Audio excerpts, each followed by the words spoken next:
Good morning to a workshop on the future of gas. My name is Franziska Holz. I will be moderating the workshop. I am, I've come here actually as an adjunct professor at the Norwegian University of Science and Technology, but I'm from Germany. I'm leading the research group on resource and environmental markets at the German Institute for Economic Research. And I think that's sort of my person is a little bit exemplary for what we're going to talk about today. Norway and German cooperation and in the broader European context. And gas, as we've known it in the last decades, will be changing in the future, and we will want to try to span all of that. And we do that because colleagues of mine have done that in the last years, and they've produced this wonderful report, Future of Gas. Here you have the title page. This is the report, in case you... and Bill has a nice printout, actually. I printed it from the website. I really encourage you to read it. It has a lot of material that even experts find something interesting and relevant in there. I think there's a lot of aspects that are not 100% consensual. So we actually planned for a full day of discussing them and talking about it. We will start with a session where this report is presented to us. And I'm very happy that we actually have the two co-leaders of the working group that presented that report today with us here in Oslo. And they can really share both from the discussions and also then eventually from the results of those discussions with us. So we have both Anne Neumann and William Gillett with us. Maybe I can already ask you to come up front. Anne is an old friend of mine and is a professor for energy economics at the Norwegian University of Science and Technologies, NTNU in Trondheim. And she's also the current director of the International Association for Energy Economics, which is our peer group where we meet internationally as people that deal with energy economics. So it's a very important position that she fills right now. And she was really the person to work on this report because she's worked on natural gas market regulation for 20 years. So really a super important member of that group. And then the other leader of the group, William Gillett, who's worked on that European integration aspect for so many years and spent his career at the European Commission, both with the DG Energy, DG Research, and is now working for the European Academy of Sciences. So that unification or that reunion of the European different science academies, and we're very happy that the Norwegian Academy of Science can host us today. And he really leads their effort on the energy topic. And this morning you will talk about this past report on the future of gas, and this afternoon he will talk about the current effort on security of energy overall that he's just started with EASAC. So a very insightful workshop, I think, then you can share a lot of that with us. So let's maybe jump directly into your presentation, and then we will have two panelists, so two commentators, renowned experts that I will introduce afterwards. Thank you very much indeed. So let's try moving it away, yes.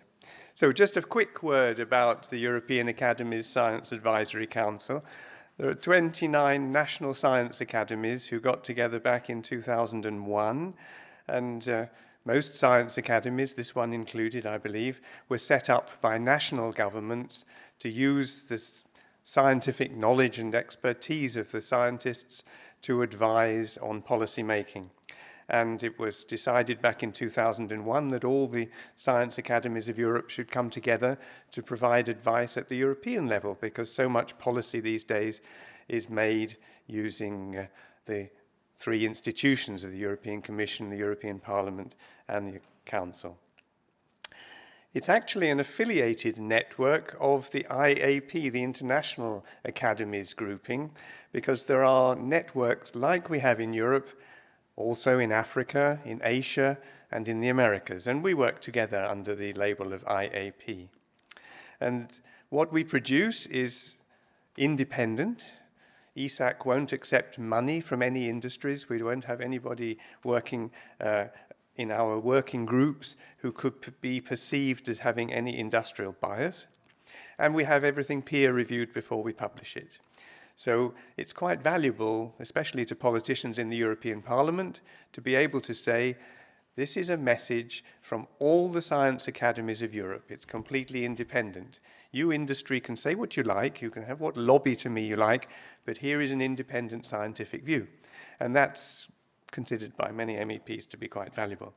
And the website is very easy to find, and all our material is free to download, so please take an opportunity to look at the literature on the EASAC website.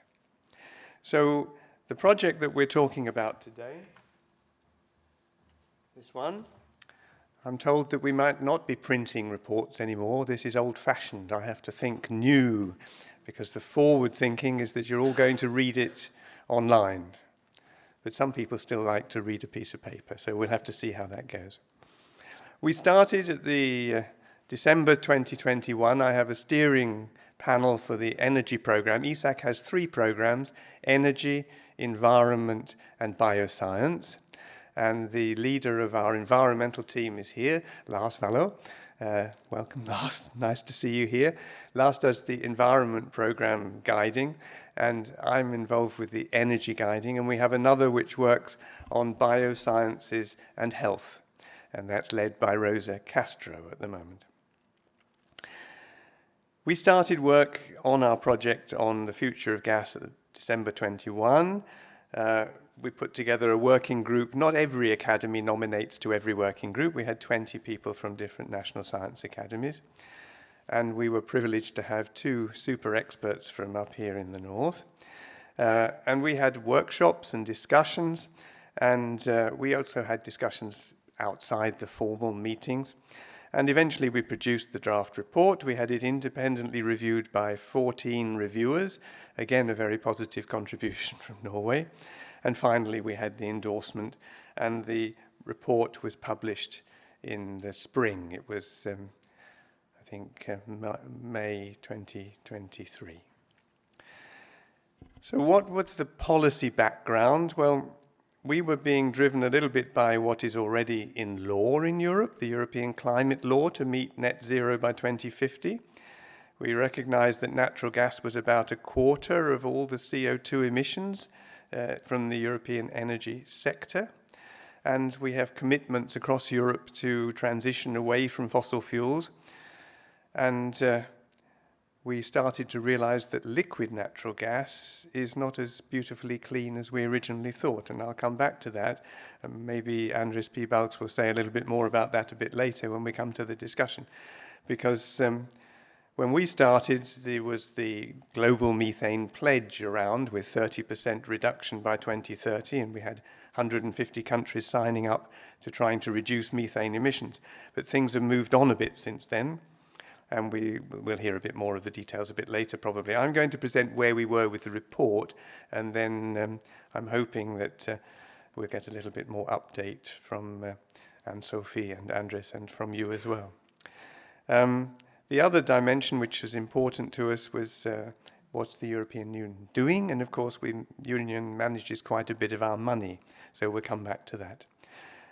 And then, of course, we started in December, and we had this catastrophe in February with the invasion of Ukraine, and that had a massive impact on our work because it was during the course of our project work that Europe was trying to react to this very, very awful event. So we looked at the future of gas from 3 perspectives, shall we say, 3 interlinked goals. What does it mean for affordability? What does it mean for security of energy supplies? And what about the emission reduction? And we'll talk now about these 3 aspects which are spelt out in the report. First, I'll begin with the affordability. 8% of the European population is unable to keep their homes adequately warm. Maybe up here it's a little bit cold outside, but most of you manage very well to keep warm. There are plenty of parts of Europe where they can't.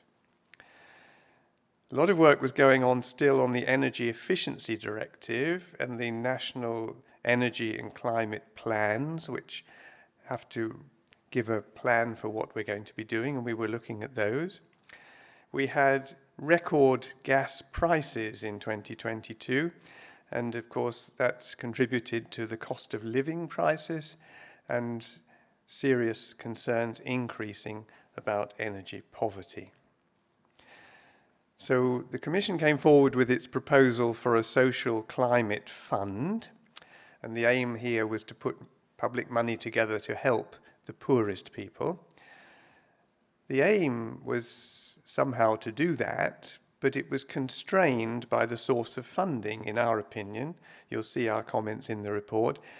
The emission trading system revenues, which bring in a lot of money, were allocated, or to be allocated, that was the plan, to support vulnerable groups, vulnerable households, small businesses. But it meant that the size of the fund was somehow limited by the available resources. And the discussion was all about how we should be using the ETS funds within the size of the funding, rather than how much money we really need to tackle the challenges of energy poverty.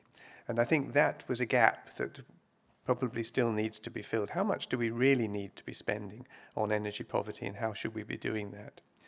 So that was a flag from our side. And we also recognized, and there doesn't seem to be any discussion about that at the moment, that as we reduce the carbon emissions, we will start to see some of the funding from the emission trading system going down. Not this week, not next week, but if we look into the future, that should be part of the thinking, and that wasn't really on the agenda. So we raised a few issues like this on the energy poverty side. You can see here the picture. It's not a big problem for people who can't keep warm in Norway, but it is a problem in some of the southeastern countries in particular, which you might not think of because you think of the southeast of Europe as being a warm place. But in winter it gets pretty chilly, and they don't have the money and they don't have the resources to deal with it. So as the high prices start to bite on poor people and vulnerable groups, they need two kinds of help. They need help with investments so that they don't have to pay so much for their operational energy costs, and they need help with paying the bills. And both of these need to be considered in the support that's provided to these people. We also suggested that there were some ways in which the Commission services could help with providing information to our member countries. For example, publishing better data on energy poverty, putting it into the maps which are published every year, talking about other statistics on living conditions and incomes. And energy poverty is largely a heating problem, and heat planning is something on which a lot more work is probably justified. I'm going to stop now for a minute and let Anna say a few words about security of energy supplies. Thank you very much. So the second pillar of our analysis focused on security of supply issues.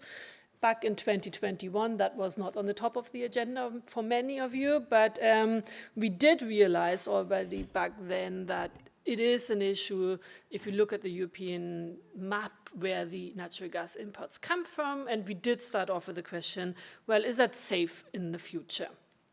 In the report, what is also interesting is that we always have at least two perspectives on each topic, and a short-term perspective and a long-term perspective, and we always make recommendations for immediate action and for long-term action. So most of you are familiar with that picture by now, right? So we know that 20% of total European energy consumption came from natural gas in 2021. And you can see that it's 7 big industrialized, or the big forerunners in Europe, that accounted for 80% of natural gas consumption. So that also highlights already a heterogeneity in agenda setting in different countries.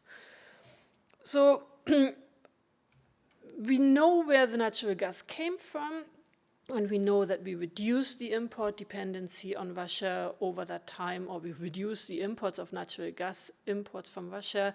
We are grateful to the Norwegians who sort of replace those quantities and put more into their pipelines. So about 20% used to be the natural gas import amount coming from Norway. 20% would come from LNG already, right? So that would be North American LNG. We might talk about LNG imports later on as well. But the gap widened over that specific time period. What we did observe in that time period after the invasion, and that was a surprise to many of us, is that there's actually a demand response. Okay, so in an ex-post analysis, we focused that we went through that crisis from a demand perspective pretty well. And we did realize that consumers in Germany and other countries were able to react to prices to reduce their natural gas consumption. That is something that we weren't aware of before, right? But it is something that we can show using theoretical frameworks, empirical analysis, and so on. The list of LNG terminals suddenly became interesting again on a European level because that is a way to diversify natural gas imports. You could see that there were increasing plans for building more LNG floating terminals, for example, offshore Germany, Polish area or Baltic area. And you sort of started talking more about floating storage and regasification units since the invasion of Ukraine, right? So LNG is back on the top of the agenda as well, and we would argue that there's enough capacity available to secure stable supplies and to secure future consumption of natural gas within Europe. I think that is the key message there.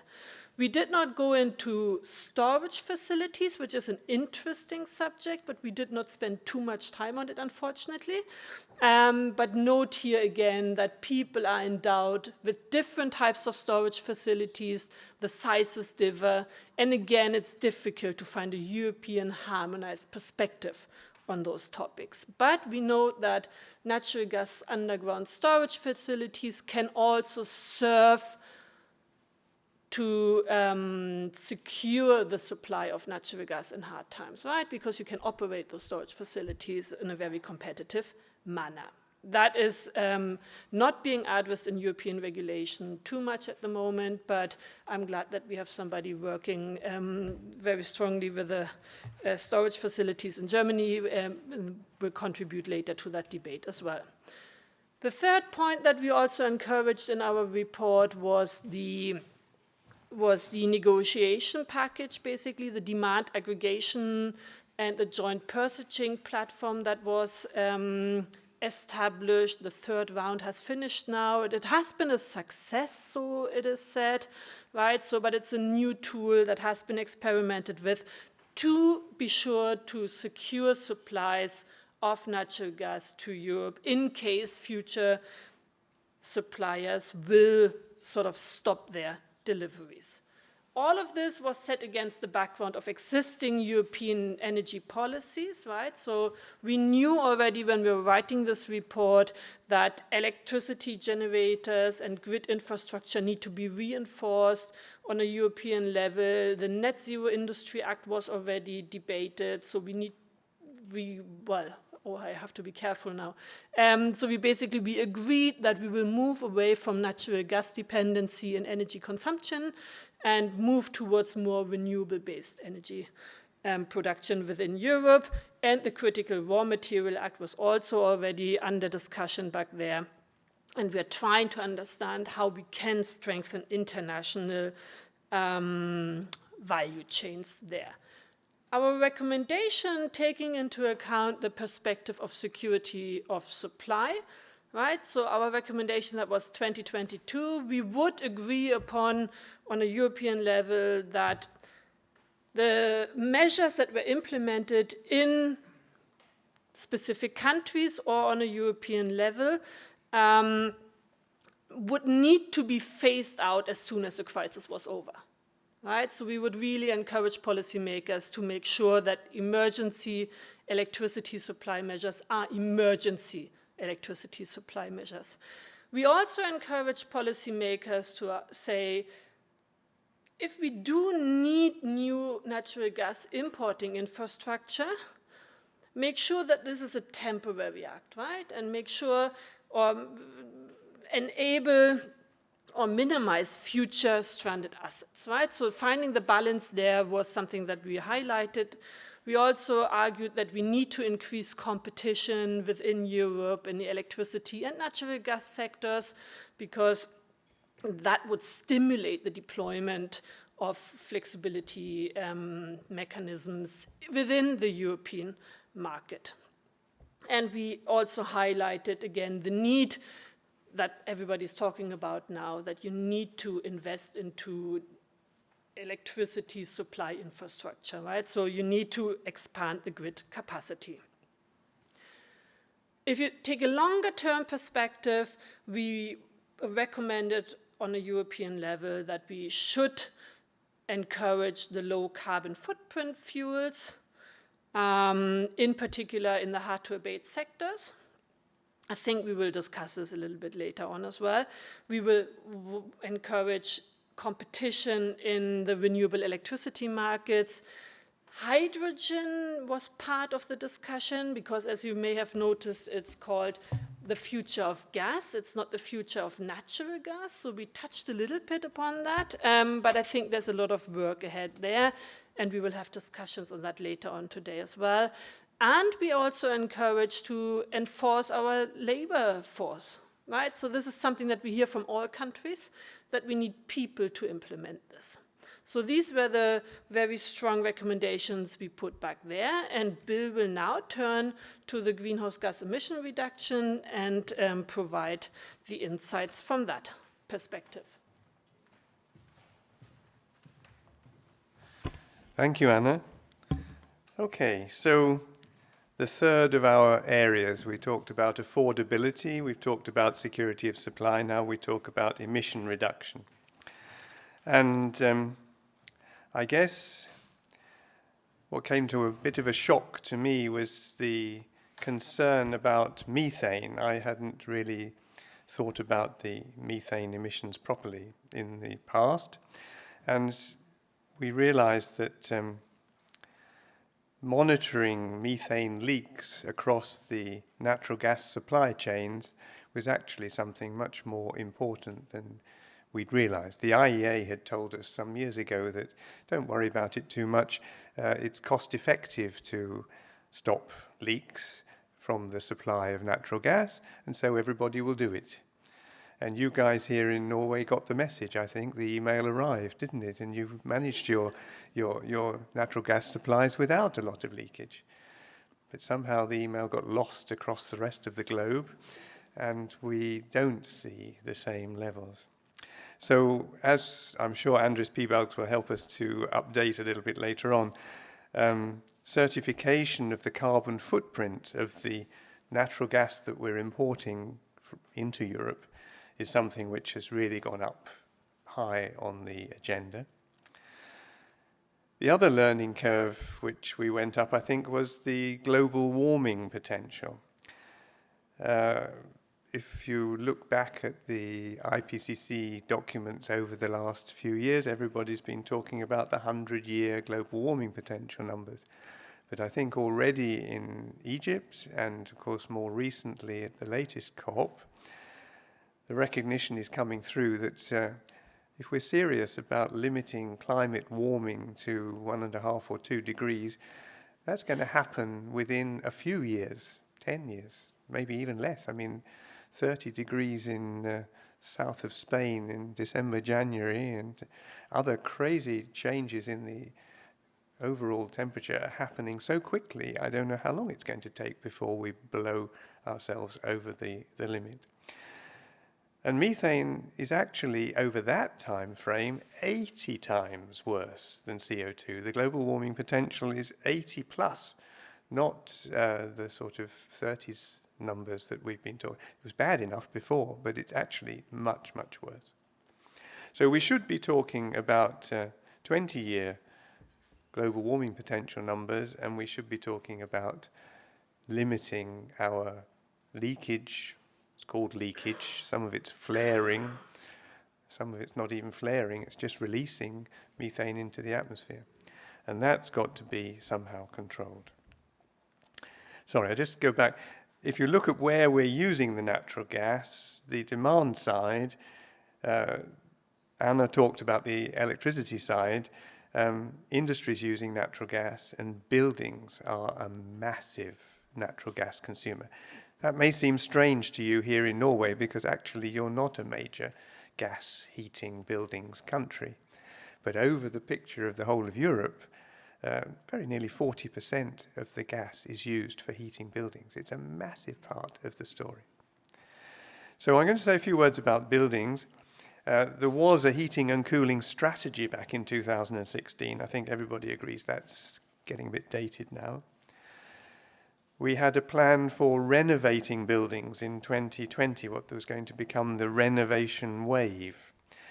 And with all the pandemic and the economic situation, that has not taken off as much as we might have hoped.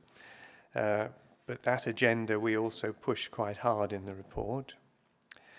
The Energy Performance of Buildings Directive was being discussed during the time that we were writing this report. We finally had a trilogue informal agreement just before Christmas this year, well, just before the last Christmas. But as you will see in a moment, the Energy Performance of Buildings Directive is a very important directive for energy poverty as well as for our gas consumption. And then comes also the ETS directive, which was released. This includes what some people call ETS2, which means putting into the emission trading game buildings and transport fuels. Now this is done upstream. You don't as a householder have to pay in any way for your ETS. It's dealt with by the person that supplies primarily the gas to you. But that over the coming years will become an increasing burden on the people supplying gas to buildings, and that will have to be managed on the one hand by reducing the use of gas in buildings, and on the other by supporting people who have no alternative. It's quite interesting. We've already got now 8 countries with policies in place, maybe even more now. This was at the time the report was released last spring. We had 8 countries with policies in place for not installing any new gas boilers. And that's a trend which we encourage and envisage being the case. And they will be replaced by alternatives. I mean, you guys up here have been using heat pumps and electrical heating from your hydropower for a long time, but much of Europe doesn't have that resource and doesn't have that experience. But we are expecting, and we're seeing now, not as big a growth in heat pump supply as perhaps we were hoping, but certainly it is increasing. There is a slight challenge that rather like solar cells, it seems a lot of the heat pumps are being imported from China again. And I think that's part of the discussion that we might come back to when we talk about the Industry Act, the Net Zero Industry Act again. Yes, you guys are using electricity up here for heating buildings, and I think you're smart enough to have realized that heat pumps are actually a rather efficient and cost-effective way of doing it. There have been some strange suggestions that we should go for other ways of heating buildings, taking that clean, renewable electricity and using it to produce green hydrogen and distributing it in the gas networks so that you can carry on using your gas boiler like we do with a bit of organics in the gasoline and diesel that we use in our vehicles. I think I'll come back to that in a moment, but you'll see that's a little bit of gas industry greenwashing, I think. There's even been a suggestion that we would move to synthetic fuels and burn those for heating. When you look at these efficiencies, you quickly see that the right way to use renewable electricity is through a heat pump. That's the most cost effective. And we only want to use renewable electricity to produce hydrogen, as Anna was saying, if it's really a demand that we can't meet in any other way. So on the building side, we also produced, as EASAC, a report on the buildings' decarbonisation a couple of years earlier, and we re-emphasised these messages in our gas report. As always, energy efficiency first. That really has to be always at the top of our energy thinking agenda. Reducing the demand by building renovation, digital controls. It's also pretty crazy. My son is an architect, and he's fighting all the time with his boss, who wants to knock down the buildings and build afresh. And when you look at the embodied carbon in the concrete and the cement and the steel, we really should not be demolishing buildings if we can maintain the structure. So that's reinforced also in this report. And we encourage again the banning of the gas boilers, the publication of local heat maps, updating the heating and cooling strategy with more local heat planning. And when we look at the time plan of the emission trading system directive and regulation for ETS2, it's quite a long way down the road before anything really happens. And the industry has shown during the pandemic and during this response to the invasion, actually you guys can work quite quickly if necessary. And we need to think about accelerating the introduction of ETS2. Then on the electricity policy, almost a third of natural gas is used on electricity generation. Some of you will be aware of what they call the taxonomy, which is the language supposedly used by financiers to decide whether they should invest in a particular technology or not. And in that taxonomy, natural gas was defined as a clean transition option for replacing coal in power generation. And we highlighted in the report that actually that might be a nice idea if you're using Norwegian gas, which is totally almost without leakage at the supply end. But if you look at what's actually coming out into a lot of the market, 2-3% leakage at the beginning, and then you put in your multiplier for the global warming potential, you quickly realize that it's not such a clean option after all. We also endorsed what has gone ahead since our report was published, the acceleration of the permitting for getting more renewable electricity generation in place and investing more heavily in grid infrastructure. The electricity market design was also endorsed during the last 12 months or so, and that requires some important steps in contracting and power purchase. And quite interesting is also the new delegated acts which are coming through. This is a tool in the toolbox of the European policymaker. When you set up the basic framework, you can then put the numbers in afterwards quietly through the back door when nobody's looking as a delegated act. And that's having an impact now on how the electricity should be supplied to hydrogen electrolyzers. Perhaps we'll come back to that also later on. So our advice was strengthen the electricity policy. Don't just accept that natural gas is going to be the solution for replacing coal. You'll be much better to leapfrog straight to the real solution, which is to go to a clean, sustainable energy source. Increase the renewable electricity supplies because we want it for buildings, we want it for transport, we want it for everything, and there won't be enough. And I think in that regard, we even questioned whether the Renewable Energy Directive's new target, which is only 42.5 if I remember rightly, should actually be the aspiration, the 45% that the European Parliament was trying to encourage. So we've been quite strongly supportive in the report of moving to more supply of renewable electricity. Bioenergy, EASAC is not very popular, are we, Lars, in Nordic countries? Because you guys grow trees, you have lovely plantations of trees, you need to keep the industry going, and one of the easy options is just to burn the trees and use it for energy.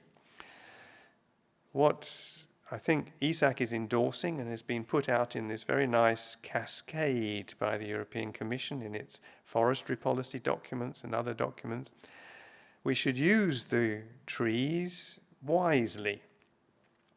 That means we should use it for wood-based products. If you look at this beautiful building, most of the wood that you're sitting on, that's holding the building up, that's in the doors, will still be here in 100 years' time, maybe. So that carbon is firmly on the ground. It's not going into the atmosphere. We should be using the wood to make businesses and help employ people in the forestry industries and to keep the forests themselves properly high quality, sustainably managed. But we should not use the wood to burn for energy until the very last minute. First of all, we use it for long life products. Then we try and extend that life. Maybe the door that's in here could be used somewhere else. And we recycle it. Maybe we use the bits of the wood of the door for something else. And only eventually, after many years, do we put it back into the atmosphere as carbon dioxide. Quick word about hydrogen. Green hydrogen's pretty expensive, so we need to use it wisely for those applications which cannot easily be electrified.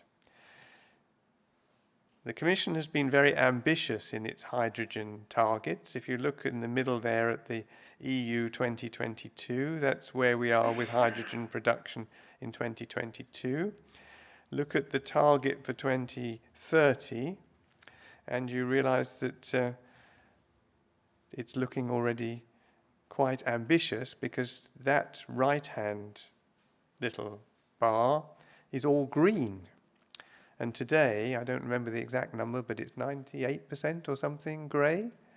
So essentially, we're going to replace all the hydrogen that we're producing now with green hydrogen and double it by 2030. That's a pretty ambitious goal, which we might want to talk about. So we should prioritize it for hard-to-electrify applications. And we should also, learning our lesson from what we found out about methane, monitor the hydrogen leaks. Because sadly, hydrogen is also a gas that has a global warming potential. And here's my greenwashing slide.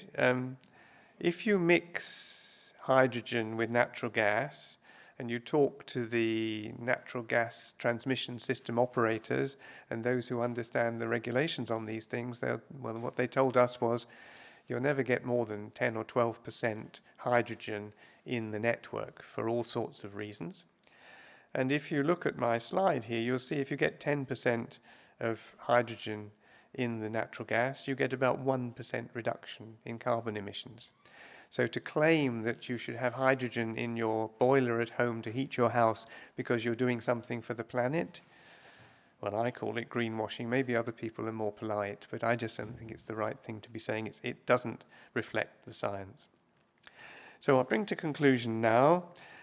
Important messages overall. We need to communicate with the citizens and engage with them and work with them.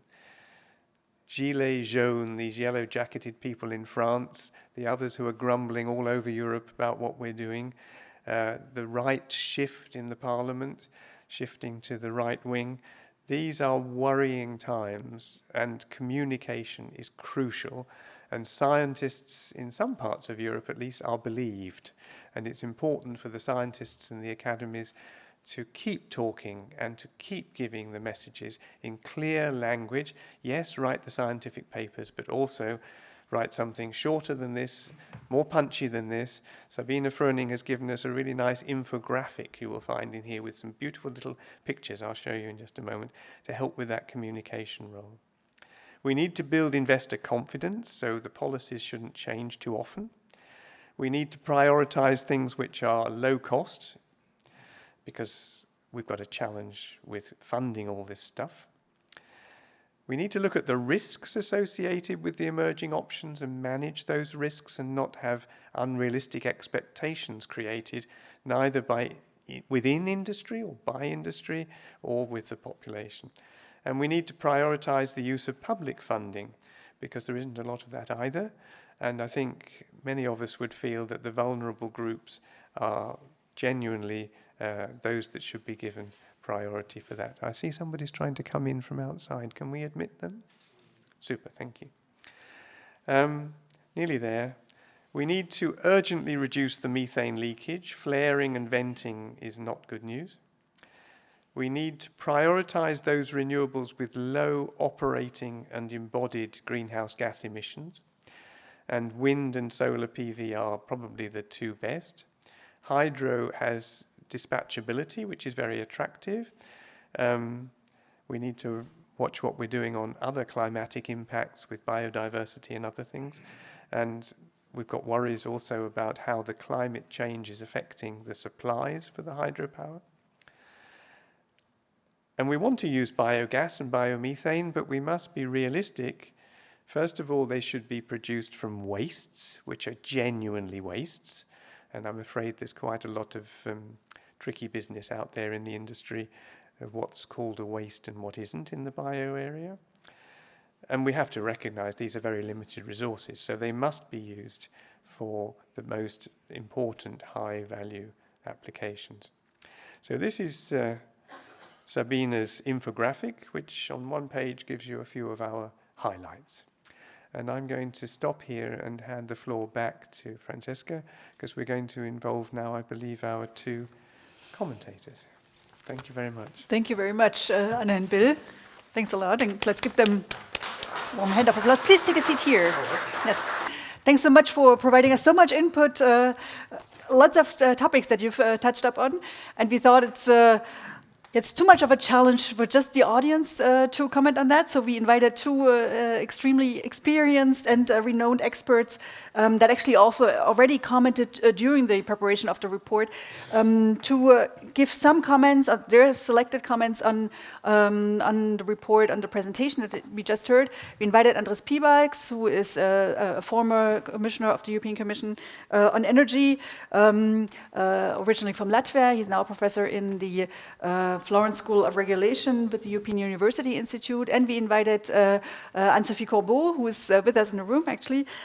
She is a professor at Columbia University in Paris. It's a bit confusing, so she's coming to us from Paris. She worked with the International Energy Agency before, and we're happy that you're here, but not doing the party, the 50-year party of the IEA today in Paris. Thanks for coming. She was with BP, with Capsarg, with IHS, so it really has a very long natural gas sector experience that she will share with us. We will do as in the program and first give the floor to Andris, who's with us online. Now let's do something that we can see him bigger. What can we do? I think you need to start talking, Andris, and then you should appear bigger. And I'm very much regretting that I'm not in presence with you, because I believe it will be fascinating meeting and such a rich program. I will focus only on one aspect of the presentation. It is related to methane and at the end of the day transition, because methane leakages, it is only something that is temporary. So how we get out of fossil fuels is a general issue, but methane leakage definitely is an issue. I read Coal Hub. I don't know if any of you do this. And there was a headline, I think 2 weeks ago or 3 weeks ago, coal still cleaner than LNG. That was a headline. It was based on the decision in the US to suspend exports. And I thought about it. Definitely coal is not clean. That we know for sure. But is LNG so clean that we could say, yes, it's definitely cleaner? And the answer is, well, we don't know exactly. At least scientifically, we can't really argue very strongly against it, because we don't have necessary data. We have some intelligence based on emission factors, but usually whenever we have more direct measurement, we get higher figure. And methane as a whole gives 1/3 of global warming. So it is a huge issue. And then you look, are there silver linings? Is there things happening really to deal or to limit the damage that is being done by methane? And there are some silver linings in it. One is coming from COP28. And the other one is from EU recent regulations, part of Fit for 55 package. Let's take COP28 because at the end of the day, one argument that always we are exposed it, well, you do in Europe, globally nothing happens, so we are doomed anyhow. Why we need to take action? So this is a usual argument that I never buy, but that is something you need to answer. And COP28 made a couple of good things in the right direction. One, statement moving away from fossil fuels is quite strong. I know that in Europe we should not be very much surprised about such a statement. But if you go to speak with Africans, they believe that their welfare would be built on natural gas that they are funding. If you talk with Arab countries, they would say, well, transition means away from coal, but not from oil. So there is definitely a lot of sense and a lot of strength in this statement. And I believe the community should always repeat the message because it is not so widespread as we would believe. The second issue that was very positive was there have been agreement on so-called oil and gas decarbonization charter. That is 50 companies signed upon it. And the very particular thing is 29 national oil companies have signed upon it. Because until now, all the methane action was not very much related to national oil companies, with some exception. But generally, it was not very strongly represented. And they say what was Bill saying, first of all, by 2030, methane emissions should be net zero and eliminate all routine flaring. So basically no venting, that's clear by definition, but also escaping of the fugitive methane emissions should be dealt with, and routine flaring is obvious. You would say that it is only the biggest producers are there, but there is also tool for smaller producers and less developed countries with financial resources. This is World Bank's Global Flaring and Methane Reduction Partnership. So basically says there is funds available for improving, but you have three preconditions: credible MRV system, measurement reporting verification system, methane intensity should be close to zero, so that means below 0.2%, and zero routine flaring. Basically, it's in a way mirroring what oil and gas decarbonization charter has decided. The difficulty is how we will know that this statement doesn't stay as only as a statement. It's already good that it is recognized. Because do we have the tools to control it? And the good news are that we have definitely with satellite technology development and scientists working in the area, we are by far more stronger. So MethaneSat recently will be launched, and it could detect emissions across small areas with high resolution. The research data that we have from some other satellites, we see sometimes 2% from area methane emissions, or 60% even. So there is, news are not encouraging, but let's see, we will have this tool. It will have also super emitters will be discovered, and aggregates totals across large areas. So we would say we will have instrument, or global community, we'll have an instrument to see what really happened. But then you say, how you deal with this? Because you can see, and do you have international tools?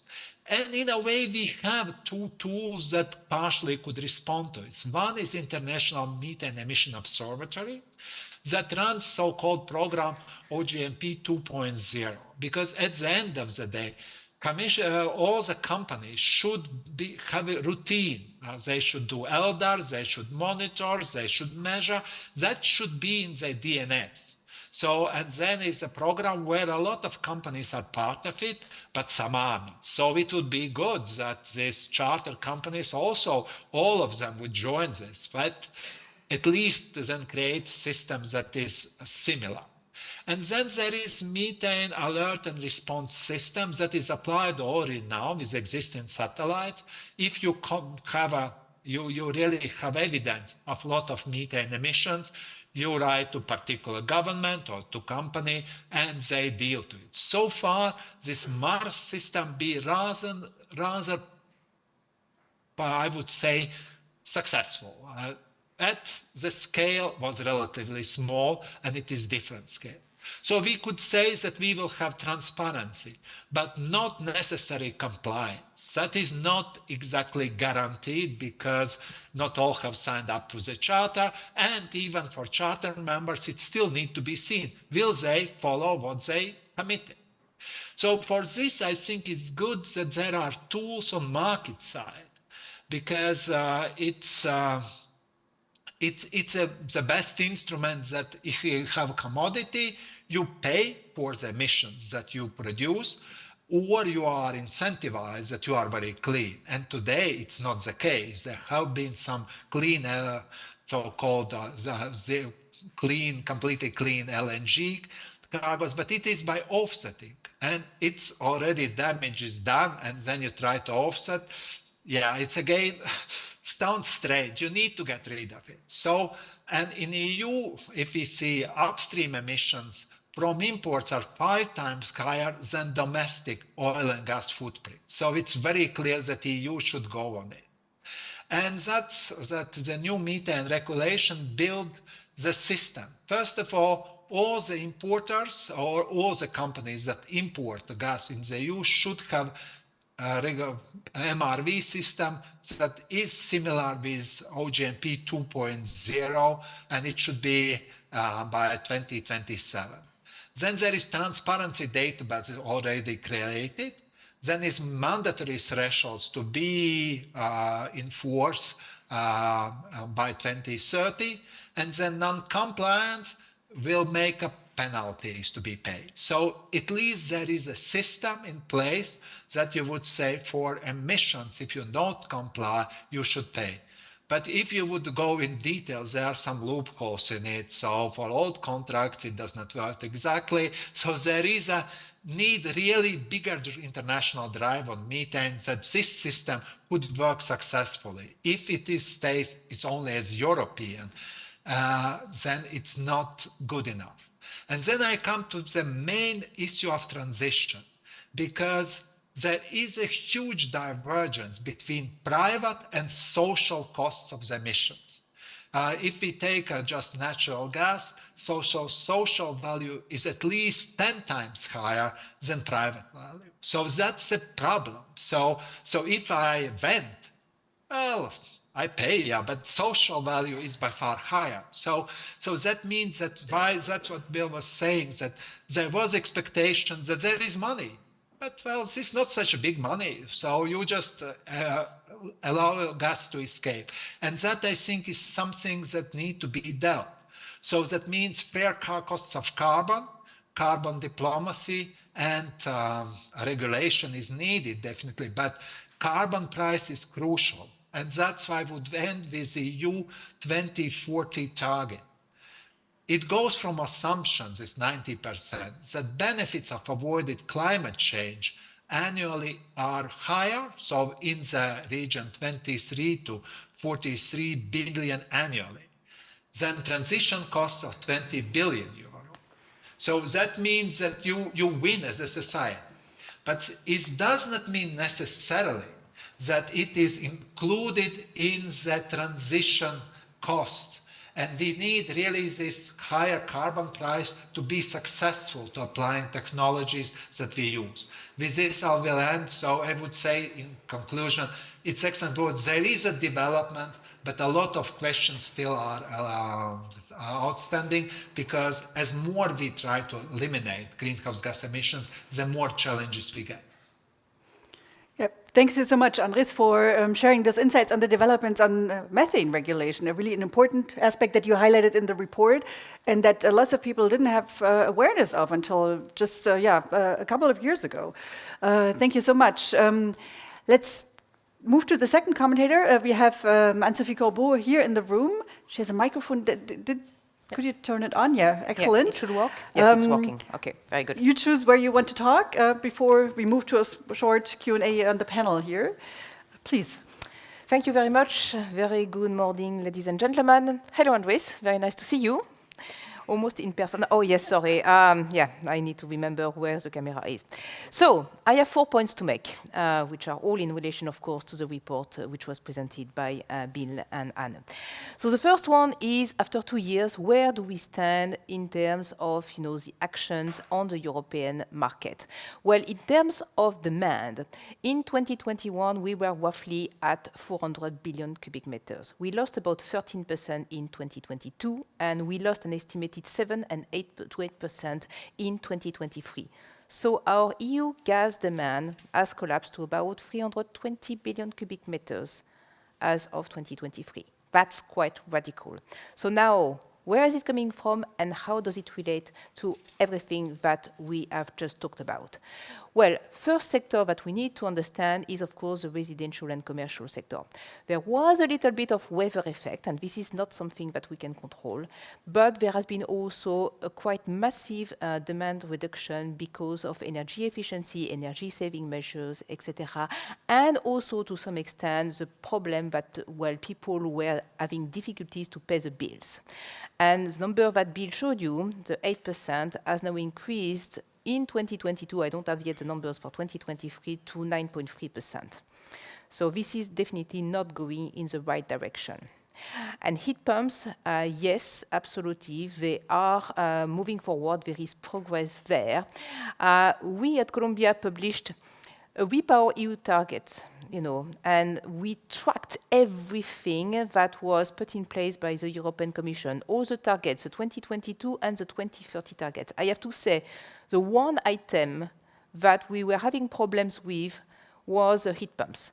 It's quite funny, but actually the numbers don't match each other between what the European Commission says and what the associations of heat pumps are saying. So we were trying to put the numbers together, and we ultimately failed. So there is probably a little bit of things to be done, because you will think it's actually simple, and it's not. Different heat pump categories and different numbers.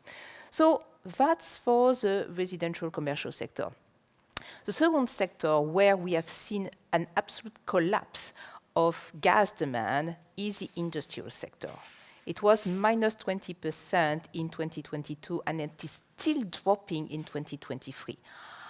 I am not sure this is really a good sign, because what we can see in parallel is also a drop of industrial production. And these are our numbers from the European statistical offices.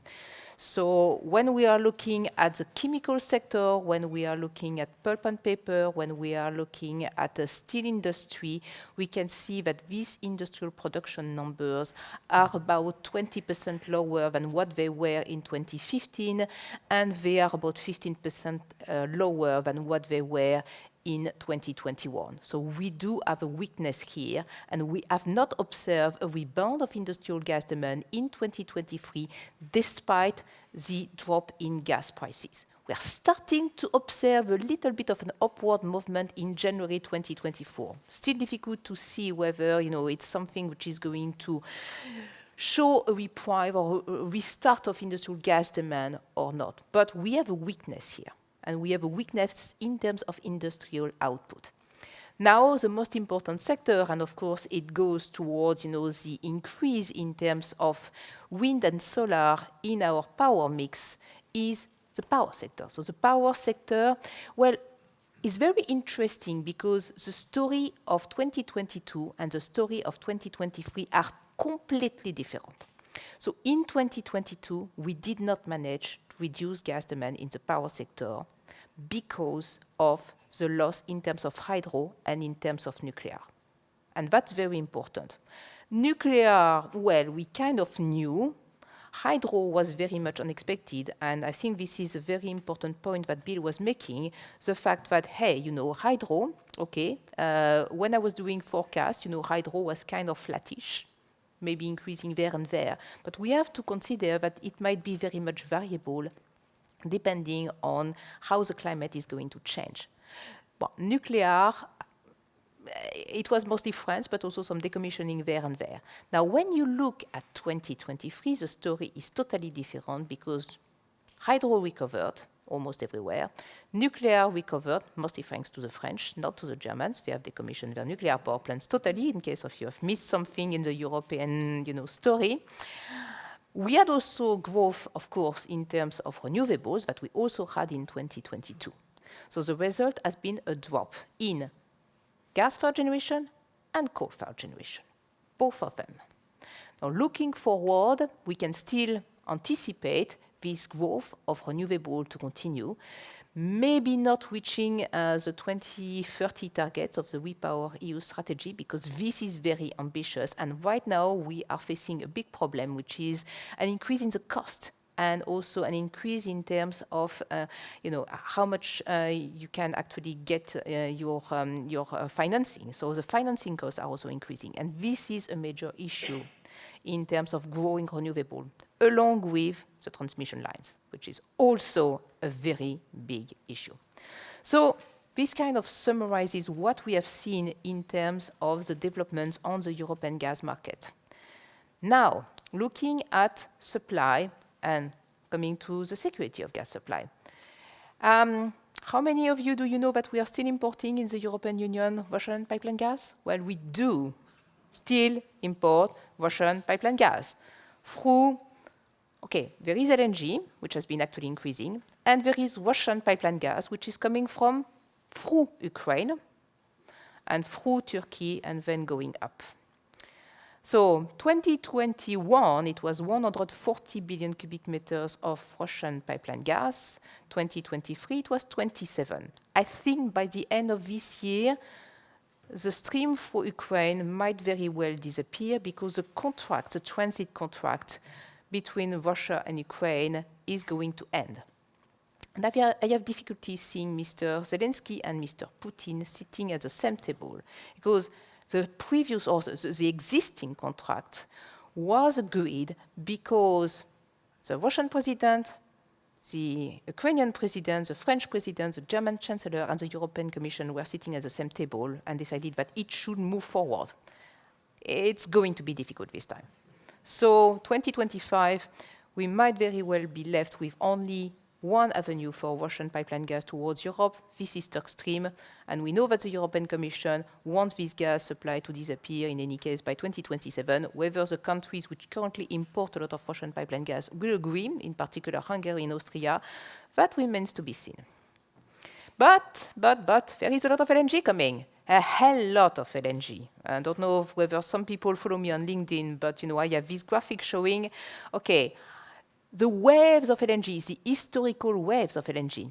So the wave of Qatari LNG, 2009, 2011. So Qatari, because it was the main component, about 100 billion cubic meters. The wave of US and Australia, 2015, 2019, 190 billion cubic meters.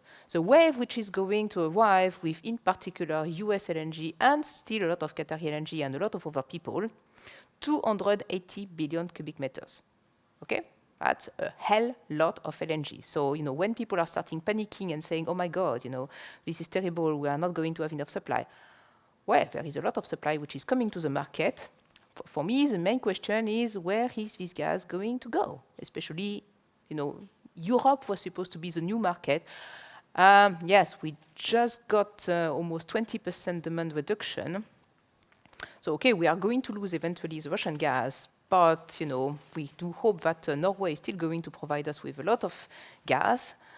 Some gas coming from North Africa, some gas coming from Azerbaijan. So I don't know whether we are really going to double our demand for LNG. So, at the end of the day, a lot of LNG coming to the market. My third point is still continuing on this LNG with the very interesting story that has happened over the past month, which is the US pause on LNG. Oh my God, I was in New York earlier in January, and my boss came to me and said, oh my God, the Biden administration wants to make a pause on LNG. This is very unfortunate that something which should have been the natural evolution of regulatory approval has just evolved into the biggest hot potato just a year of the election. It's really unfortunate, because what is it about? So in order to have a project being approved, you need the Department of Energy to give it the authorization to export to non-free trade agreement countries, which is pretty much everybody. So that's normal. I mean, this has been going on since the first LNG export plants in the US were authorized back in the early 2010. Every time, the Department of Energy is making a market impact assessment. They are looking at, the economic impact. They are looking at what is going to happen for the US gas prices. And more, they are also looking at the environmental impact. The last time they did, this a big update in their assumptions was 2018, 2019. And they thought, well, it's about time that we make an update. Yes, but unfortunately, it has evolved into a big political debate with the Republicans and the Democrats and the US industry, and my God, we are going to harm our lives. Okay, let's be clear. The projects which are currently under construction are not affected. They are not impacted, they are still going on, and we are going to see probably projects in the United States starting at the end of the year. So no change from that point of view. There are quite a few projects which, by the way, have been approved, which have not yet taken final investment decision. So if people are that desperate for LNG, then maybe they can go to Tellurian with their Driftwood project, or they can go to Golden Pass, which has actually not even contracted their LNG, and say, hey, we want to contract LNG. So stop complaining. There is LNG. There is a lot of LNG. And there is also a lot of Qatari LNG, which is not contracted. About half of the increase that the Qataris are doing, only half of that is contracted. So there is a lot of LNG out there. But this has become also a battle, and this is where Andris' points are particularly important, on methane emission. Because you have two different statements. The first one, which is a little bit what we were saying, LNG is dirtier than coal. In particular, US LNG is dirtier than coal. And then you have another statement, which is let's unleash, the biggest, largest clean energy initiative in the world, and have US LNG export quadruple by 2030 from today's level, which is a lot. Basically means every single US LNG project is going to move forward. And the big difference between those two statements are, among other things, the methane emissions, how you are considering them. And the problem, and this is what you really need to understand about US gas, is that you don't have in the United States an Equinor equivalent. You don't have a few big, large companies. The largest company in the US, which is going to be the merger of Chesapeake and Southwestern Energy, is going to be 8% of total US gas production. Companies like Exxon and Chevron are 2 or 3% of US gas production. And you think they are big. Well, they are not that big. And then you have a long list of smaller companies, which, I can say, they don't care about methane emissions. And that's precisely the problem. So when you tell me methane emission is that or that, well, it depends. It really depends. Because some companies, because they are traded or because they absolutely want to be clean, and we will come back to that, well, they are trying to have their methane emission as low as possible, because sure as hell you are going to have EDF, the Environmental Defense Fund, coming to them and saying, hey, you are emitting a lot of methane. But the small guys, maybe not. Okay, there is nowhere to hide thanks to the satellite, but still, there are different positions when it comes to methane emissions among the US gas industry. And the US gas industry is not a few companies, it's a hell lot of companies, and that's precisely the problem. There are, however, companies like EQT which want to export their gas as LNG to Europe, and they consider that as a marketing opportunity. So they are stating that their methane emissions are really low because they want to export to Europe. So there is not a unified answer on how dirty or clean LNG is. It really depends. But for sure, we need to get better data and we need to put pressure on these emissions because, that should have been done a long time ago. Finally, I'm going to finish on hydrogen that you presented, because I started my career on hydrogen 25 years ago. So, I'm coming back to that, but yeah, that was a long time ago. I don't think there is a single person in Europe who thinks that the European Commission targets are realistic or even remotely achievable, especially because on renewable hydrogen, the costs are simply not going in the right direction. The cost of financing is increasing, the cost of electricity, clean electricity is increasing, and the cost of the electrolyzers are increasing as well. So this is absolutely not going in the right direction. And on top of that, we have an even bigger problem. Because of this cost of renewable hydrogen being so high, well, the buyers are pretty hesitant. I'm not sure whether some people here are trying to sell hydrogen or renewable hydrogen, but this is pretty difficult. Because where is the demand? And I mean, I am involved in a project with H2 Global where we are trying to answer that solution. So we just started that project. But this is absolutely the fundamental question, whether I am talking to the Brazilians, to the Saudis, to the Europeans, and even to the Americans with their hubs and their IRA. This is the #1 problem. So maybe, Norwegians with their very low methane emissions and their natural gas have actually an opportunity there if the low carbon hydrogen, I hate the colors, by the way, so I'm not going to say hydrogen. Maybe this is an opportunity, because if it's cheaper and if it's guaranteed very, very low methane, and there is an agreement, I know, between Equinor and RWE, and I would be interested to know where this agreement stands right now, because I've not heard anything about it for about a year. Maybe this is an opportunity. Because, I mean, if there is one country that everybody in the world is talking about, this is Germany and their appetite for hydrogen. And I will stop there. Thank you very much to our two commentators. Let's take a few minutes for questions, even though we're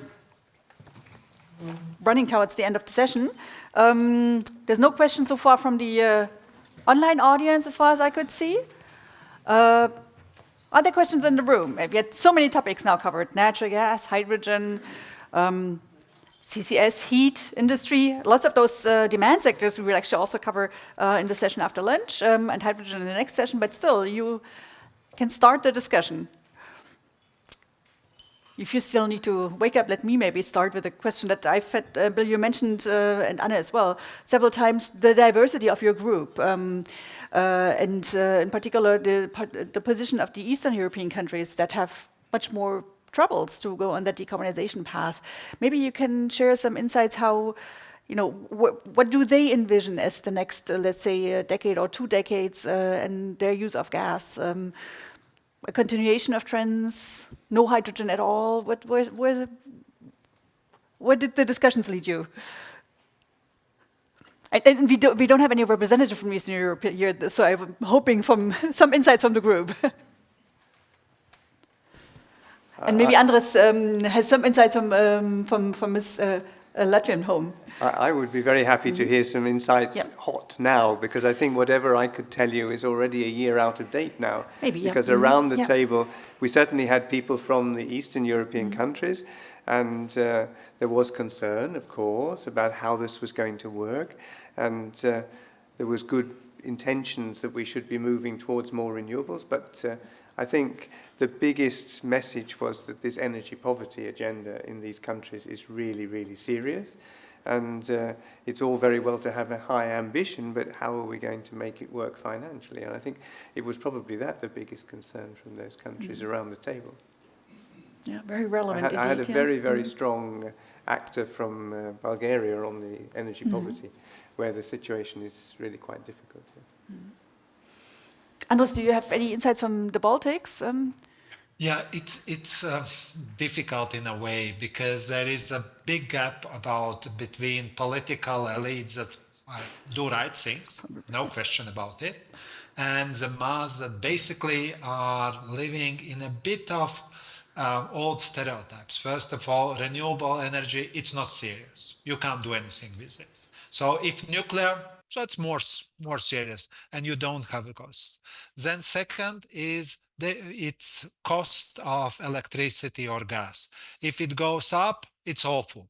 But to invest in renewable energy, in energy efficiency, why to do this. So you expect that the difference will be covered. So the perception of regulated prices, low prices, is the driving I would say, mindset. And that means that there is permanently a bit of clash when you develop ambitious energy and climate plans. So you try to be as cautious as possible. And as a result, I would see is as a perspective is that at least countries like Latvia could lose out of this energy transition. It has a lot of advantages in this transition, but it will be slow and not courageous enough in the development of these advantages. So that's where the risks are, and I believe on some other East European countries situation could be the similar. Yeah, definitely, yeah. And it's probably a risk in a lot of European countries now that we're losing the population support. We have more questions in the room. Yes, please. Oh, you have a microphone, yes.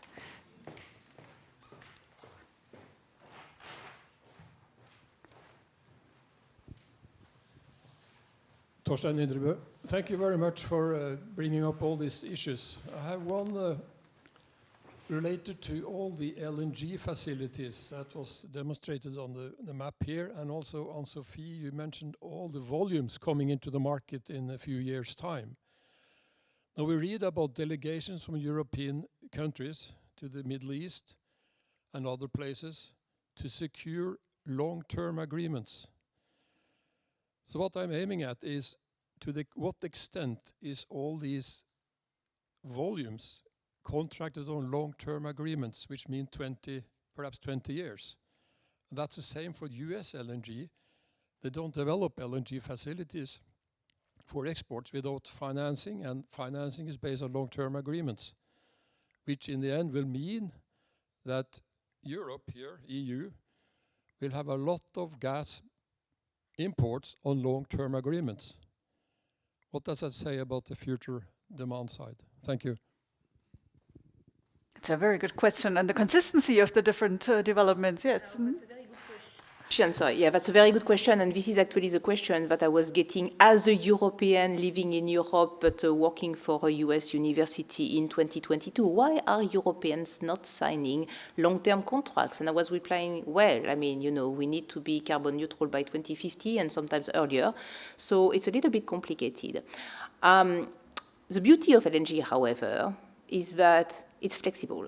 So as a European utility, you can contract it, use it as much as you want, and then eventually, if you are no longer allowed to import it, or if you no longer have demand, you can hope to re-export it to other countries, which I am saying, okay, but might be a little bit dangerous if the market is going down massively, as we have seen in a couple of scenarios. But this is what I think a few European buyers are doing. Maybe they're also hoping that at some point there will be some CCUS facilities being built so that they can be closer towards net zero, maybe, but we know that CCUS development is very, very, very slow in continental Europe.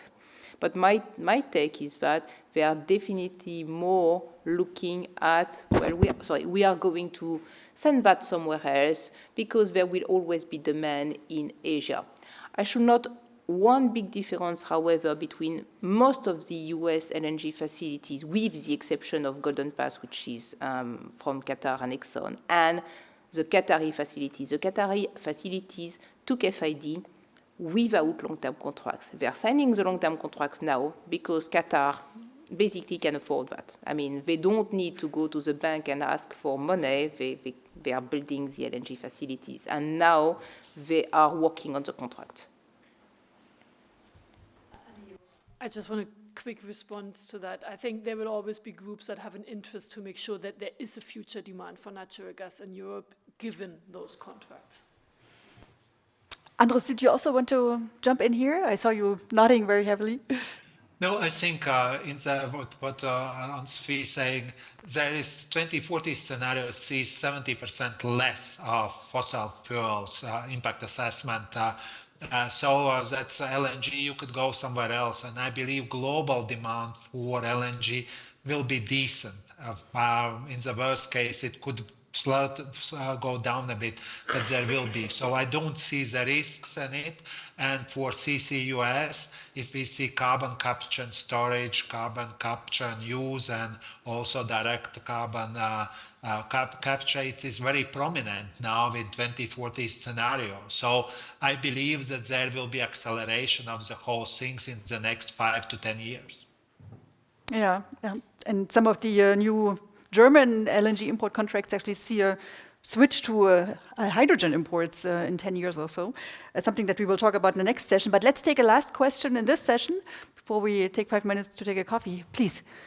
Yeah, you need a microphone. My name is Øystein. The European energy consumption is about 8 or 10% of the global one. And an energy transition in Europe doesn't help very much if you don't have a global energy transition to fossil-free. And my question is there a link between all these European policies and the rest of the globe? Do the European policies actually help or promote energy transition in other parts of the globe, or is it just rather impenetrable boundaries? Thank you. Thank you. A very challenging question. Who wants to respond? Yes. Andris, for go ahead. me, situation is better than we would expect for methane. Definitely, there is stronger convergence, and it goes very rapidly.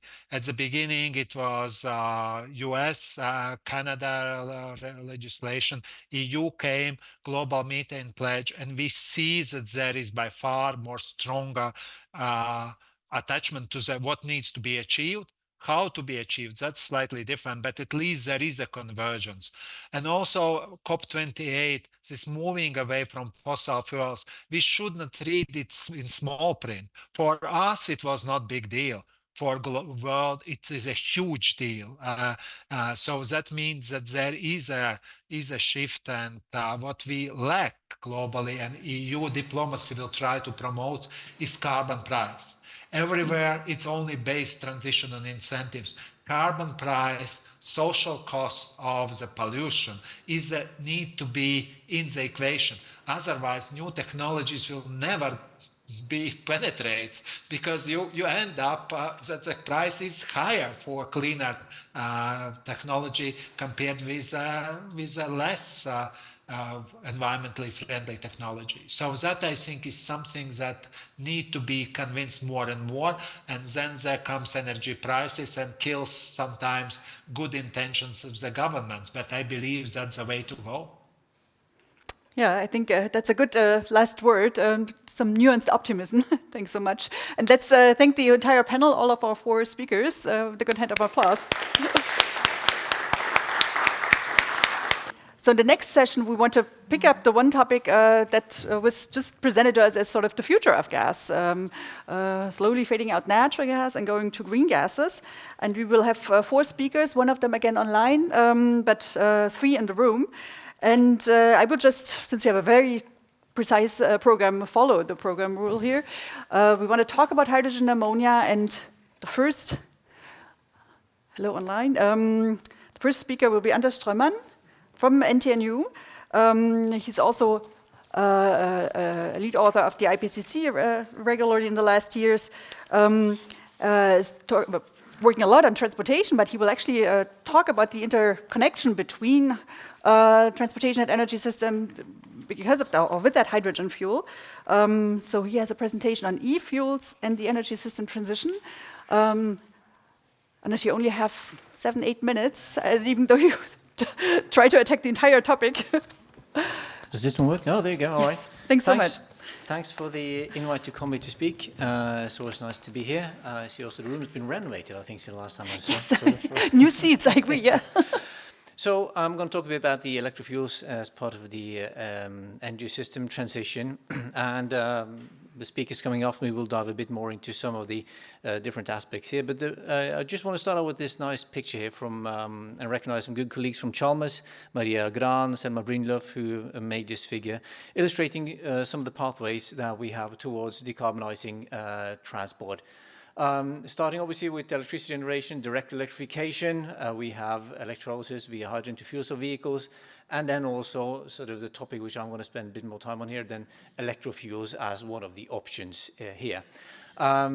One of the key things here then is that throughout all of these you can get quite low carbon footprints, depending obviously on the source of the electricity and the efficiencies you have along the pathways, and also obviously the sourcing of the carbon that you have here. But principally, many of these offer decent ways to bring down your carbon footprint, but surely dependent on good efficiencies and also increasing cost, if you will, throughout decreasing efficiencies as we move towards this side. Now, I just want to spend a bit of time on pointing out some of the challenges as we get to this side here then. And I'm going to talk also a bit about the efficiencies. I'm going to start off a bit with the sort of the source of carbon and a bit of the challenges there. And this is some of the one of my favorite figures from the Working Group 1 report from the IPCC.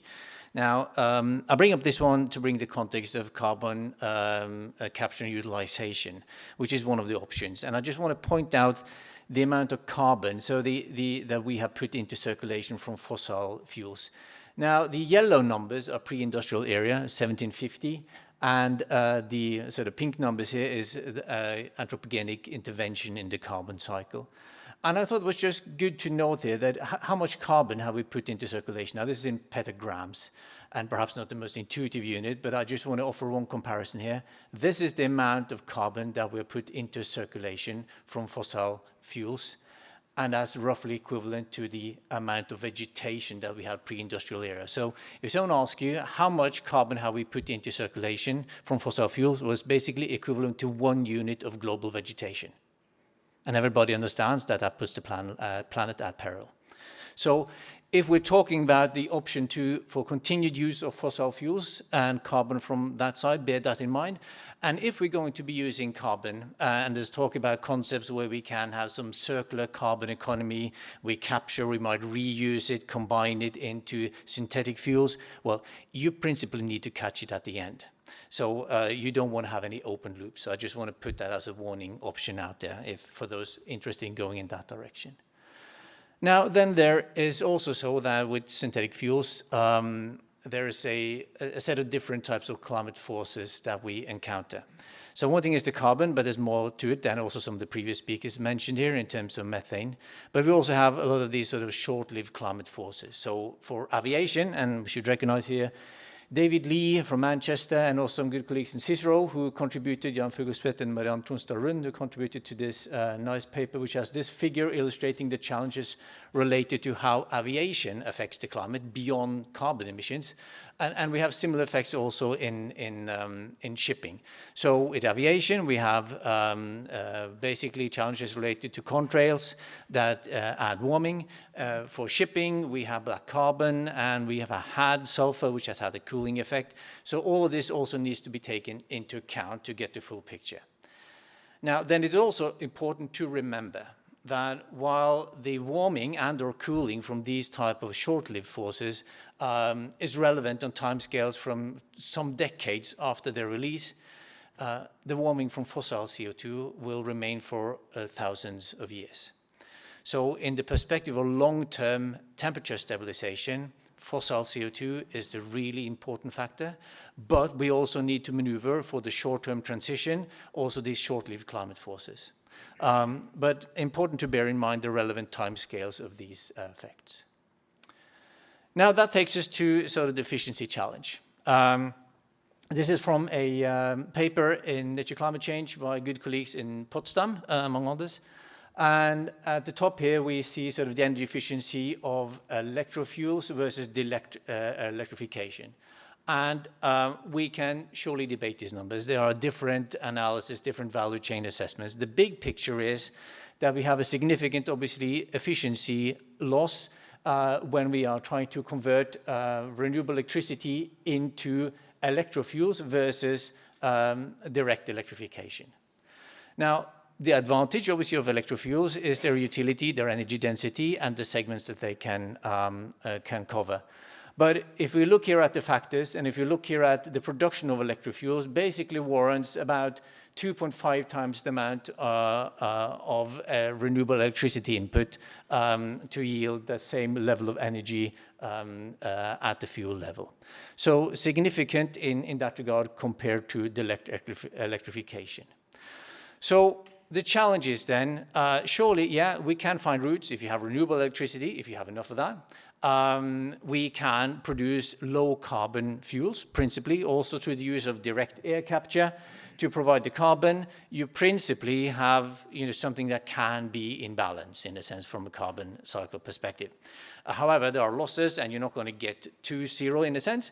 However, you can get quite low, but surely the energy requirement inputs here is what we need to ponder a bit on here then and going forward. Now, just for a reference point here then, if we look at the energy system as per 2019, and this is from the from figure 623 from working group 3 in the 6th assessment report, which shows the energy system in 2019. And if you look here, total primary supply, 585 hectajoules. And we look here on the other side, transport, and yeah, okay, so this one is blocking. I'm not sure if you can move that one. But transport, final shipping is about 14, and aviation about 8 hectajoules, about 22 hectajoules in total. Transport in total, 121 hectajoules over here. And we can also see then that wind and sort of the non-biomass renewables here add up to about 20. We don't include nuclear in that one, but if you take hydro, wind source, 20 something in what is typically categorized as non-biomass renewables. So let's then look at the broader picture of demand going forward. So we can see here trajectories here for shipping and for aviation for some forthcoming recent publications indicating with energy efficiency measures we have a bit increase or some steady levels here, a bit similar business as usual and some similar analysis here. So for simplicity then, if we think of that like a mental experiment here, let's keep the demand side sort of constant. We are then looking at if the complete energy requirements for shipping and aviation were to be supplied by electric fuels, we could be looking at, say, 60 hectajoules globally of renewable electricity. So let's have that, and that's just one number, but just as a rule of thumb here, then let's look at that. Now, this is from the 6th assessment report, and we have here then for the different temperature levels here, the figures showing us the amount of here total primary energy and here non-biomass renewables, here solar and wind. So basically, if we look at 2050, this is then the level of a global primary energy production that we're looking at. And we're seeing is around where we were at. So around a lot around 600 this year, mid between 8 and 400 here, if you look at the quartile ranges here. And if you look at non-biomass renewables, we see that sitting around 200 plus or so, and with biomass also on the low level. So basically, if you're looking at the group here, sort of 1.5 and 2 degrees, we're looking about 100. So about combined non-biomass renewables electricity generation here, about 200 hectajoules. Now, if you look at that in the context of 60, that's quite a lot, right? So 60 hectajoules, that's challenging. And I could say, that in these scenarios, those options were sort of not well represented in the scenarios for the 6th assessment report, which has sort of their literature cutoff date some years ahead, so around 2020, and a lot of scenarios were analyzed in the period 2015 to 2017 or so. But what we saw there was that the transport sector decarbonized quite late. However, if we look here now and we sort of think, can we fit? Well, surely we can find room for some electrofuels, some of the less efficient routes, if you will, but with low carbon within the interquartile ranges here. But it's not, surely supplying the global aviation and shipping fleet through those routes seems challenging, right? Then again, obviously, quite a lot of biofuels generally, though, in this scenario, so bear that in mind. So across electro and biofuels, there are options that can provide, in my view, significant shares of low carbon fuels. And with that, I just want to wrap it up here and pointing to that, yes, these options may contribute. However, it's still unclear at what level, at what scale, and at what cost. Especially direct air capture is one of the areas where we need more research and more knowledge to understand the volume and scale of which these technologies can contribute, and surely also the deployment of renewable electricity generation. Whether we can maneuver, because it's basically up one order of magnitude from what we have now. And surely with all the challenges we see with land use conflicts, it's a big question, how well can we maneuver that? So it's success in terms of electrofuels and those opportunities there that hinges on our ability to basically successfully deploy large volumes of renewable electricity and also harness the technology of direct air capture in a sense. Yeah, thanks. Thanks so much, Andris. It's really important points on the challenges of going for hydrogen and e-fuels. Let's go on with Nils Røkke. He is the president of ERA, of the European Energy Research Alliance. He's also one of the executive vice presidents of SINTEF, responsible for the topic of sustainability. And we actually invited him because he is the director of the recently established big research center, the FME, on hydrogen, called HydrogenI. I would say HydrogenI. I think you should say HydrogenI. Yeah. So you share some insights of what research you do in that research center. Thank you, Nils. Thank you, and I'll expand a bit beyond that, actually. Yeah, you introduced me and the center as well. This is the research topics in the center. As you see here, production of hydrogen and hydrogen carriers, which is ammonia. And quite unique that we look at both green and blue hydrogen production, and the same with ammonia. Or I could say low carbon, which is said also by a previous speaker, which I also subscribe to in general. Transport and storage, and then industrial use and maritime end use. This is kind of building upon the Norwegian hydrogen strategy. Now, quite important activities, of course, the overarching on safety and material integrity. And we are also having use cases where we look at specific cases in Norway, and could be outside Norway as well, in terms of where are we trying to build these kind of sustainable hydrogen value chains. And I should also mention we have 37 PhD and postdocs as part of this program, which runs over 8 years. And with these partners, we have 50 partners in total. You see the research partners. Well, you actually don't see them because of the line here, which is provided by the video system. But all these partners, they contribute to the center, which is about 50 million euros over 8 years, and with partners from Norway and from other countries. But I would like to look a bit on the context of today, which is the future of gas and the relevance of activities and the work we're doing in that space. And I would say that Norway has a long track record in renewable hydrogen production, as we know it, as here shown from the hydro facilities, and also from Norwegian electrolyzers, which is producing electrolyzers for the global market, also a partner in the center. And the center also wants to bring forward innovation from the activities through new processes or new equipment, as seen here.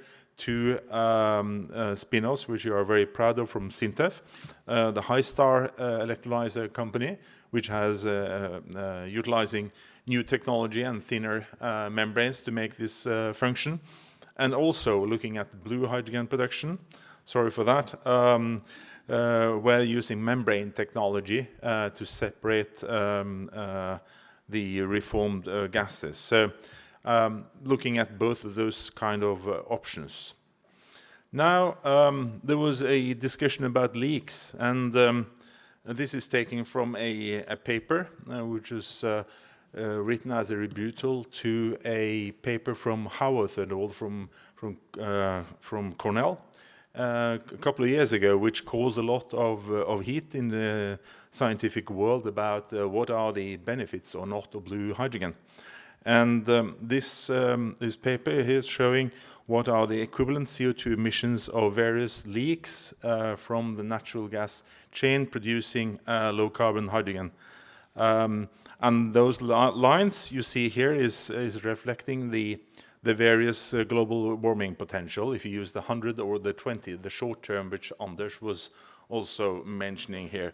So obviously, I mean, if you have several percentages of leaks, you're in a bad area where you're actually emitting as much as you would do from ordinary gray hydrogen production.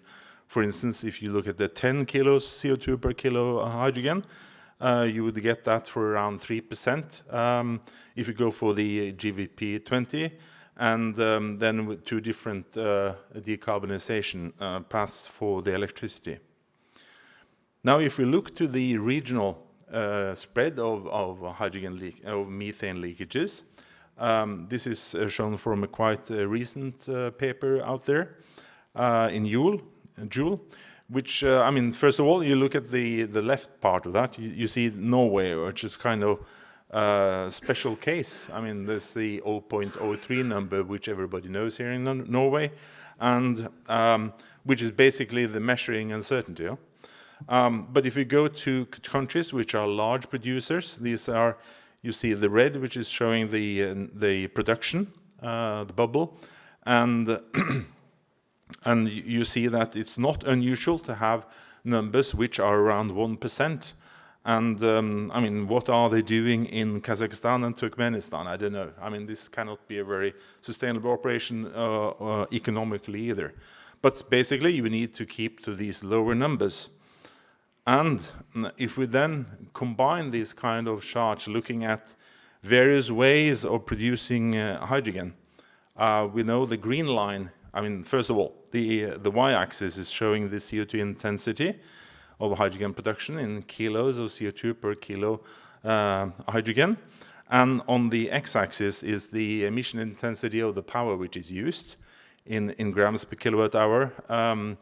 And the green line is showing electrolysis. I mean, you could argue it could go slightly lower, it could be slightly higher based on the efficiency of the electrolyzer. But this is basically a linear line here with the efficiency. And then looking at the reforming without CCS is between 8 and 12. Maybe I'll have to point on that actually. 8 and 12, which is reforming without CCS. Now, I've put up here some lines on the electricity mix of Europe.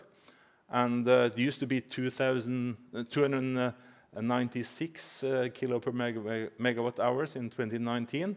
It moved to 230 and back to 251 in 2022.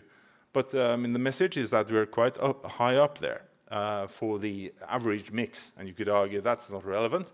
Well, it isn't, of course. I mean, if you're making it from designated wind or solar power, you're pretty close to zero in terms of the electricity mix intensity, and that also gives a very low footprint. But if you have some kind of links to the grid, you have to take that into account. Now, looking at the low carbon hydrogen production with CCS, we see here the 0.03% case, which is a Norwegian case, and using a greenhouse warming potential of 100. You see that is well within the green frame here, which is the EU Sustainable Finance Taxonomy, which says 3 kilos per kilo or 100 gram. And if we then increase here with a 0.5% leak and the GVP of 100, we are around 2. And if we go to about 0.5% and using the GVP of 20, we're at the limit here in terms of what is in the sustainable, the taxonomy. So the point being that it's possible to produce this with a very low footprint, given that you have control of the supply chain of your methane. And this does not take into account the climate effect of hydrogen leakages, but I mean, come on. If you're concerned about methane leakages, you should be super concerned about hydrogen leakages in terms of HSE and operational issues. There was a discussion about when do we have this fuel switching point? When would you rather go from natural gas with buying quotas versus going to low carbon hydrogen and green hydrogen? This is showing also from the same publication. When are these fuel switching points going to be? And I'm a bit limited on time now, but this is showing the needed CO2 price in the ETS to reach the European emission targets. And the blue here is then showing what the prices of natural gas with CCS and hydrogen production would yield, and the same for typical power prices that we would see. So we see that when you get to about 2038 or something, you would shift to hydrogen, from low carbon hydrogen. When you reach about 300 or something like that in the ETS, versus for green, you would do that at a later stage, given that the cost of electricity, and it was alluded to earlier, on the offtake on the hydrogen, which is really causing all the problems. Now we could argue these curves could go up and down based on what kind of electricity prices you use, and gas prices. What has been used there is what is seen as reasonable, and you can find that in the paper which is referenced here. So, coming to the summary, the hydrogen carriers, I didn't discuss much about the others in this presentation, but they are key for any credible decarbonization towards 2030 and 2050. Was mentioned earlier here, grey hydrogen. I mean, that emits something like 900 million tons global scale per year.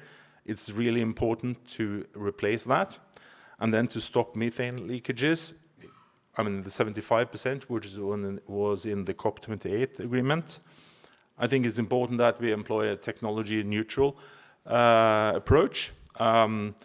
Obviously, on the longer term, that we will need to have a green hydrogen in the system.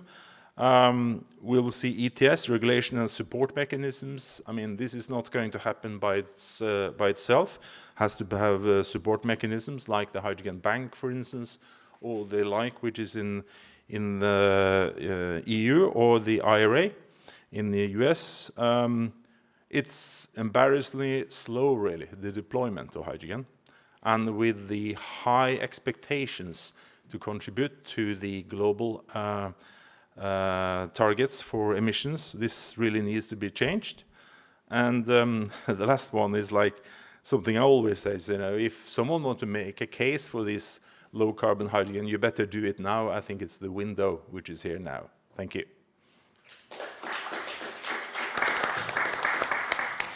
This is working. Yeah, this is very true. Thanks so much, Nils, for showing us the uncertainties of the development of CCS, hydrogen, blue and green. Very good. Let's go on and go from the academic perspective now more to the stakeholder perspective. We're keen on also inviting companies and other stakeholders that provide us with their insights. And we have Christoph Stemmler here from SEFE, which stands for Sustainable Securing Energy for Europe. Sorry. And for those that don't know that company yet, it's the new name of a company that used to be called Gazprom Germania. So when the German government took over the company after the beginning of the Russian war in Ukraine, they renamed the company as well. And you might have heard, we originally approached SEFE for coming here because they had signed this very large natural gas import deal with Norway, the largest since the Trollfield agreements in the 1980s. So they are a big customer of Norwegian natural gas, but they also have a branch that's working on hydrogen, and Christoph particularly has a career of working on hydrogen and hydrogen imports, because he's built up the German-Australian hydrogen partnership. and he's worked with the German, should say that right in English, National Academy of Science and Engineering, so sort of a sister to where we are here right now, ACATEC, on hydrogen imports, which is a big topic in Germany, and I think you will share some insights on that with us. Yeah, Thank you. Thank you for the lovely introduction, and thanks for having SEFE here at this very lovely building. You just mentioned I worked for an academy before in Germany. We didn't have as nice of a buildings as you guys have here, so it's very impressive. Like you said, we have a legacy company that is quite known in the world, and since the Russian invasion of Ukraine, we were nationalized. We had sort of changed our mode of operandi. The nationalization was due to securing the energy supply for Europe and also to get the aggressor out of the company. And since then we have a rebranding. We have sort of taken a sharp turn going towards green molecules or renewable molecules, low carbon molecules, whatever you want to call them, as long as we reduce the emissions. So today I'd like to talk you through sort of our conventional gas business, then how we sort of want to transform the gas business, then go a little bit into detail about our infrastructure assets, and then also sort of the challenges we see in actually making the future of gas happen. And some of the previous speakers have touched upon a lot of things, and so some of those things will be old, some of them will be hopefully new. So like I said before, SEFE is a global gas company with a European focus and German headquarters. I mentioned that we're owned by the German federal government. We are operating in 11 countries. We have a fair market share in the European gas market and also in the German gas market. We are not only procuring pipeline gas from Norway, from our friends from Equinor, but we're also trading LNG cargoes across the globe. We have a strong customer base in Germany with roughly 500 customers, from municipalities to industries to very large industries. But we're not only we don't really just buy and sell and trade gas. We also co-own storage facilities in Germany. We are also one of our unbundled subsidiaries who will speak later. Through that, we also sort of co-own pipeline network, and we are still 1,500 people across the globe. And so all of that needs to transform, because we see that roughly in the 40s, and we've seen some figures before, roughly in the 40s, there likely won't be any business case for unabated gas in the European Union. At least that's what the regulation is striving for. So we are developing sort of a new and clean hydrogen business, which sort of builds upon our footprint, our relationships across the value chain. And sort of a stretch target is to have the same market share in the gas supply, in storage and transmission as we have today in our conventional gas portfolio. So we have sort of three pillars and how we want to do it. We want to build up the infrastructure. I mentioned the storage. I will go into that in the next slide. We source clean hydrogen, renewable hydrogen across the globe. We have a partnership with Gen2 Energy here in Norway for hydrogen imports. We also, that was also part of the deal with Equinor, want to import low carbon hydrogen and potentially also renewable hydrogen starting from 2029 through a yet to be built pipeline. You mentioned RWE. There are also other companies who have a partnership with Equinor. So I think also given the very low upstream footprint, I think it's a very strong partner to stay below the thresholds of the European Union.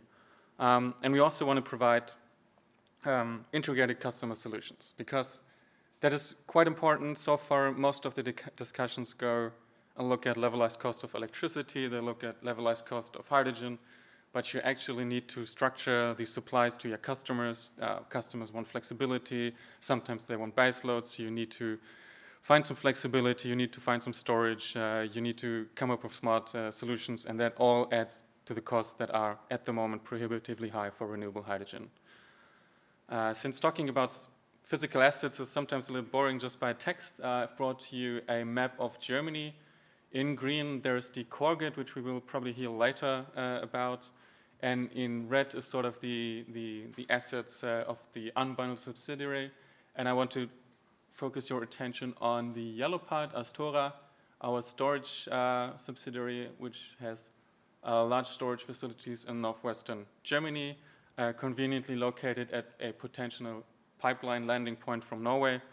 And we are currently investigating to build a hydrogen storage facility close to Jemgum, where we have 3 big gas caverns. We had a market survey last year. Of course, the demand was quite high, and we're now looking at either converting a cavern or building a new one.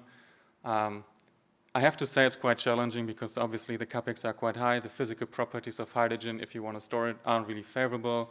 You need more energy to compress it. It's less energy dense, and so companies will have to adjust to higher storage prices if you want to store hydrogen, even though salt caverns are the most affordable storage solution that we have.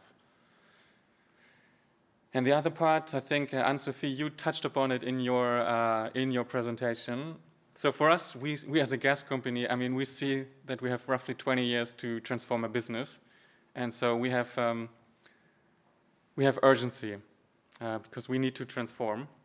And so we want to drive the transition of gas.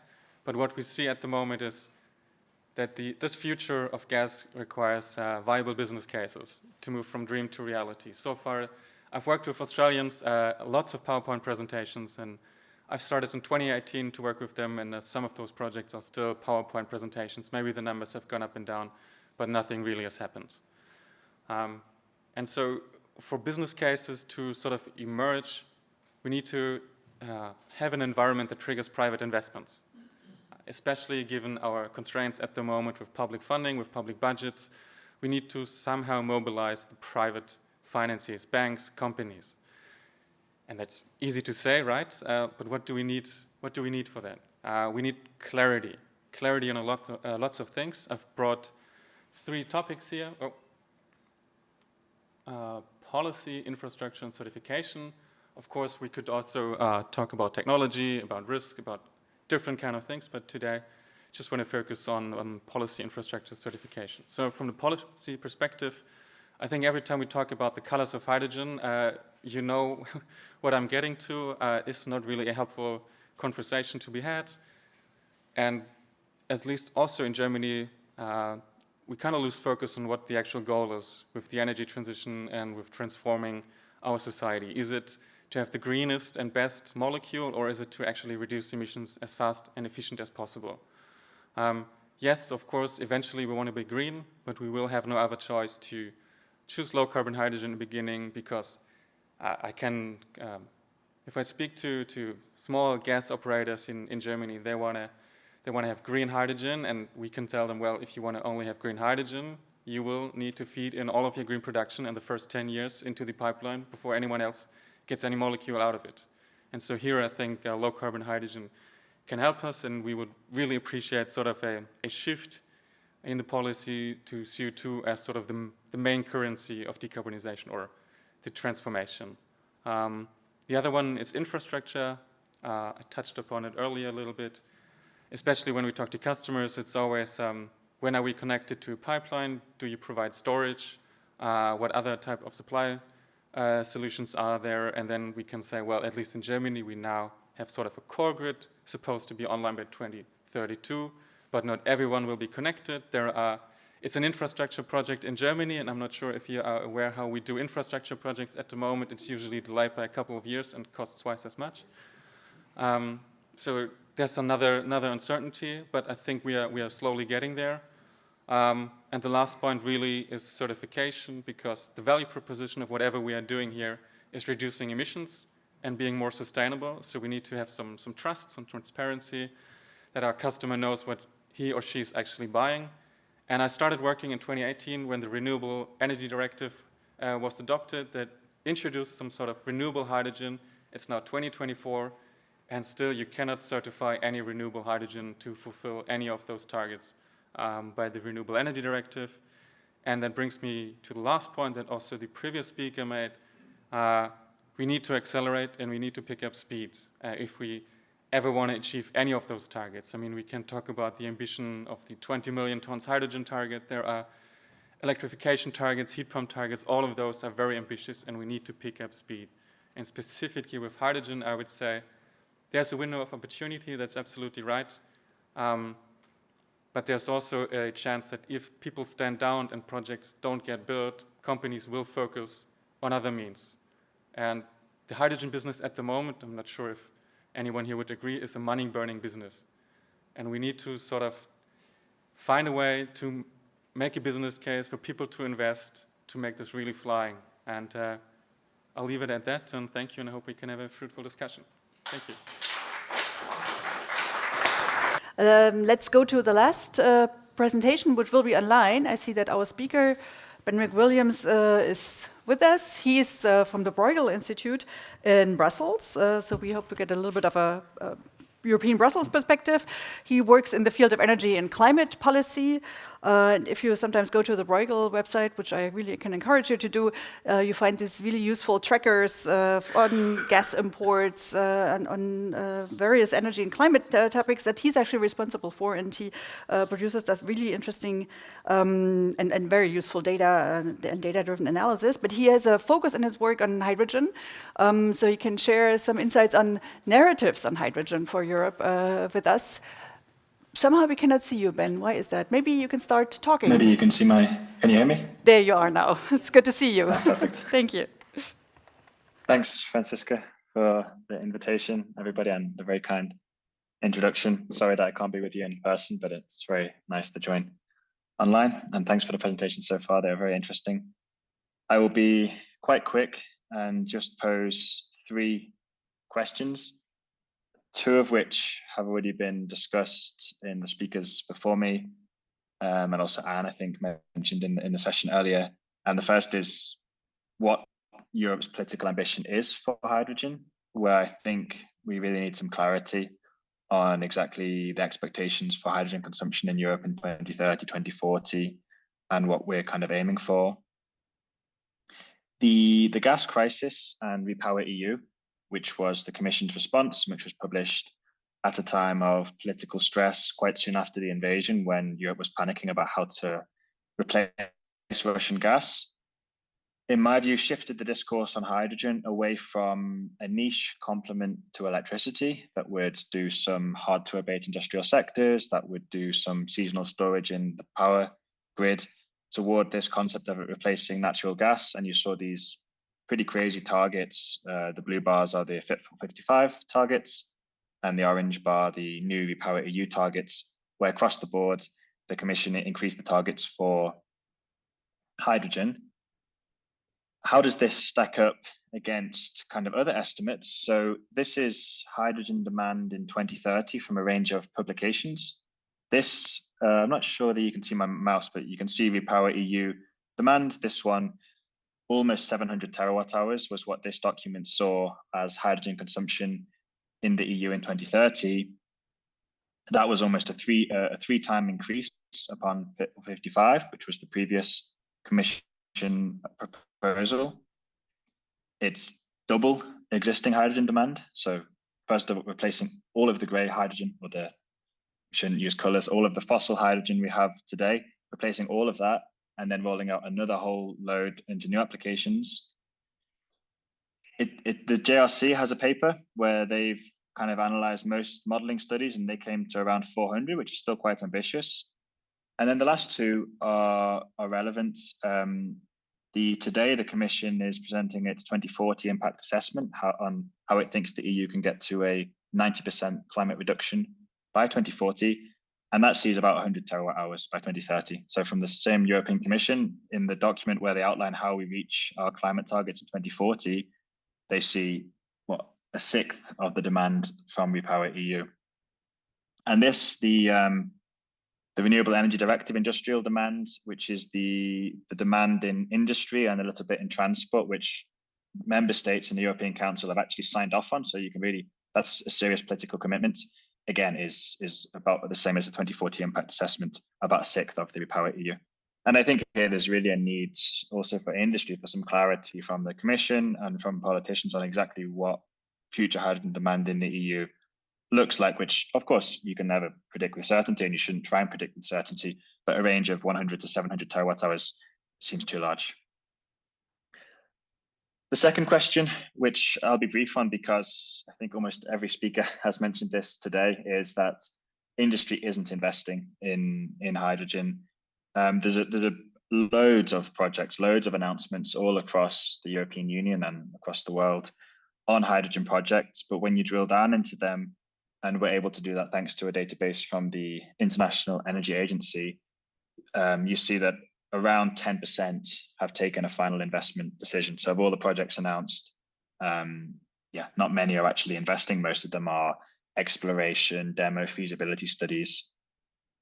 And I added the graph on the right just to show that, I mean, if there was loads of projects and only a few with a final investment decision, but that was still significant scale, you could say, okay, that's great, but also the scale isn't really significant at all.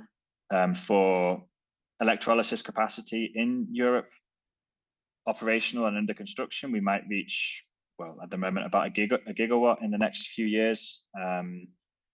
About 3 gigawatt in the next few years with projects that have taken FID, and that compares to somewhere between 80 and 100 gig that we would need if we were going to meet about 10 million tons production, which is in the middle of the Commission targets.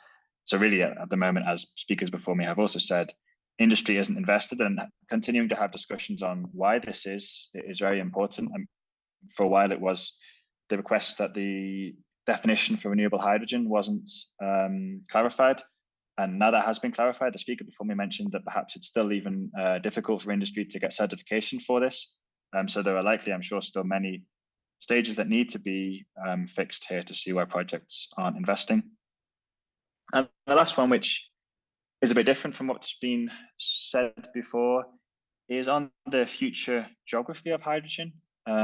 Typically, in many studies, we think of replacing everything we do now with hydrogen, but that's not how the world works, and that's not how trade works. And it's very possible that in the future, we will produce things in different places in Europe and around the world. And you would, in fact, expect that as you shift from one energy source to another, because the relative advantage of different areas is fundamentally different when you produce from solar and wind originally, compared to when you produce from coal, for example. The map on the right shows the historic location of ferrous metal industry, so particularly steel plants. And you see they're typically located next to coal mines. So in the past, industry decided to locate its production close to the source of extraction, in this case of energy sources. And moving forward, that might happen for hydrogen as well. A lot of what we're going to do for hydrogen is produce what some people call derivatives. And that means products from hydrogen, things like ammonia, things like methanol, another chemical, things like reduced iron. So one stage along the value chain of the production of steel, synthetic kerosene. Anders discussed this earlier, huge energy requirements.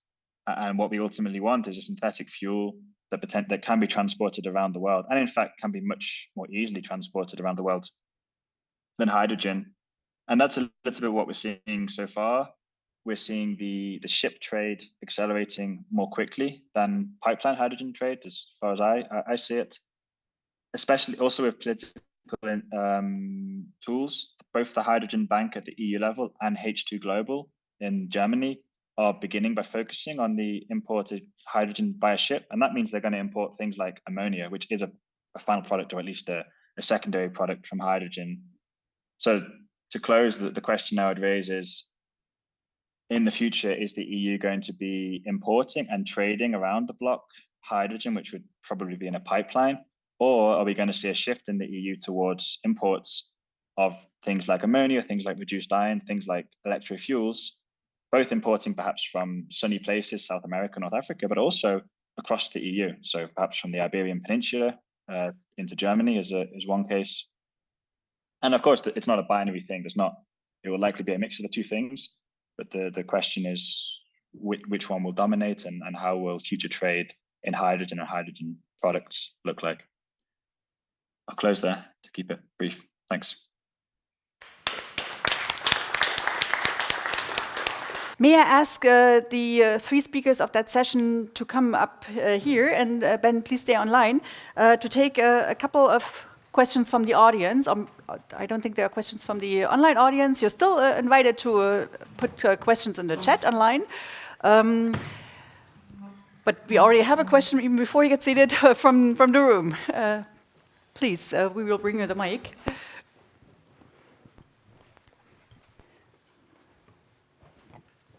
Svein Flotte, petroleum engineer.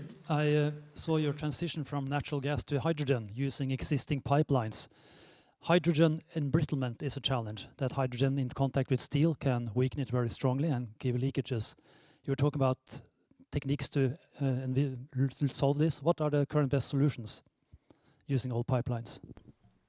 I think this question is directed to me. I think a colleague later will explain more about the pipeline solution. But what you have to keep in mind in Germany, at one time we had 50% hydrogen blend in some parts of the grid. So our grid isn't like any other. And for the core grid, parts of that will be built new, so completely new hydrogen pipelines, and parts will be retrofitted. But again, I'm not a technical expert on this, and so I think later there will be someone that you can ask.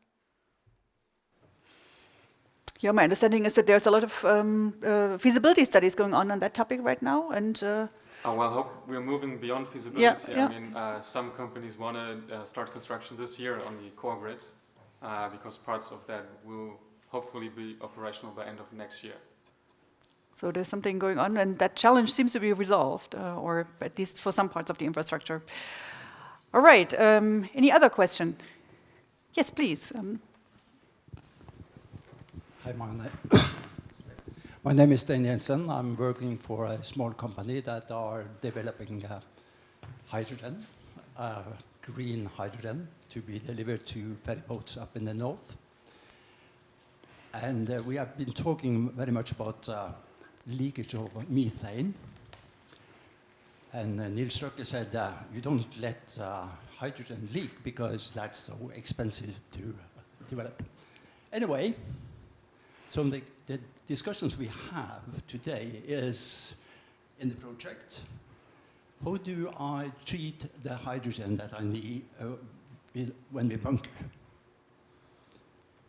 Obviously, if we are counting only 20 years, the global warming potential for hydrogen will probably be twice as it's calculated today. The solution today is probably to vent it when we bunkering some part of it due to the technology that I use to pump up the storage on board the ferry.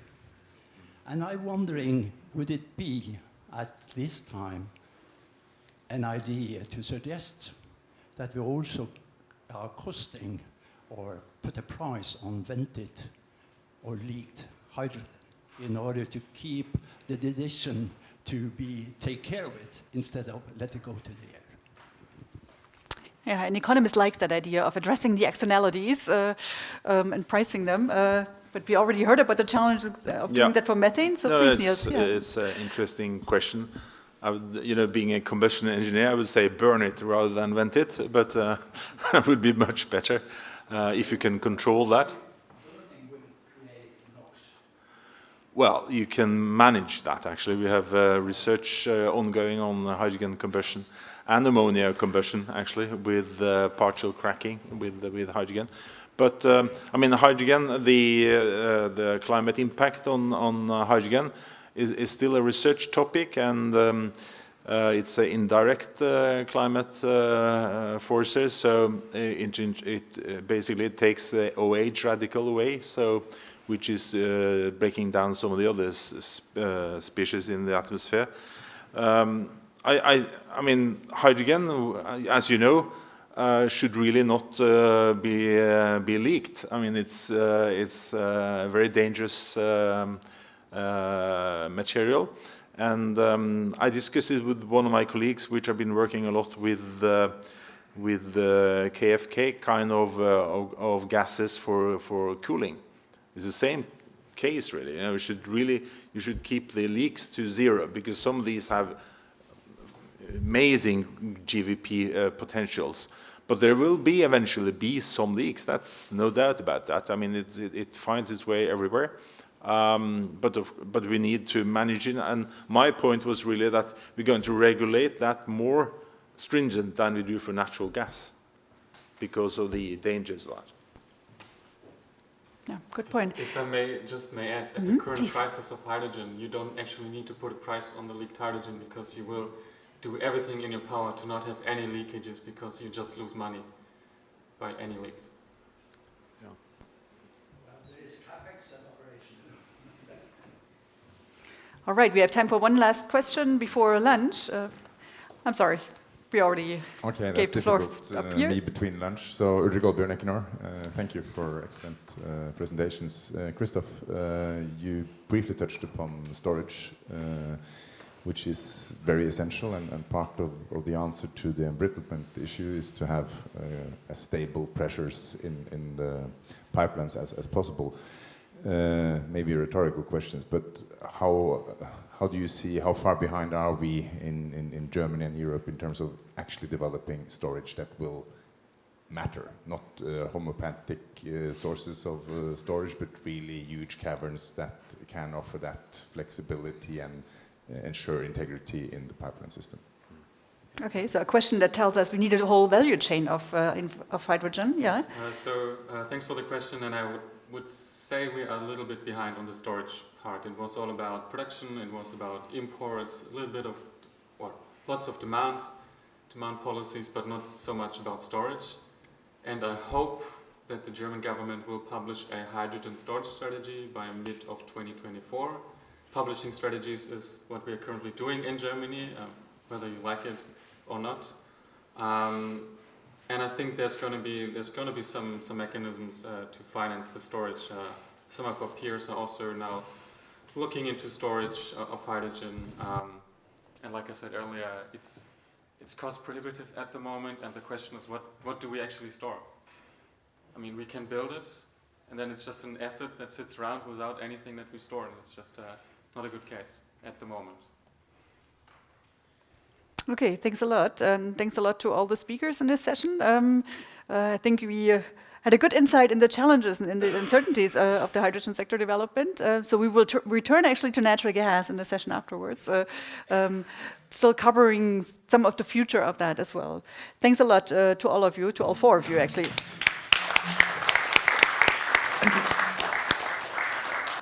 All right, so in the morning sessions, we sort of got a good overview of the challenges, in particular of the challenges ahead of us with decarbonizing the gas supply, let's say it this way. And in this next session, we want to look at gas demand. So what's today natural gas demand? How do we decarbonize that? So we wanted to provide an overview, or actually look a little deeper into various sectors in this session. And we have a good number of presenters this time. We have 5 presenters to look at electricity sector, sort of a system and the industry perspective, transportation, lots of different sectors to hopefully give an idea, because I think that was an outcome of the morning session, that there's not one solution that can replace all natural gas, and we need to look into the details. And we will start with a presentation by Asgeir Tomasgard. He's one of the organizers of the workshop today. He's a professor at the Norwegian University of Science and Technology and at NTNU, where he now leads the energy program of the university. And he has a long-time affiliation with EASAC, so he will share some insights on electricity sector interconnection. Thank you, Asgeir. And you have 10 minutes at most. Thank you very much. So it's a bit challenging to go through all end-use sectors, so I chose to present some of the results we have from the Empire model, and that's a model that we developed originally to be a power market model for Europe. And what we have been doing over the last years is to extend it to cover a little bit more about the details between interactions between natural gas and electricity and CCS and hydrogen. And to understand this interplay, we also need to model some of the end-use sectors and how the end-use sectors are decarbonized. And it's mostly industry that we have included in this model, but also a little bit of transport. What's the special feature with this model is that it models the electricity system hour by hour, not all hours until 2050, but representative hours until 2050. But then it models investments as well. So it models the system's development in a situation where you would expect supply to equal demand in every hour, but also where you would look at what would be the optimal technology mix in a 2050 perspective. And obviously in the North Sea, it's very interesting since you have both offshore wind, you have the availability of natural gas and reuse of natural gas infrastructure like pipelines, both for hydrogen and CO2, but also the option to build new infrastructure for CO2 and hydrogen pipelines. So I'm not going into any detail in these minutes, but I just want to show you a little bit on this dilemma. So the security of supply with an increasing renewable volume coming into the market, you need affordable energy and you need clean energy. And the dilemma with hydrogen's role into this is, of course, that you need energy to produce hydrogen, either natural gas or renewable electricity. And after the Russian gas disappearing more or less from the market, I think it went from 40% to 10% of the European market, then you are missing energy, also to produce hydrogen. So what this model does, it prioritizes in which area could you use natural gas directly, in which areas could you use hydrogen from natural gas, and where could you use hydrogen coming from renewable, and doing this understanding that you are short both on natural gas and electricity. And the model will suggest a mix like this for Europe going forward to 2050. So this is with Russian gas in the market and without Russian gas, and you can see it's not huge differences, but one of the differences is that there is slightly more generation capacity, so 3 terawatt of generation capacity. So this is the installed effect versus a little bit less here. So you are doing more electrification, and in any case, you will do a lot of electrification. If you look at the energy mix, it's wind onshore, it's wind offshore, and it's a lot of solar power, and then there's a mix of different other technologies. There are some fossil fuels, but then with carbon capture and storage on both coal and natural gas in the mix. But you can see that the mix of the energy of the electricity sector is mainly renewables. If you look at offshore wind, which is interesting from a North Sea perspective, this is again the picture with and without Russian gas. I don't think you have to read exactly which of the offshore wind projects that will actually be implemented. This is a model, so this is just, it's not a projection, it's a suggestion for how you could build offshore wind in the North Sea. And you see again that it's up to 200 gigawatts installed capacity again. So that's just to put that in perspective, the whole Norwegian hydropower system is around 30 gigawatts installed capacity. So this is massive amounts of offshore wind, and not only in the Norwegian side of the North Sea, of course. This is the North Sea in total.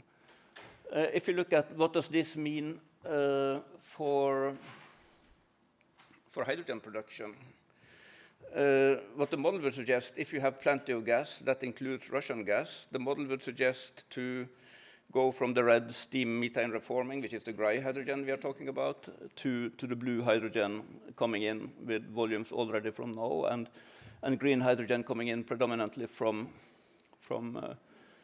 2035 in such volumes. But these are huge volumes, of course, so it would take time to build up capacity to do this. But the reason why blue hydrogen is coming in earlier is, of course, price, and also that you need to prioritize the electricity that you have for electrification of some sectors, and also, in fact, replace massive amounts of coal and natural gas already.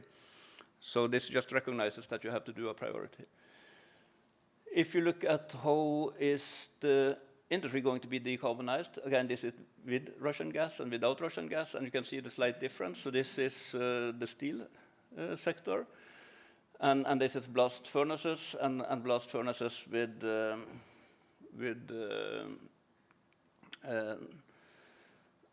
direct reduced iron and with blast furnaces with CCS and direct reduced iron technologies with hydrogen, I mean. And you can see when you have plenty of gas, I think you could just ignore this thin slice of CCS. You would probably go directly for hydrogen. I think that's what European industry is thinking of doing as well. When you have less Russian gas, the model could suggest that you actually use CCS in a short period of time just because of the shortage of energy to produce hydrogen. But as you see on the top, it's also a huge amount of scrap metal. So what this shows, I don't think this gives you an idea of exactly what to do. It just shows there is a trade-off between different technologies, which is a direct consequence of having a shortage of energy in Europe. If you look at cement production, it's predominantly with use of CCS. So this part is hydrogen-based. I think that's a model anomaly. It's basically in Eastern Europe because we don't allow the model to build more natural gas infrastructure, but it is allowed to build hydrogen infrastructure. And there's too little gas in the market. So basically it produces hydrogen to transport to Eastern Europe to use into the system instead of installing CCS. So I think for the cement, the model points to CCS as the solution given the shortage of natural gas. If you look at the amount of carbon capture and storage, again, the without Russian gas and with Russian gas, you see that the volumes are huge anyway. This is CO2 sequestrated and in terms of gigatons. So if you go to 2050, we're talking about 15 gigatons in the European setting in order to decarbonize industry. But also when you don't have plenty supply of natural gas to the market, the model suggests to use also carbon capture and storage in the power sector in order to continue firing with coal and then put carbon capture and storage on top of that. So these are, of course, not predictions again. These are just solutions from a model that points at how the shortage of Russian gas, again, could influence the choices that you have to do in Europe. And I think if you want to conclude based on this, I think it's quite crucial to see how the offshore grid in the North Sea will develop and the amount of offshore wind that you will link up to this. And then again, the priority on how are we going to use all this new renewable? Are you going to use it to produce green hydrogen, electrification of the different industries? Or are you going to use natural gas, hydrogen, and carbon capture and storage? And the model points that most likely you need all of these in combination, and the trade-off is between, of course, policy making and economics in terms of how to do it. This is electrolyzer capacity. I don't want to go into detail on that, but try to conclude. So the restrictions on natural gas lead to a significant increase in total power generation capacity in Europe because you need to do electrification of sectors that we could otherwise have used natural gas in. The increase is primarily in coal and renewables, the model suggests, but with coal you need to use carbon capture and storage and increase carbon capture and storage capacity. And the renewables in the North Sea play a key role also in terms of infrastructure for CO2 and hydrogen. In terms of natural gas to hydrogen, the blue hydrogen seems to be dominating in the beginning and the green hydrogen coming stronger in the end. And if you take an example from industry, steel is primarily decarbonized through hydrogen, and I could mention that in our models, CCS is primarily used, for example, for the cement industry. So there is papers that go in more details on different industrial sectors, and I think maybe the main conclusion is it's going to be a balancing game in terms of how are you going to use the resources you have available. How can you use hydrogen to reduce emissions in difficult to abate sectors, and how is the interplay between hydrogen and carbon capture and storage going to go, both in terms of direct carbon capture and storage, for example, on cement, but also the route via hydrogen. Many good alternatives to choose between for politicians. Thank you. Let's actually continue that perspective and sort of vary it a bit and take a presentation by Konstantin Löffler, who also has a system perspective, a little bit like you just had, Asgeir. Konstantin is the leader of the research group for operations research and infrastructure modeling at the Technical University in Berlin. He also has a part-time position at NTNU. And he will present.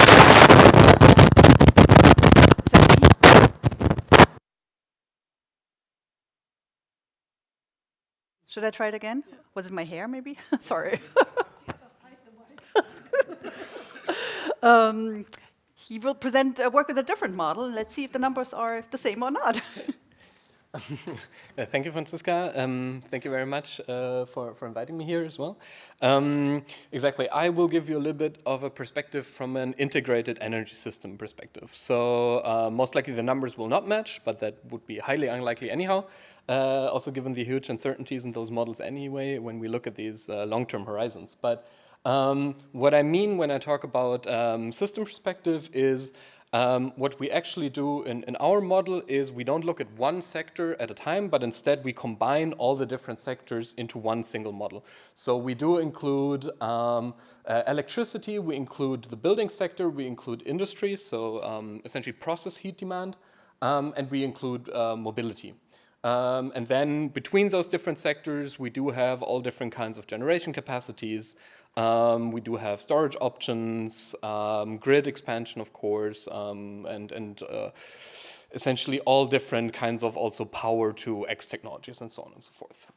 What we typically get out of these models is then the resulting energy mix, technology investments, then resulting from the energy mix and dispatch as well, fossil fuel phase-out dates or CO2 emission trajectories.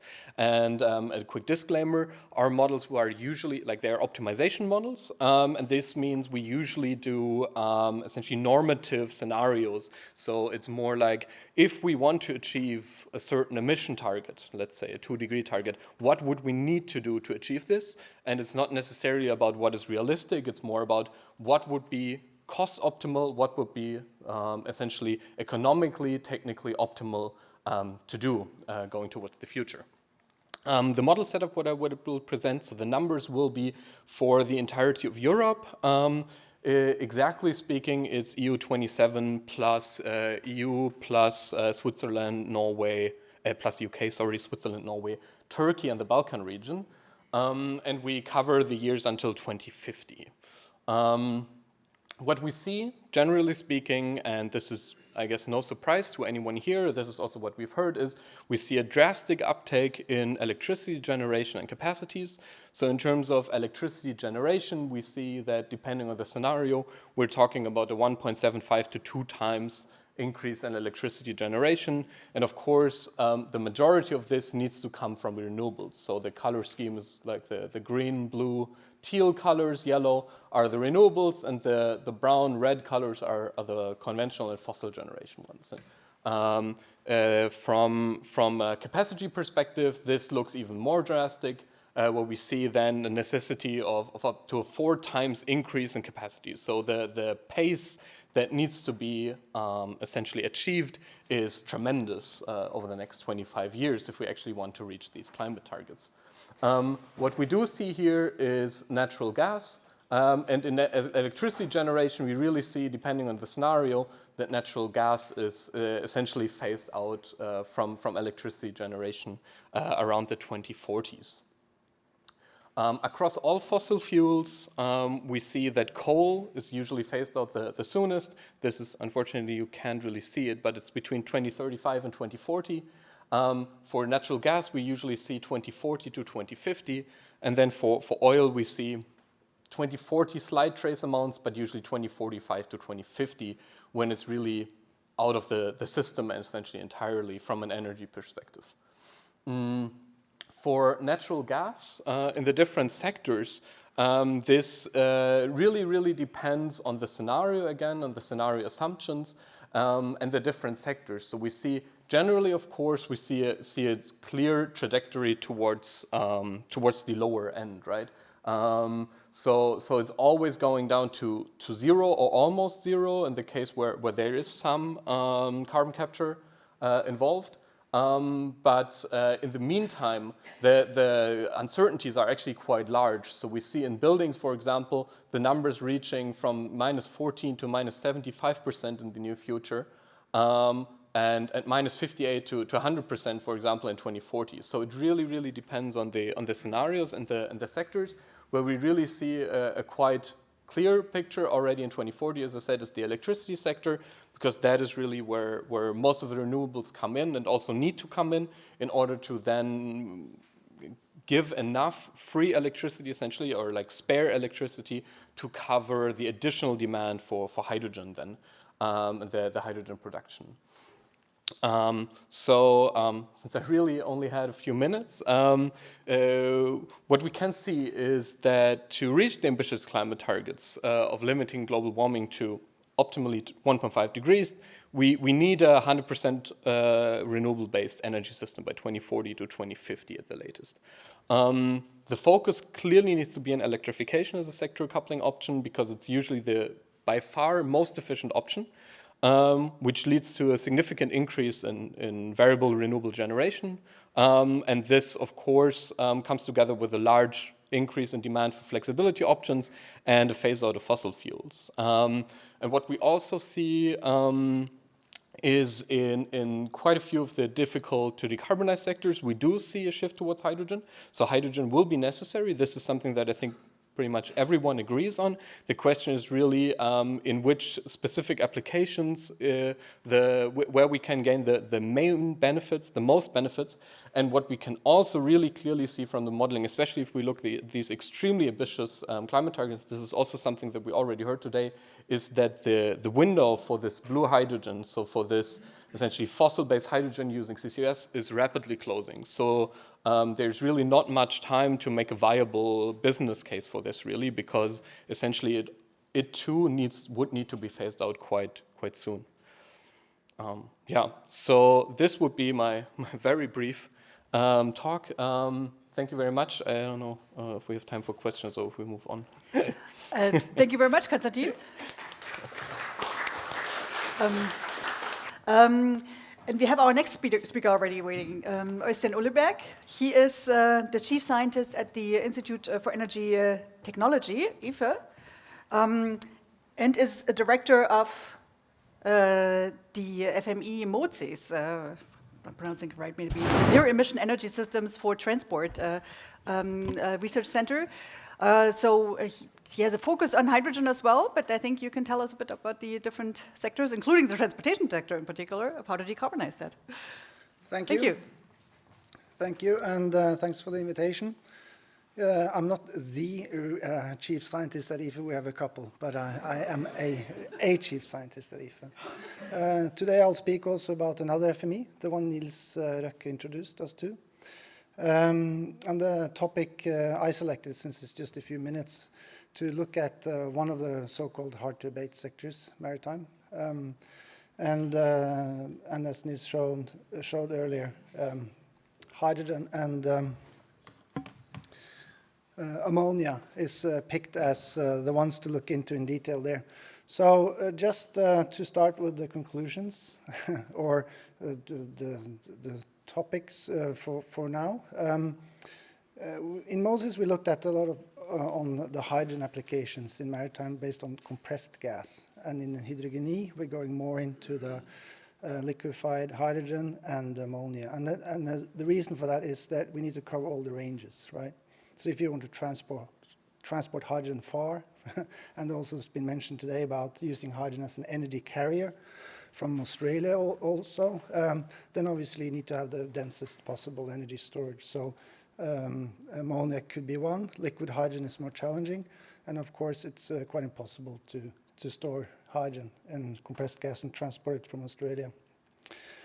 And then on the other side, we need to have some energy conversion devices. And in HydrogenI and also earlier in MOSES, we've looked at the low temperature PEM fuel cells for converting the hydrogen. In the future, if you look into the crystal ball, you need to have we've talked about using a lot of primary energy in renewables. We need to have high efficiency. So we also need to go to the high temperature electrochemical systems to increase the overall efficiency. So there are a lot of studies showing that we need to go that way also. And then we have some situations where we need to go to quite large scale, and we need to use maybe more existing solutions, so the combustion engines, and looking into the ammonia hydrogen-based combustion engines. So those are the sort of topics I'll touch upon very briefly.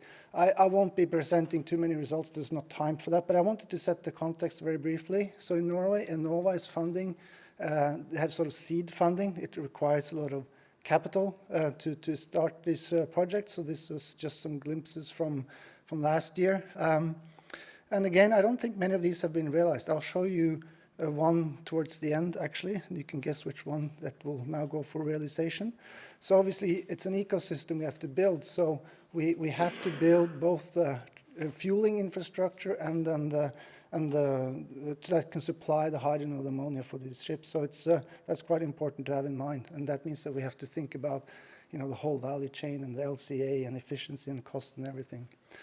I think good news now is that some of these hubs that have been sort of down-selected for now are being realized. So Kristiansand, they will go ahead now with some compressed hydrogen production. I think it's about 8 tons per day. So it will be for some vessels operating in the Kristiansand area. And then I think also quite smart project. They'll try then to use the oxygen produced from the electrolyzer there for Glencore, and then they will use some of the heat produced by the electrolyzer to some of the processes at Elkem. So that's a good concept because we need to have high efficiency. HydrogenI, Nils showed this one. I'll focus on maritime end use. I'm heading this so-called research area 3. And there we focus on, I could speak a lot about motivation, why we're doing this, but that has to be left for another time. But what we're looking at, I'll give you some insight to the main research challenges for those 3 areas that we're looking at now. So on the fuel cell systems, and then these combustion engines, and then also overall system integration, because these will be hybrid systems.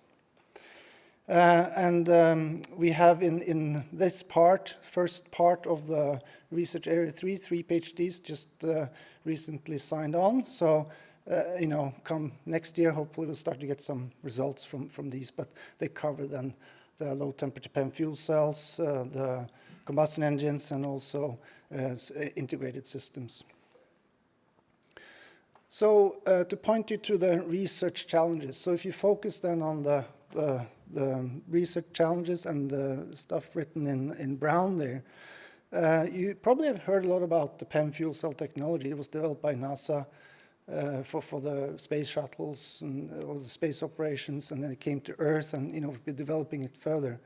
And it has all its challenges, but now it's starting to converge, but it's not really taking off. But it can be used for maritime applications, but that under one special condition, and that is that it can last for a long time.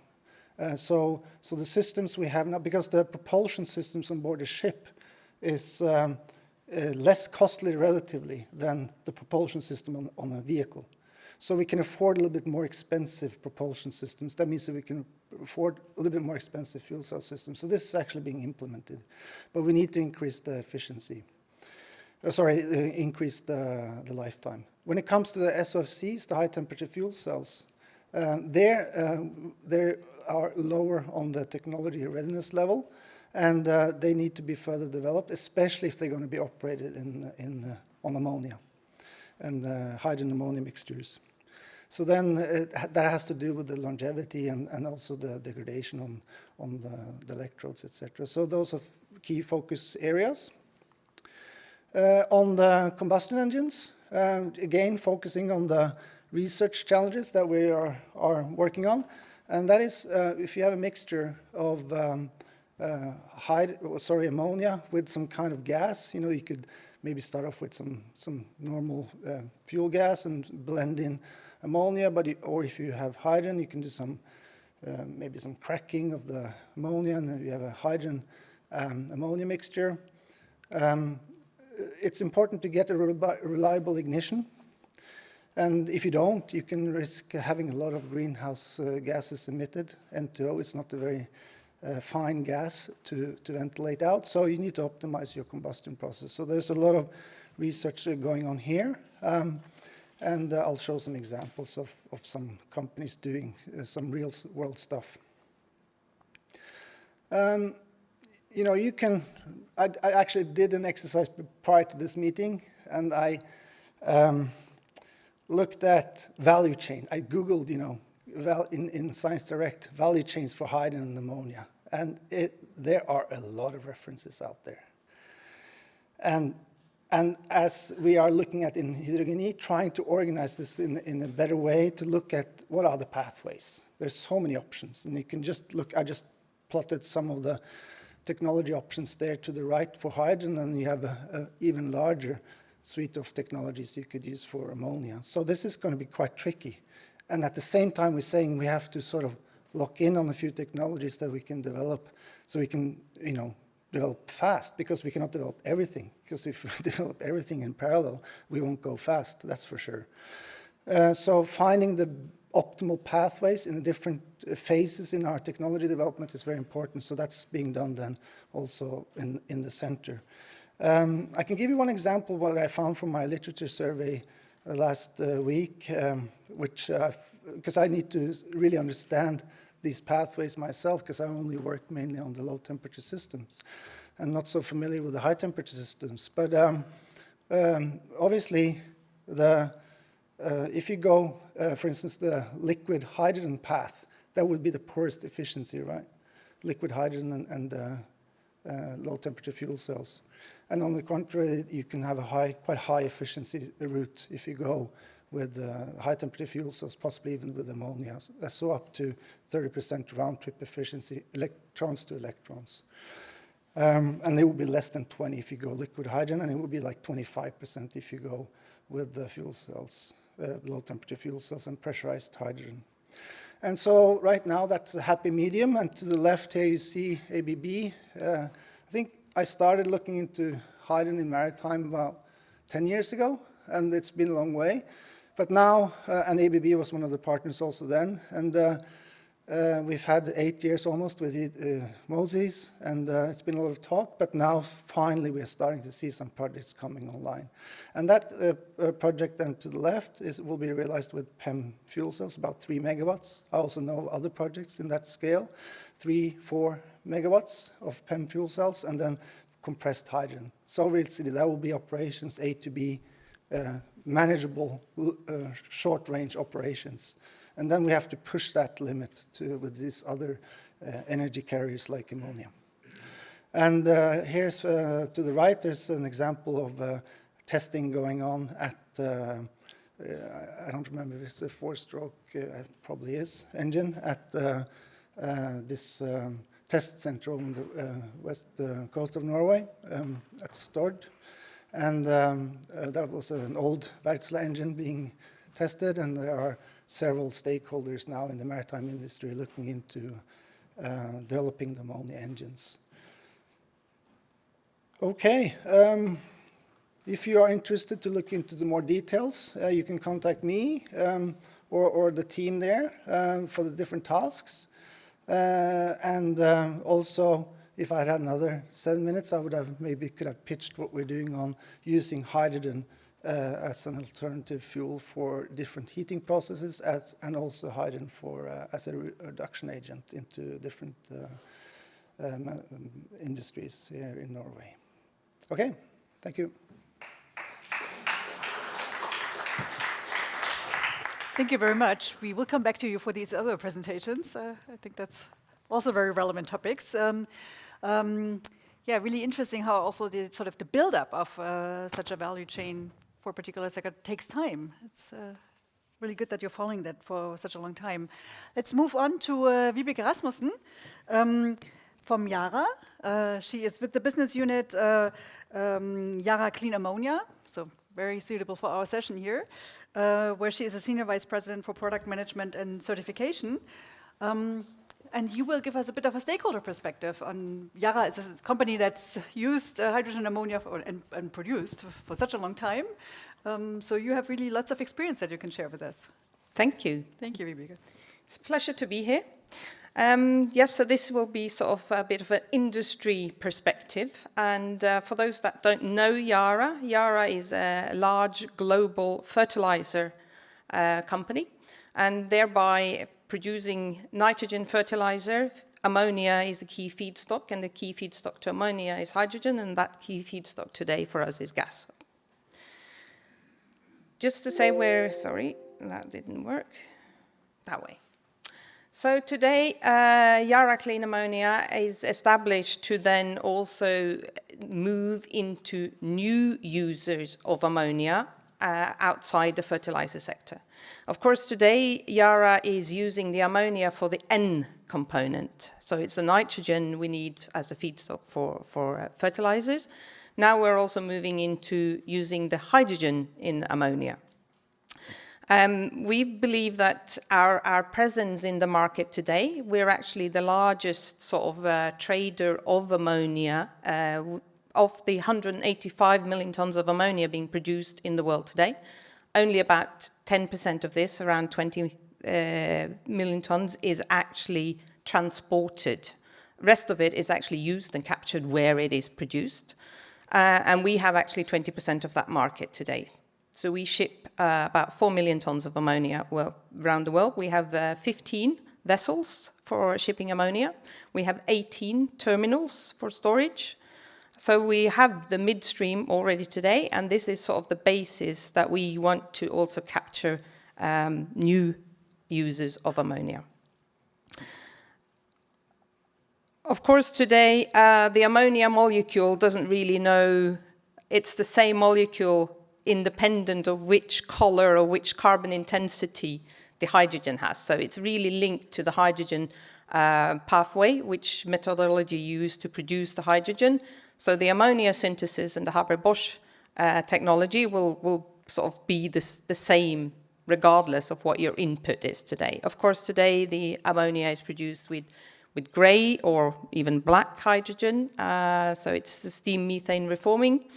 But we're looking then, of course, to capture the CO2 from the steam methane and then have permanent storage, which will then lower the carbon intensity, and which is the one termed typically as low carbon or blue in the color scheme. And then, of course, we're looking into renewables and to produce hydrogen via electrolysis of water electrolysis, and then it will be green ammonia.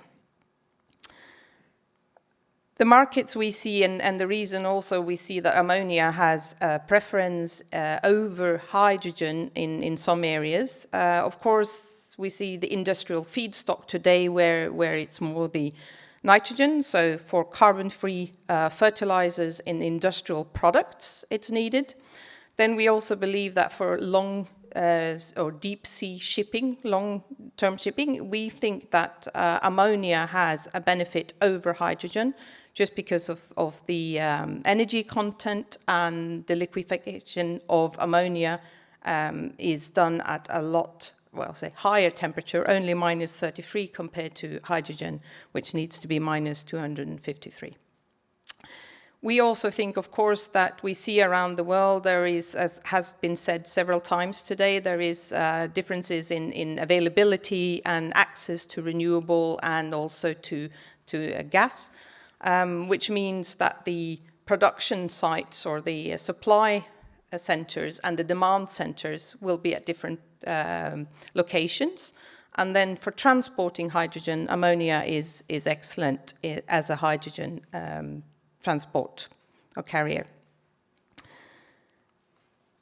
So for us, having also production sites worldwide, we are also retrofitting existing capacity. Of course, we need to decarbonize the fertilizer and the food industry.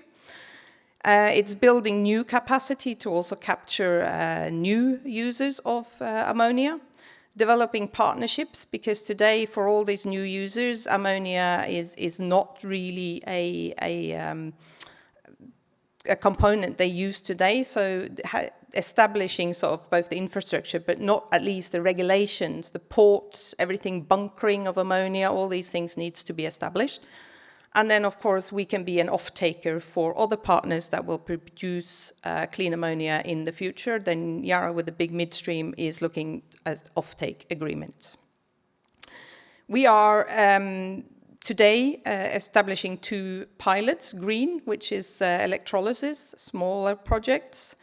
And we are definitely for the large decarbonization of hard-to-abate industry as fertilizer, we are looking at CCS.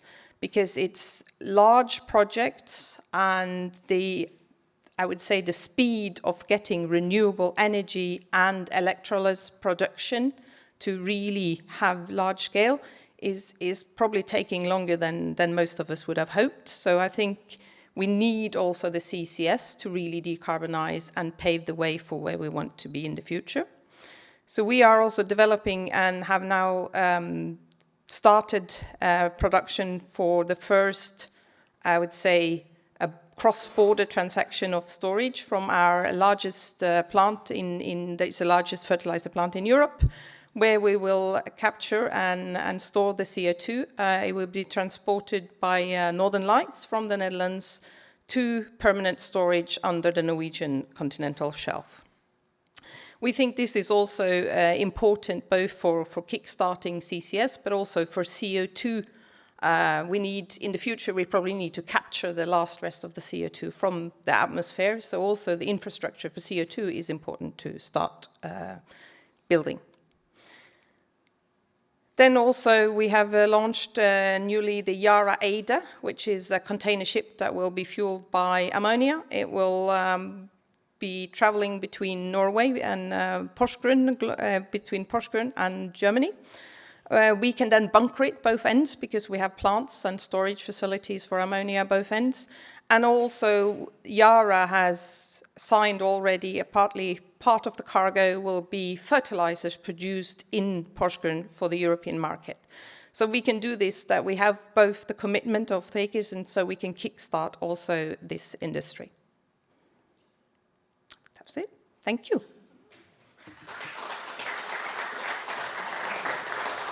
Now we turn to an online presentation. Do we have Antti online? Yes, I am. That's very good. We cannot see you yet, but we can hear you. That's very good. Antti Koson is joining us from Finland. He's at the Lappeenranta Lahti University of Technology, LUT. Now we can see you. Excellent. Where he's a professor of system technology and renewable electricity. And he leads the LUT's Green Renew research platform.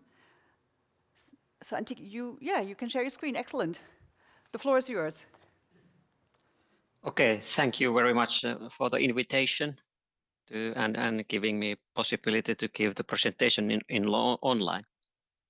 But yes, I try to keep short this presentation.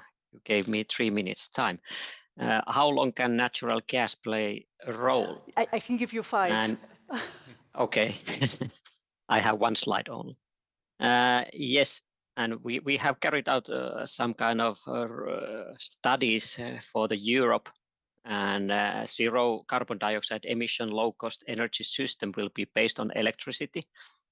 And we have estimated that there will be need of 12,000 terawatt hours of electricity in Europe.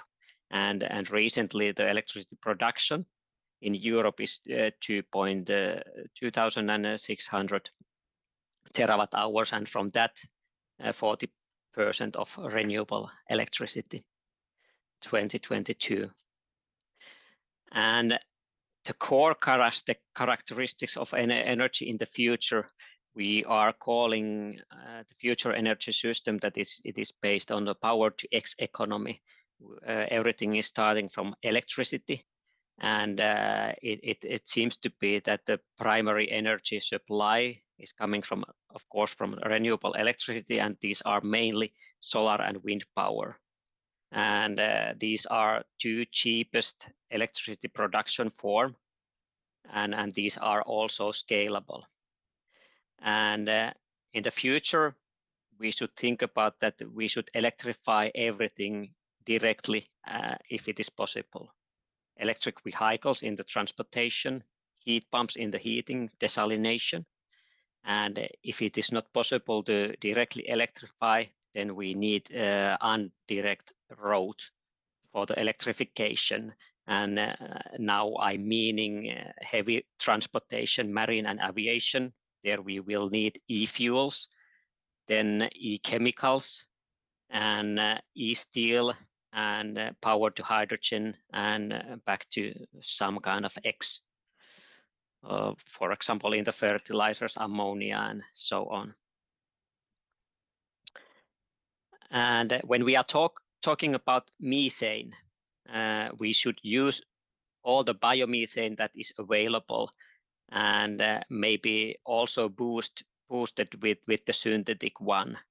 And methane can be a backup for the peaks in the electricity production, and also for the district heating sectors. But if you think about the methane itself, it might not have big role in the future, even it is based on the renewable electricity when we are talking about synthetic natural gas. And why I'm saying this is that in the several industrial sectors we need pure hydrogen. And of course nowadays we are producing through the steam methane reforming to produce hydrogen, but in the future we will produce hydrogen directly, and we do not have to translate it to the methane anymore. And in the future marine sector, methanol might be the main fuel, and because it is easy to store and easy to carry, and methanol might be a bulk chemical in the future because we can also produce plastics and even kerosene from methanol. And heat pumps are the main thing in the heat sector, because heat pumps can upgrade electricity quite energy efficient way. They can upgrade maybe 3 to 5 times more heat from the electricity. And then one key thing that is related to the methane is that methane is about 80 times worse greenhouse gas than carbon dioxide. And that's why methane might not have any role in the future, because we should avoid all the leakage and these kind of things. But this was all what I wanted to say. Thank you. Thanks so much.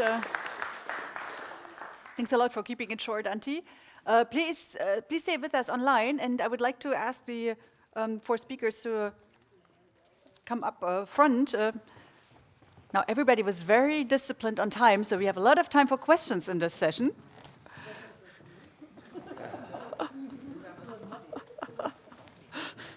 No judgment on the previous sessions.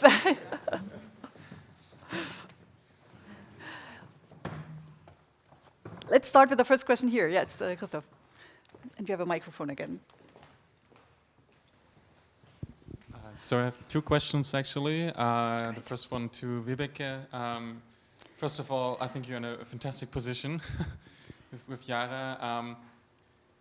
But ultimately, those fertilizers will be sold to farmers, and farmers have to pay for low carbon or green fertilizers. So how do you see sort of the offtake in this market and the willingness to pay? And for Konstantin, what did your model do for decarbonization in buildings in cities? Do you have this done as well, or is it just a general model? Thank you. Let's start with Vibeke. Yeah, please. Mm-hmm. Yeah. You have a very good point there in terms of course, the willingness to pay. And we see also that working with food chains so that we can spread it throughout the value chain is important. And there is done a lot of these tests or exercises, analyses now on how much, if you used green fertilizer based on renewable ammonia, how much would that increase the end cost for the consumer of, for instance, a loaf of bread or a pair of sneakers if you were transporting with ammonia and all that. So it's not that much for the end user, but you have to work with the food chains that they do the change. Also, I think realistically we have to also look at fertilizers maybe is a hard to abate sector that we really should use also CCS and use that for the future until we have enough renewables and the price comes down of electrolyzers and yeah. So I think that's the answer to that question. Mm-hmm. Yeah, exactly. Regarding the question about urban environments, essentially, and the building sector, of course, in the European model application, since a country is one node, it's very tricky to capture this. So there, it's quite simplified.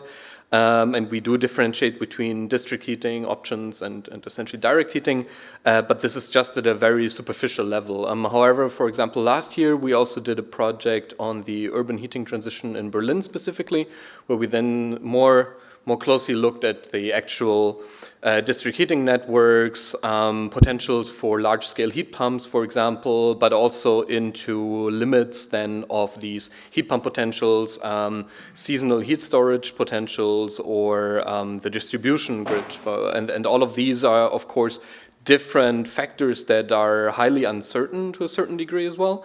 What we see is that the majority share, even in an urban environment like Berlin, will then move to district heating, which is then fueled by large-scale heat pumps. However, depending on these limitations, essentially how many large-scale heat pumps can you build, what does the distribution grid allow, then we do see some of the already existing thermal plants switch to hydrogen then essentially, which is then a combined heat and power application. But this is really because this is essentially then a last resort to get the emissions to zero, because otherwise the model has no option to do so if we tell it to reach that. So there are definitely challenges in that regard, yes. Now, Bill has a question, and then afterwards you have a question back in the room. Yes. Could I come back, please, Vibeke, to your issue of the fertilizers?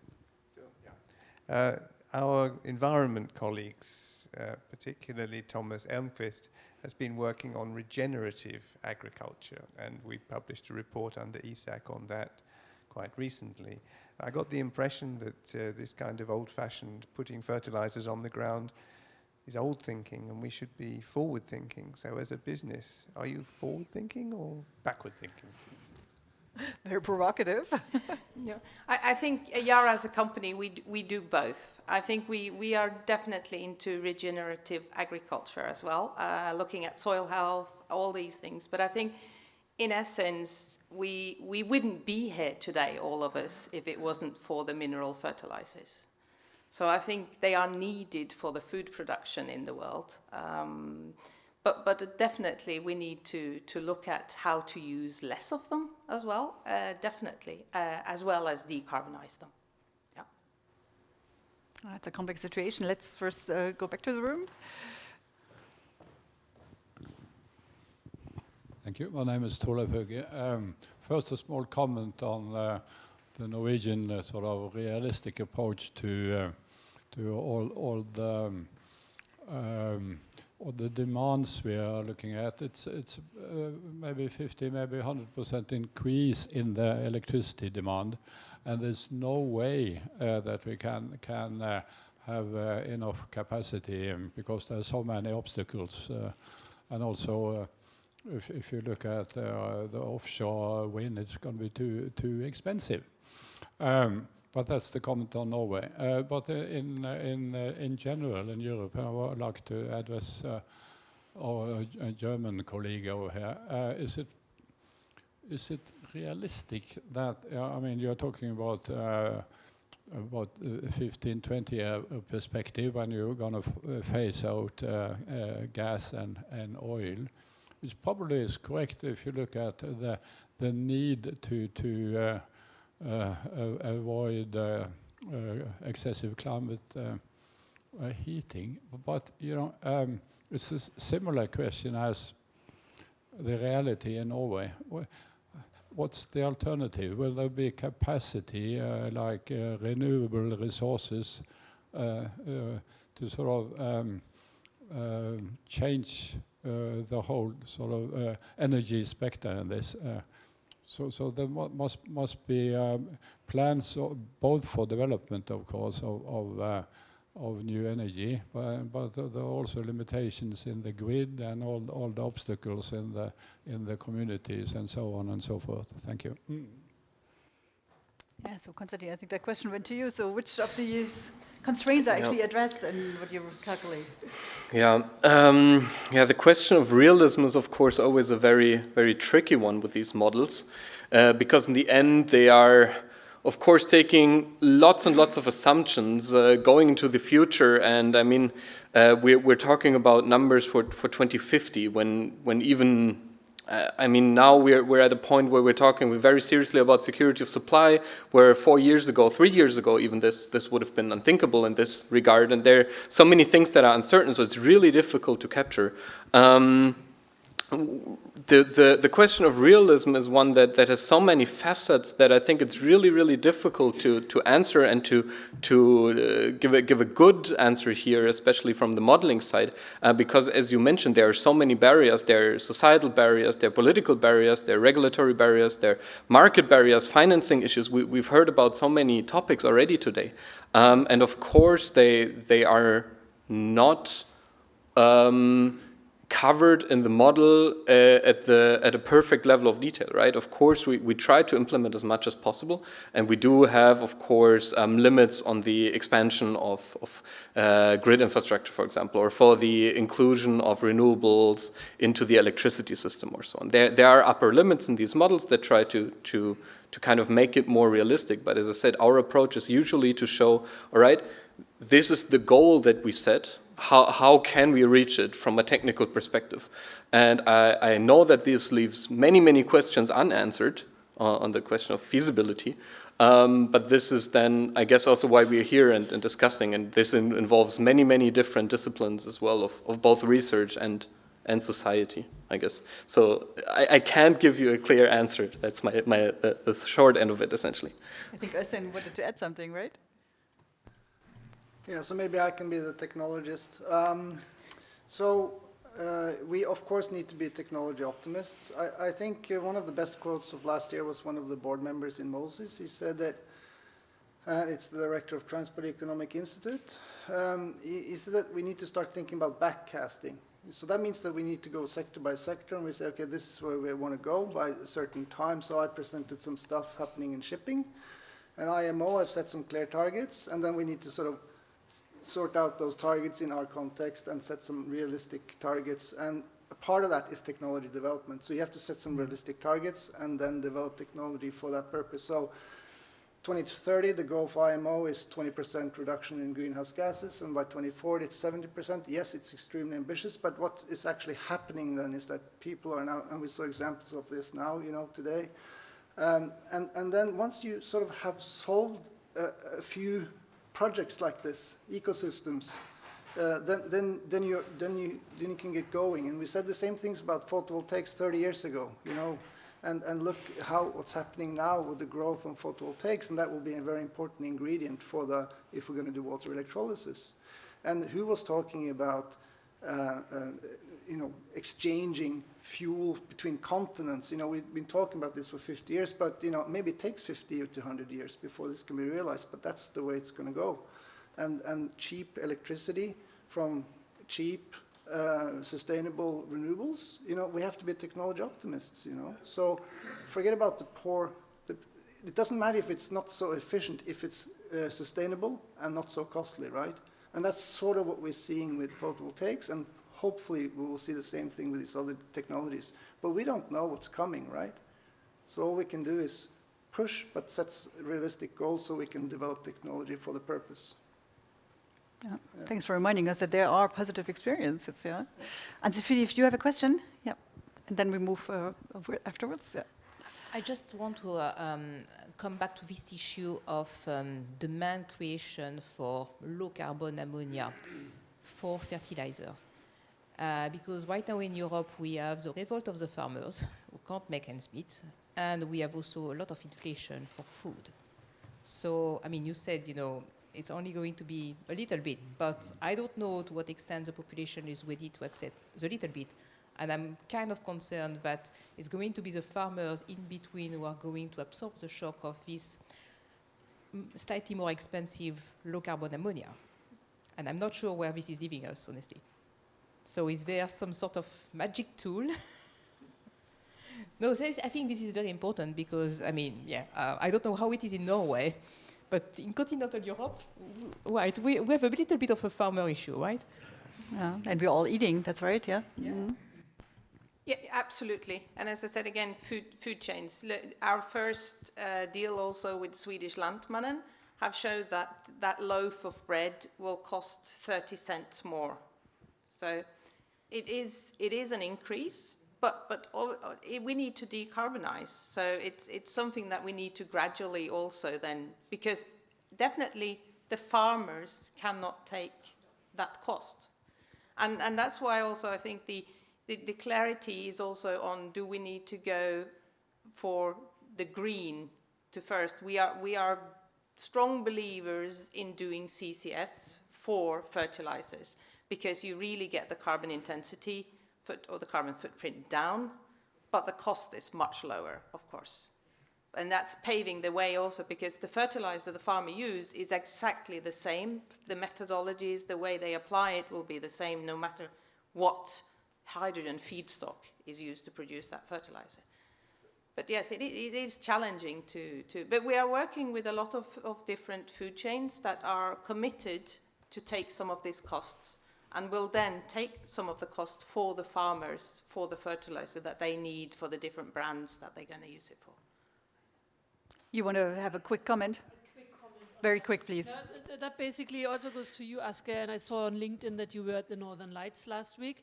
And CCS seems to be playing an increasing role in all those visions and in all those excuses on why things will become. What do we think about the CCS? Is it going to happen?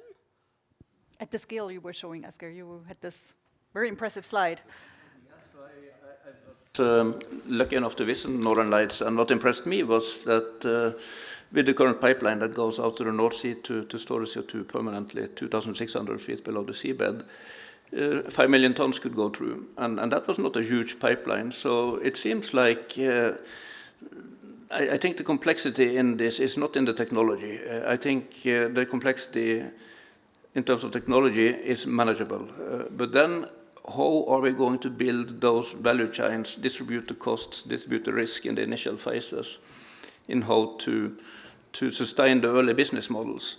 And I guess it boils down to one very simple question: when can Europe afford to decarbonize its industry? And when can Europe afford to decarbonize its agricultural value chains? And who are going to pay for that?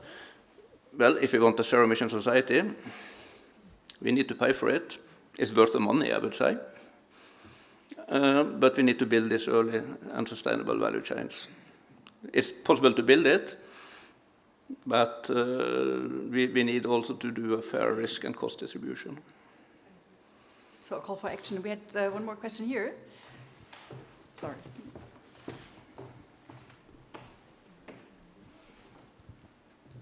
My name is Lars Walde. I'm chair of the EASAC Environment Steering Panel, so I've been listening with interest. But my question really was the same as we just heard from the previous speaker, because we have heard from Yara and from Tomasgard, and also this morning, when the calculations doesn't really fit together, they say we need CCS. And my impression, not only from this meeting, but from all of earlier discussions, is that CCS is a solution on every difficult question. And how realistic is it? Industrial scale. I know it can be done in laboratory scale, and of course some cement factories are experimenting with it. But how realistic is it really? We need some industrial plant trials on CCS, and that hasn't been carried out yet. I just want to point out this is a serious question, because we are always talking about CCS as a solution for the future. I'm not sure I believe in it. Right, and it's really a question of plant scale capture, but also the very large scale storage that you showed. So Asgeir, you want to start responding? Yeah, sure. It's a good question. If you look at it component by component, I mean, we have been capturing CO2 in the Sleipner and Snøhvit plants for decades, massive scale, commercial scale, and it has been done, and it works, and it's industrial. So what is left is the transport. Well, that's transport of a liquid under relatively low pressure, moderate temperatures. It's something we have been done in industry for decades as well. So what we're going to do now is to put this into a waste management chain, because CO2 is waste. And normally we haven't been willing to pay for our waste. We have expected society to take care of pollution and waste. So the new thing now is that the ones that do the pollution will have to pay the price for it. And it's going to happen in CO2 value chains. And that's going to be a bit tough in the beginning, I think. But when early adopters like Yara do this for fertilizers, We see the same in cement. Yeah, so I think it's going to work, but we have to be willing to take the price of pollution in order to succeed. Yeah, I think you're pointing to the question of incentives, right? Who's willing to pay? Vibeke, did you want to add, or? No, I agree. Yeah. Yes, please go ahead. I think the whole transition is very difficult. So thank you, Asgeir, for sharing your views on this. And I think if you look into the IPCC report, I mean, none of the 1.5 or even 2.0 degree scenarios is feasible without CCS. So if those of us that do not believe in CCS, then we do not believe in a 2.0 degree target either. That's, now we are in the middle of the discussion. Go ahead, Bill, and then move on. I would just like to come back and to say, I've also been worrying, exactly as Lars was saying, about what CCS is going to do. But as you're saying, Asgeir, somebody's got to pay for this. The politicians are not doing a great job in promoting the fact that if we're going to not exceed our overheating, if we're going to put some kind of break on the extreme weather conditions, the fires and the floods and the other challenges, it doesn't come for free. They can't say it to the population because they don't get elected again. The academics can say it, but we're not very powerful. What about the companies? Could they do more with the education agenda? Indeed, and we are being very vocal. I think in Europe, it's no secret that the IRA is a good example. You know, putting incentives and getting paid a tax for per ton of CO2 you store or sequester in the US is a huge incentive, which means also with the, I would say, advantage of low gas prices and the Henry Hub and everything, that today is getting on par with producing ammonia as we do today. So that is a huge incentive, and also in the US, of course, they have an advantage of an easier storage online and everything. So they have the incentives to start. And that's what we've been saying also in Europe. We need also that incentives to come also on low carbon in Europe to also kickstart, because we need these new industry also to start using hydrogen and ammonia. And for that, we need scale. And scale is going to take longer to get with the renewables. That wasn't really my question. This is the mic, yeah. I think the question goes to, we are talking polluters pay principle, and now basically you are saying, but we are polluters and we want to get paid, but we are still not paying. And you were asking who's paying for this and who can play the power card in sort of trying to reduce emissions and make those events happening, right? The CCUS. And then that would be you basically saying, as a company, we have a vision, we want to be part of this, and maybe we can convince our Norwegian citizens that, you know, it will cost you something, we will do it, but we do it for the good of the nation. I mean, to take a ridiculous extreme, the fashion industry tells you have to wear a red jacket, and everybody wears a red jacket because it's somehow promoted in a brilliant way. And we have go faster cars with stripes on the side, and that makes... Why aren't we having Go Greener somehow coming so that every citizen is asking his member of parliament to support the kind of support that you're asking for? Because if you just ask the parliamentarians, it isn't going to work. We've seen that. They can't do it because they're blocked. Somehow we've got to mobilize the people who are going to benefit, and that's me, because I don't want my house flooded.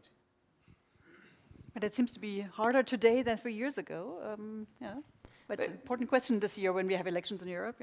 Yeah, and I agree. I think it's up to us in the end as users. We need to be able, and we see it, of course, today. If you look at organic farming, especially in Europe, we are willing to pay quite a higher premium on organic farms.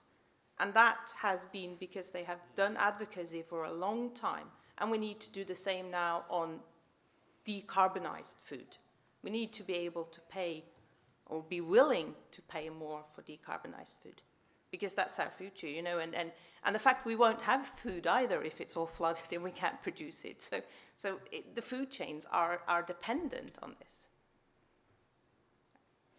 Because if you had a question, no, you're okay. Yeah. Let me bring Antti back in. We were so focused on the panel here in the room. Did you you drew on a lot of results, understood, when you were talking about the different synthetic fuels. Did you also see a large role for CCS in your results? Maybe not, because our energy system is based on the green hydrogen, so there is no need for the CCS in that sense. So quite the other extreme, actually, yeah. And But now you related to felt provoked. This discussion, I would also rise up that there is, if we will produce green hydrogen in the future, there is lots of waste heat available, and that can be used in the district heating system also. And also related to the electricity need in the future, what I showed the numbers, for example, in Finland alone, we have the potential to produce about 10% of the need of the electricity in the Europe. We have lots of land area and low population. And there we can build up lots of onshore wind power and offshore wind power, and solar PV here in Finland also. Yeah, might be a question about the pathway there, yes. Now you had a question, you felt provoked. Yeah, no, it's a different one, specifically to Antti. So you are maybe aware that there's a company in Germany that is sort of promoting ENG, so electric natural gas, under the premise that you only have to change all the upstream, produce renewable electricity, use biogenic CO2 or industrial CO2 or DAC, and you can basically keep the midstream and keep the downstream. And if we talk to industry customers in Germany, of course, it's very attractive if you tell them, well, you don't have to change anything, and your OPEX might increase slightly or dramatically, depending on where you work. What's sort of your take on that approach of ENG as sort of a commodity of the future instead of hydrogen? Yeah, I know we have also in Finland some kind of company who is thinking that they will produce SNG, but I think it is in short term. There is a short-term option that you can use this kind of e-methane in short term, but if you think about the future and the need of the industry, there is a need for direct hydrogen, and we can decarbonize or for example, steel industry by hydrogen. We do not need any more methane there, and there is no need for the methane at all in this way. But as I said, we have to use the biomethane sources because it is better to burn biomethane than let it out as a methane. It seems like we do not all agree. Asgeir? Yes, I think if you look a bit realistically at it, so I think we produce around 3,000 to 300 terawatt hours of electricity in Europe today. Approximately 1,000 is renewable. That means 2,000 or slightly less because your nuclear is going to be decarbonized. In addition, if you look at the hydrogen ambitions, green hydrogen, you need another 3,000 terawatt hours. And in Antti's presentation, I think there were up to 12,000 terawatt hours of electricity produced. So that is a lot of energy, and that's going to be installed in the next 20 to 30 years. So my guess, and also from our analysis in our models, is that natural gas value chains will be highly valuable in that process, and that if you can even decarbonize those natural gas value chains, it will be even better. And you need to do the CCS anyway because of industry. And Øystein, you wanted to add as well? I'm not going to say anything about CCS or anything like that. I just wanted to remind everyone that I think when we... Is it on? Yeah. So when we build up this new economy, whatever it is, it has to be done in a piecemeal fashion. We cannot eat the whole elephant at the same time, right? So, and I think I was in the States a couple of years ago, and they said if you want to develop zero-emission transport, then and electric vehicles, it's enough with just a few percent and you have a commercial market. That's because there's so many cars in the world in the US, right? So it's not like we have to saturate the market with like 90% electric vehicles to get it going because it's such a huge market. I think it was less than 7%, 5%. And if we have 5% of the light-duty vehicles in the US on electric, it's a done deal commercially, you know? So then it's scalable after that. And so you have to remember this, and we have to reach these 5%. You know, we're talking 100, but we have to reach 5. I saw some figures up here, you know, on renewable penetration. We have to reach 5, and then it flies. But we need to reach 5 in each sector. Then it's commercial, and then we don't know what's going to happen. So it's really the short-term challenges now. Yeah. Let's take a very last question. Back in the room. No, I'm happy that we have a good discussion, so please. Yeah, just a question linked to the transition to more electricity, 4 to 5 times more than today. There's one shift between the balancing power, the secure nuclear coal-fired power, and the more nature-driven solar and wind. And we saw that they got some trouble in Germany and more than France.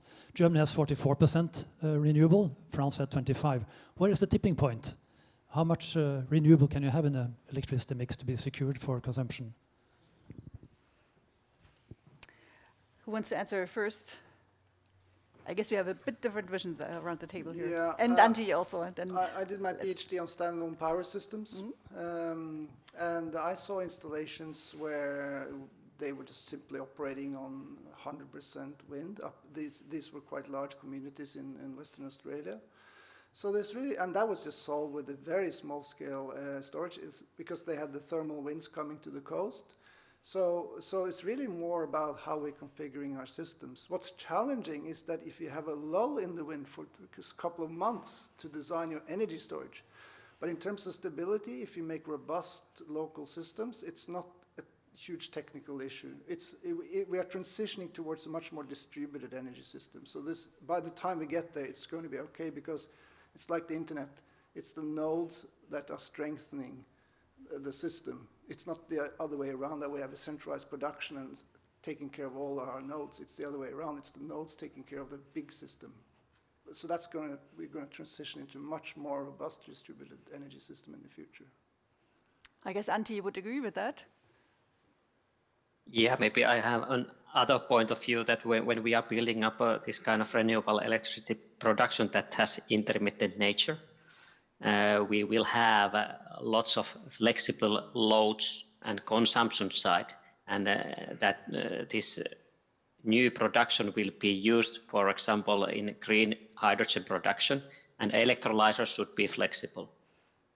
And maybe then the question is how we build up the system that I think green hydrogen production will use mainly the solar and wind power use, and this has a flexible nature in that sense, and in that kind of that way we can balance the network, even if we have lots of renewable electricity production.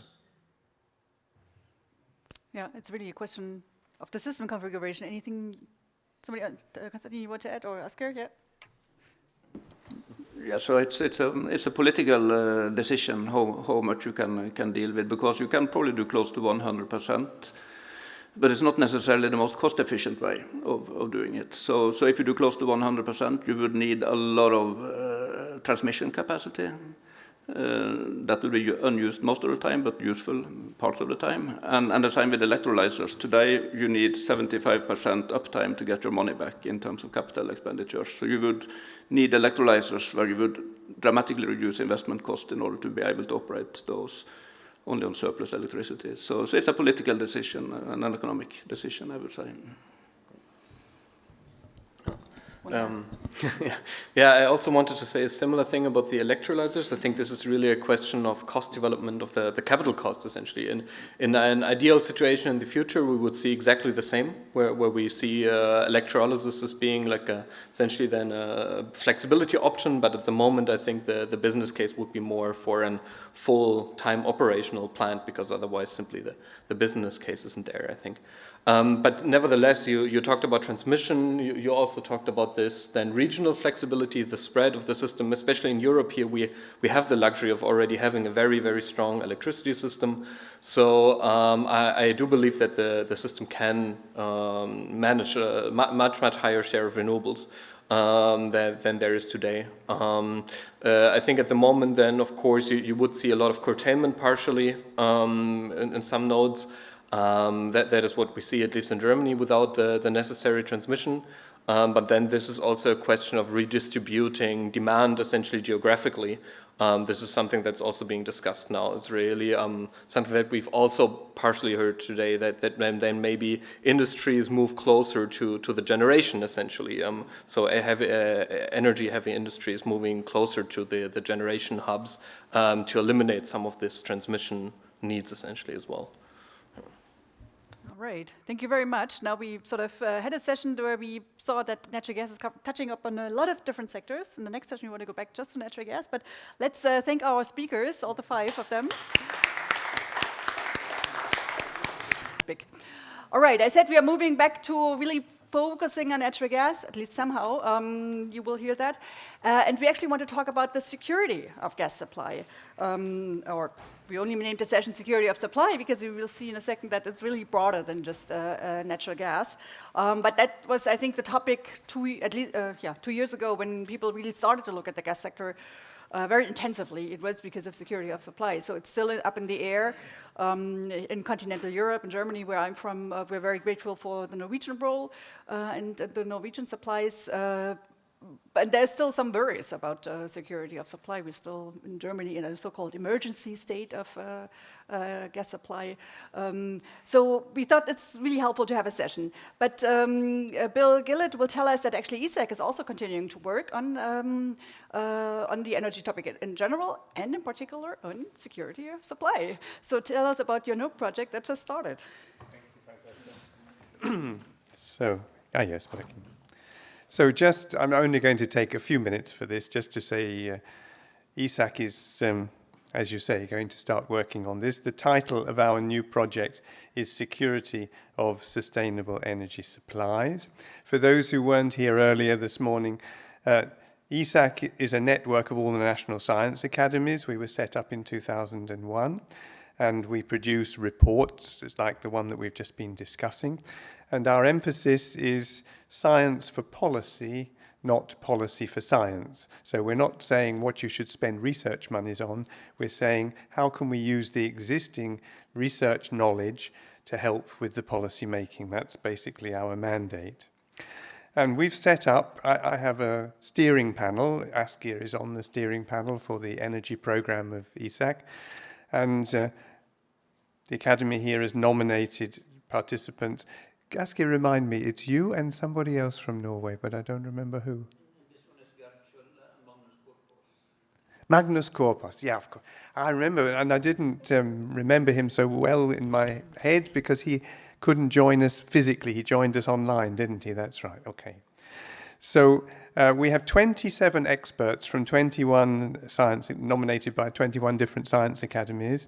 And we had the first kick-off meeting of this new working group last week.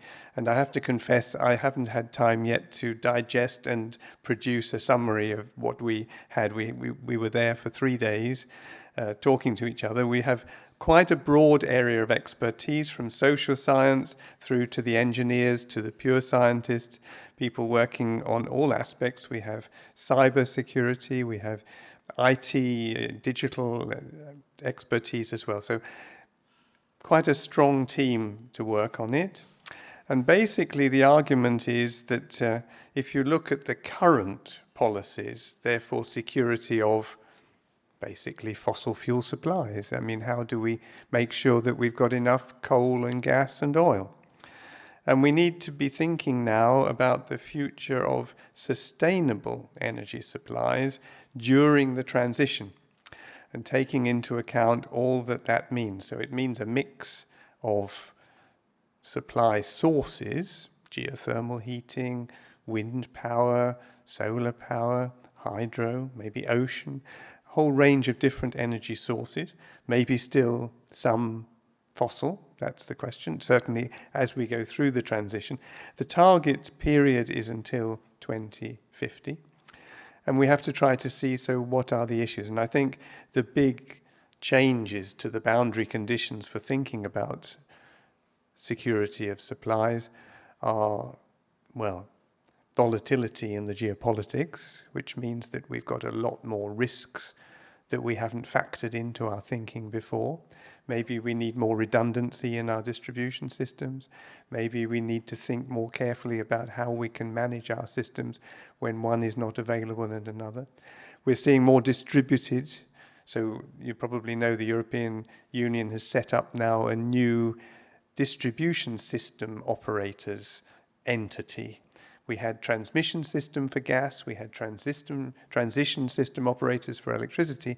We now have a whole new entity, and they came and talked to us, and we had presentations last week from DG Energy, DG Environment, DG Klima, DG Grow. It was a very heavily charged discussion with experts coming from all parts of the policy-making community trying to kick us off. And we now have to say, so what does it all mean? And what would be the scientists' take on this? How can we objectively and independently give some advice for the policy making in this area? This is a picture from Tom Howes. Some of you may know Tom. He's from DG Energy, emphasizing just how many things have come out of the European Union's policy-making machine in the last couple of years. Fit for 55 was, of course, a starting point, and it's brought in changes in all kinds of regulations, targets, plans, strategies, investment, financing. It's a massive policy arena. Some of it is already set in stone, and it's not easy to influence it, but a lot of it actually has to be both polished and improved before it's finally adopted. And even the ones that are adopted, many of them have to be transposed into the member states' context. And if you compare the situation in, I don't know, Cyprus with the situation next door in Sweden, quite a lot of differences to the way that things are going to be done. So we're trying to look at it from a European perspective.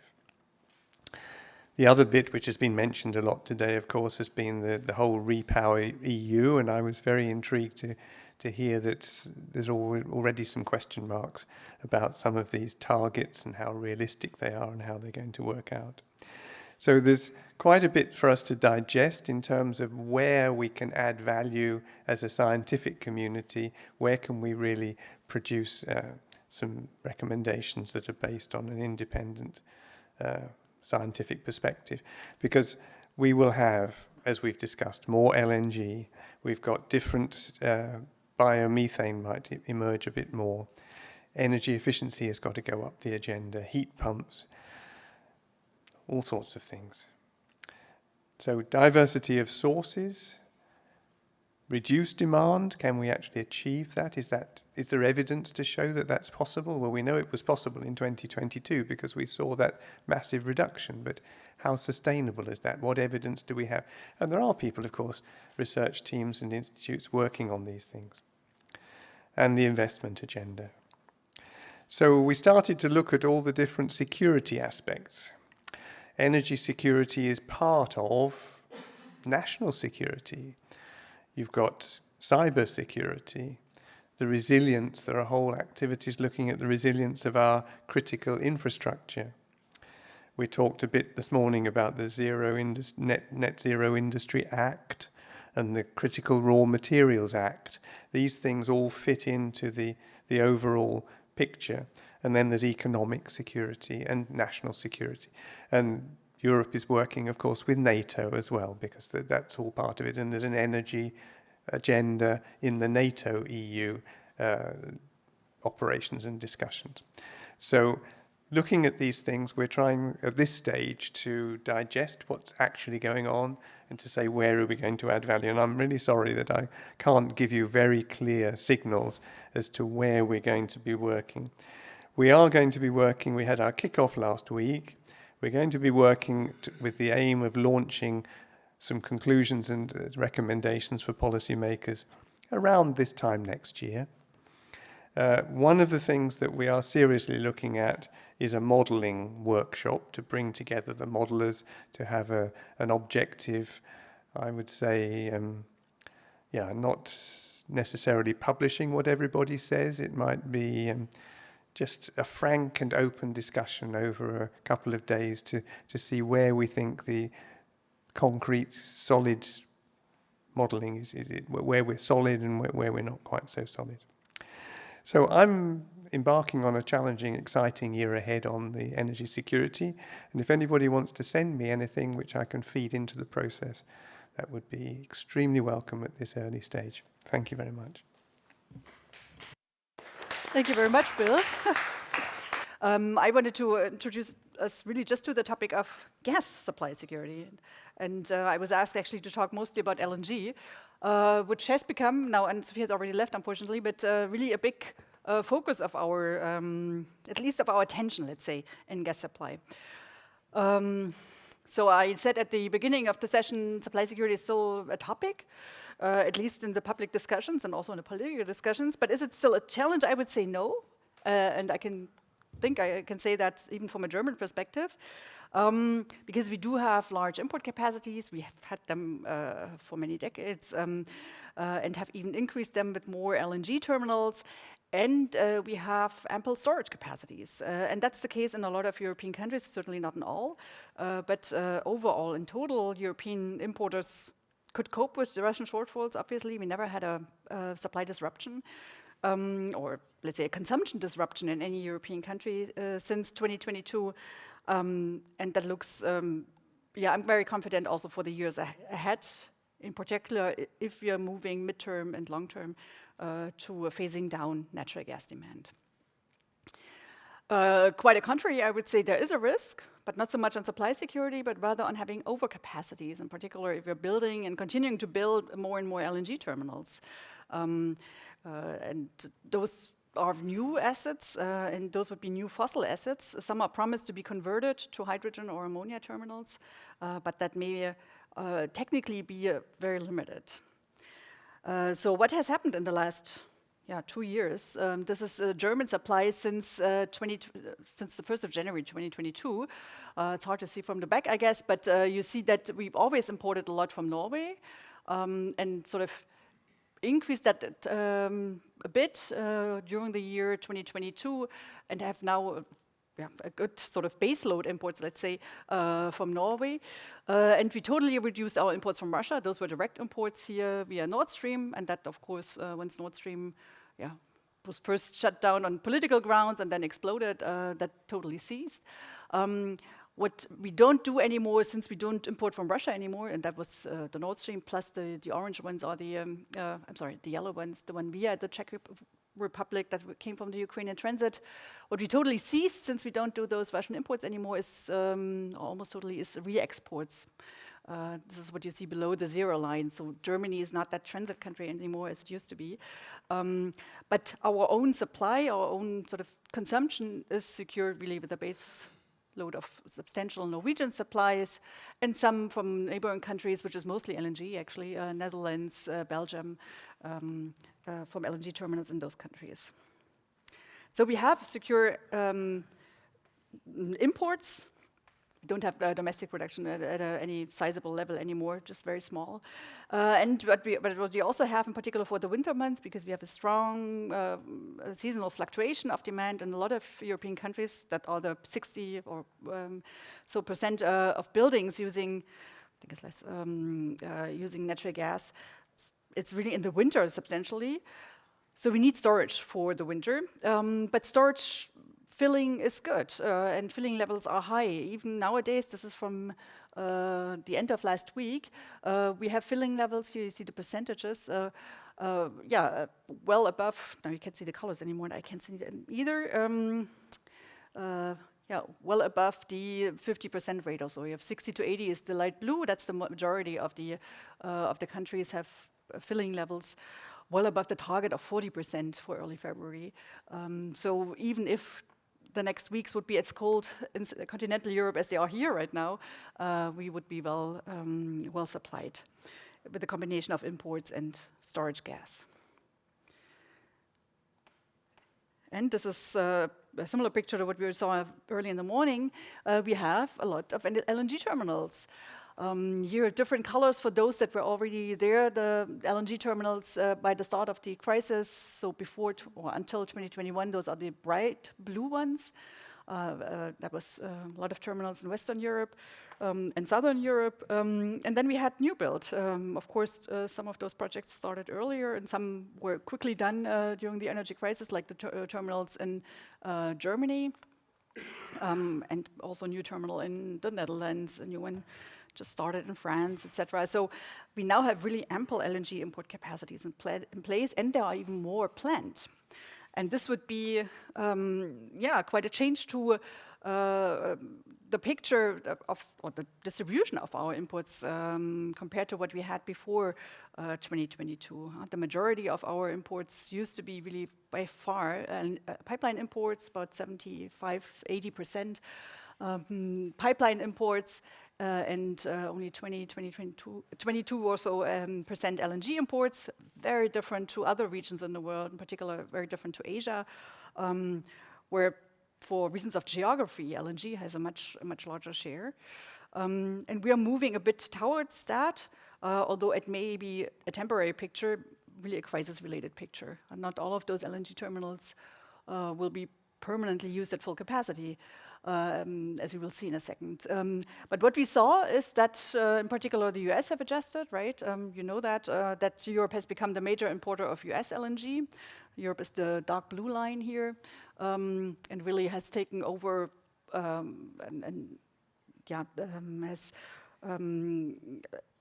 been much larger importer than Asia, the Americas, or any other region, because that was the flexible LNG, right? That is the LNG that's not necessarily bound in long-term contracts, but that you can buy spot on the short-term market. And that is the LNG that goes to wherever there is the highest prices. And that's not necessarily in Asia, and certainly was not during the COVID crisis when demand was relatively low. And let's see how quick demand picks up in Asia. So I just said now we have those ample, really large LNG capacities, strong increase in the last 2 years as well. We are now cumulative at this year. This is the capacity right now in 2023.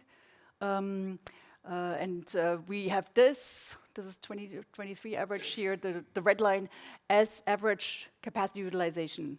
So about 60% or so of the capacity is being used, leaving some further capacity for additional LNG imports if you wanted. And if you look at different countries, it's a little hard to see, I'm sorry, but you see that, for example, in Germany, the line is the capacity bound, the capacity limit, is relatively far from the capacity utilization, which is here the blue sort of scattered line. About 50% of the LNG import capacity in Germany is used. We can import Norwegian pipeline gas, so why should we use and import as much LNG? It's a bit different in other countries. Poland uses almost always all of its LNG capacity. The Netherlands is pretty close to full capacity most times as well. Less in Belgium, but close to capacity in particular since a new terminal opened, or a little less than since a new terminal opened in Italy. So we have still some free capacities for LNG. So the question, I think, is valid. Do we really need more capacities, in particular, as we might not look into increasing imports in total? So let me already finish here, because I had also been given the limit of 7 minutes.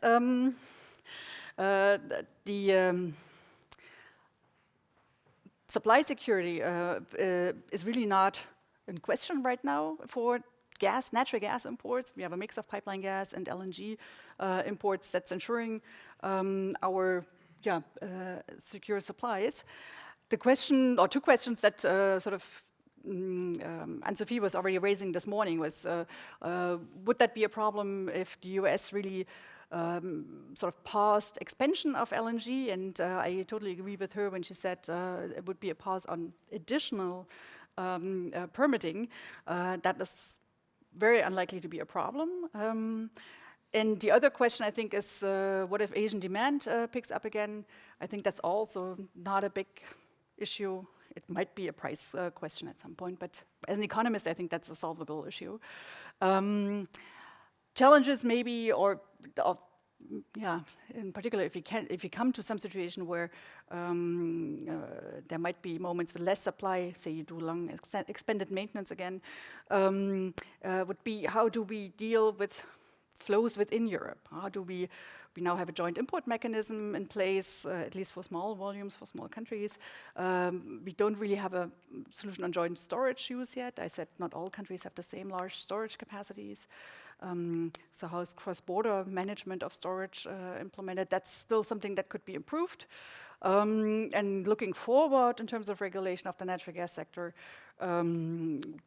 we need some better understanding of how could asset stranding or how could assets that are not being needed anymore, say pipeline or maybe those LNG terminals, how could that be regulated that they're really phased out of the market? That's something that's still very open. The conversion to hydrogen of pipelines, we saw earlier that there's plans of converting some pipelines to hydrogen. What's the regulation of that and also the incentives for that? How are hydrogen assets regulated? That's still, that's in the final processes in the European Union, but it's not final yet. And we probably need an increased effort on integrated energy planning, really across sectors. Natural gas, electricity, heat, as we heard. That's still something where we can improve. And I think from the last 2 years in Germany, where there was a lot of public money being pushed at building new LNG terminals, chartering new floating storage units, storage and regasification units, we should have more transparency on public expenditures. How much did it cost the public or the taxpayers, and who exactly paid that? What's paid back? That's really something that lots of governments can improve on in the European Union. Let me stay there and see what the others say on our security of supplies. Thank you.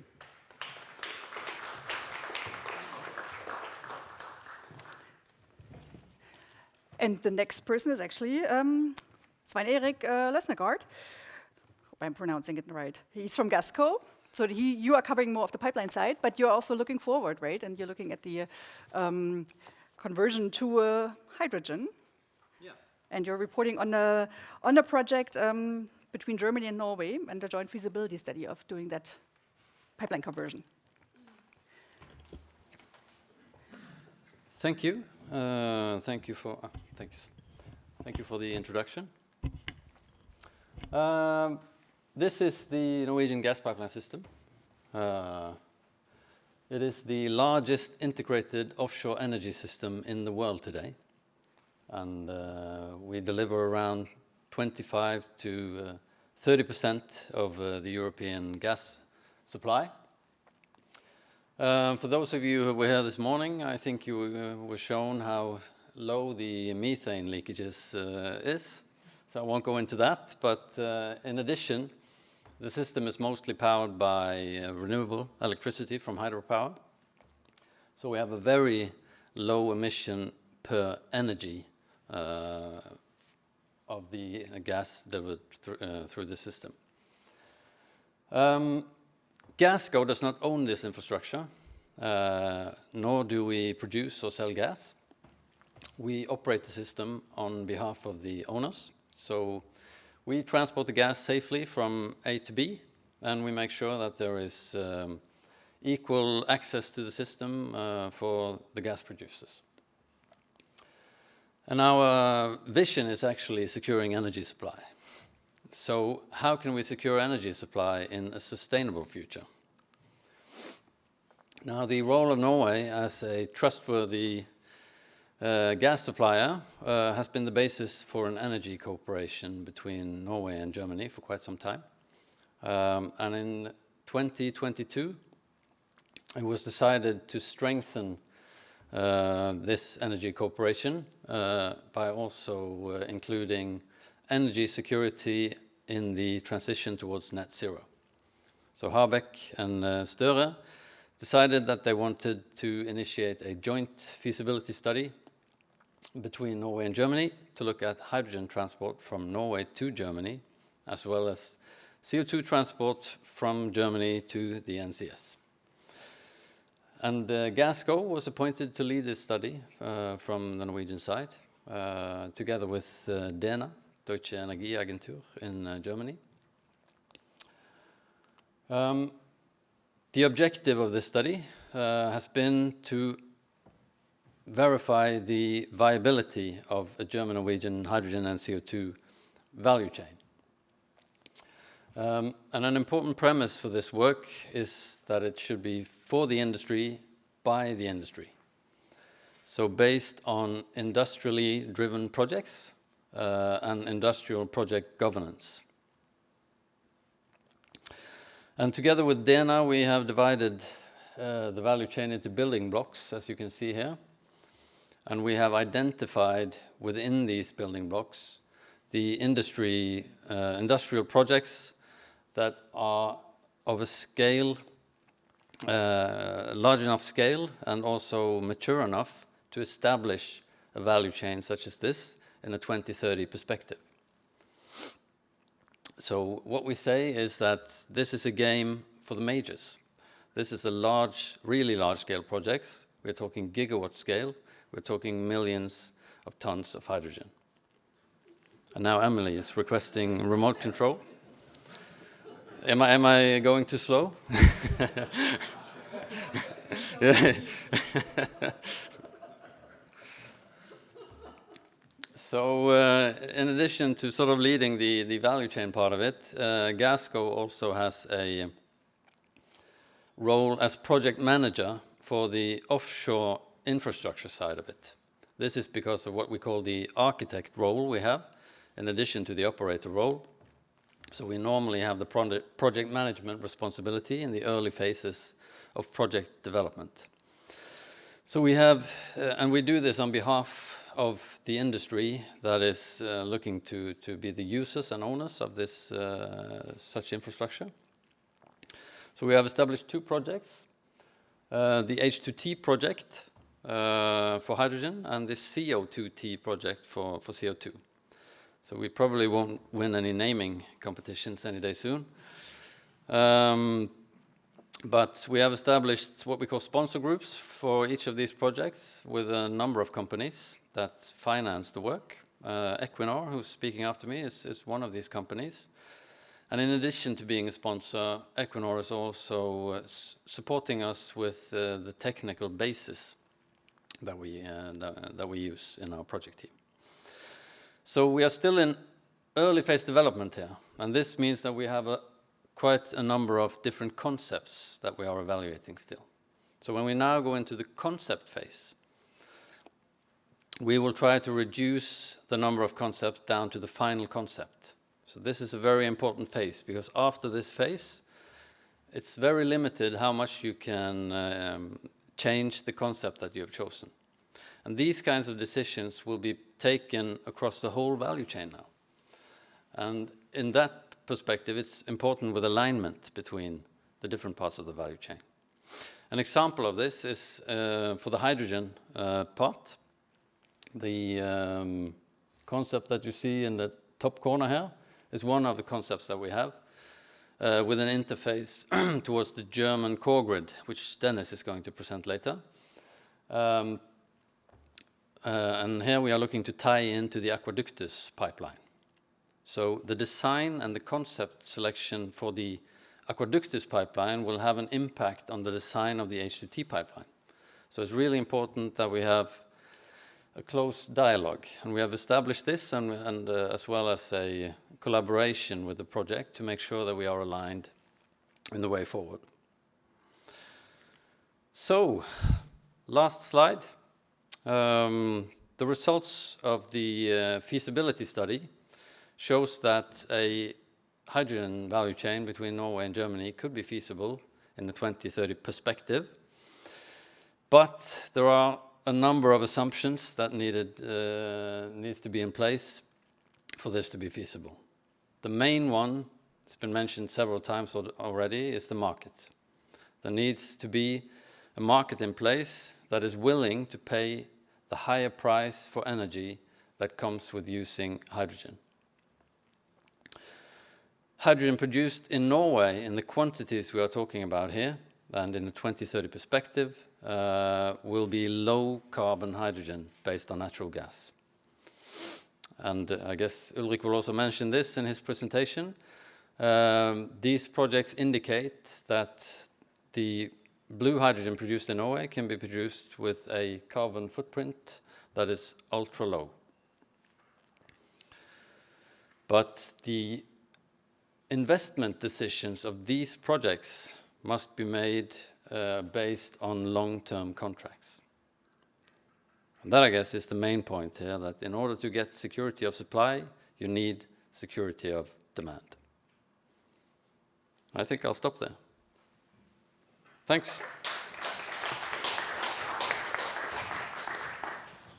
Thanks so much, Svein-Erik. They're very important aspects. We didn't talk enough about the economics yet, I would say. Really good. Let's move on to Ulrik Olbrich. There you are, from Equinor. You're project director for clean hydrogen to Europe within Equinor. So again, we'll talk about hydrogen once we found the presentation. Tell us what the Equinor perspective is here. Thank you very much. Thank you for the invite to be here. I see there's still some people around, so we have not bored you all to death. Very happy to be here after GASCO and before GASCADE. So hopefully that's not a coincidence, because the three parties, we are actually working together very, very closely. It has been an interesting day. So far, I'll have a look at my watch. That's exactly. And some of the things that I normally talk about has already been addressed, which I'm thankful for. So when I'm externally, I always talk about hydrogen safety. That has been briefly touched upon by Nils Røkke. So hydrogen is very explosive and it has some characteristics that everybody needs to be aware of. I will not use too much of my time on that. The second point that I normally highlight, and I'm the only one, but today was an exception because almost all the speakers talked about the global warming potential of hydrogen. So I'm very grateful to see that that news has actually spread and that the industry is aware of that. So this is one view graph. I can talk about this for 5 minutes or 5 days. But it shows the Equinor portfolio when it comes to low carbon solutions, which I'm a part of. So that's both CCS and low carbon hydrogen. And the starting point is, as Asgeir said, it's our almost 3 years of 3 decades of experience with CCS. So we have captured and sequestered about 1 million tons of CO2 from the Sleipner field and monitored it for those 3 decades. So we know how it behaves subsurface. So we know that CO2 sequestration is technically feasible. We know it's safe, and we know that we can do it also at a larger scale. So those reservoirs that have been able to store natural gas for millenniums or millions of years, they can also be used for CO2 storage. We're targeting saline aquifers, but it's a cap rock that is basically sort of ensuring the integrity. So that capability, that gives us the opportunity to build 2 businesses. It's CO2 as a service, so storage, transportation and storage of CO2 at scale. We think that both CO2 business and hydrogen business is scale. Svein-Erik said that. And why is scale important? Because the best way to transport both CO2 and hydrogen is through pipelines. Pipelines are super effective, but they are very expensive to build, so you need huge volumes to utilize that capacity. So the yellow pipeline is the idea of taking CO2 from mainland Europe, 2 branches, one from Belgium, one from Germany, all the way up to these storage potentials that we have on the NCS. But that capability can also be used to develop our low-carbon hydrogen business. So when you want to decarbonize gas, then you need to store the hydrogen, so that capability can be used here as well. So we have 4 projects in targeting Europe. We also have projects in UK and North America. So it's 3 smaller projects in Northwest Europe, in Belgium, Germany, and in Holland, 1 gigawatt each. And then we have the project that I'm responsible for, which ties into the work that Svein-Erik talked about, which is in Norway, large scale. It's up to 6 gigawatts, so that's 60 terawatt hours of hydrogen, higher heating value, short proximity to CO2 storage sites, but a long way to get to Europe, and therefore we need the infrastructure, and working together both with GASCADE and GASCO and others to realize that. And the good thing about working together with Aquaductus is that not everybody is fond of low carbon hydrogen, but here the value proposition is that we can have low carbon hydrogen and renewable hydrogen jointly in a system, and that has benefits for many reasons. I mean, it's the scale that Blue can deliver, reducing unit cost in the systems, improve integrity in the system, and also then paving the way for renewable green hydrogen. And in the long run, we all believe that renewable-based hydrogen will be the prevailing way of producing hydrogen. But low-carbon hydrogen is needed, we believe, for quite some years or decades to come. Somebody asked, yeah, she has left us, but what's going on with RWE? So I have one slide on that. So we're working closely with RWE. That's hydrogen for power plants. So it's not the best way to use hydrogen, to be honest. I mean, there are other industries that should be targeted earlier, and that we indeed do. So the steel, the chemical industry is a better fit for us, especially in the beginning. But Germany especially is keen on also decarbonizing the power plants, the backup power that is needed. And that's essentially what we're doing with RWE. My colleague from SEFE just left us, but maybe even more exciting than this announcement was the agreement that we announced prior to Christmas together with SEFE. First of all, a long-term gas contract, but then also the intention to develop marketing or sales arrangement for low-carbon hydrogen from our portfolio, but predominantly from Norway in the early 30s, and with a longitude that gives this security of demand that Svein-Erik alluded to. So long-term contracts is what is needed to lift these. It's huge investments that needs to be taken, and it needs to be taken all across the value chain. So it's production, it's infrastructure, it's storage, it's also on the consuming side to be able to use hydrogen. Most people or industries need to switch their production facility. So I'll end on this one. Many people have touched upon it, so I will not spend much time on it, but blue hydrogen can be very polluting, or it can be very, very ultra low carbon intensity.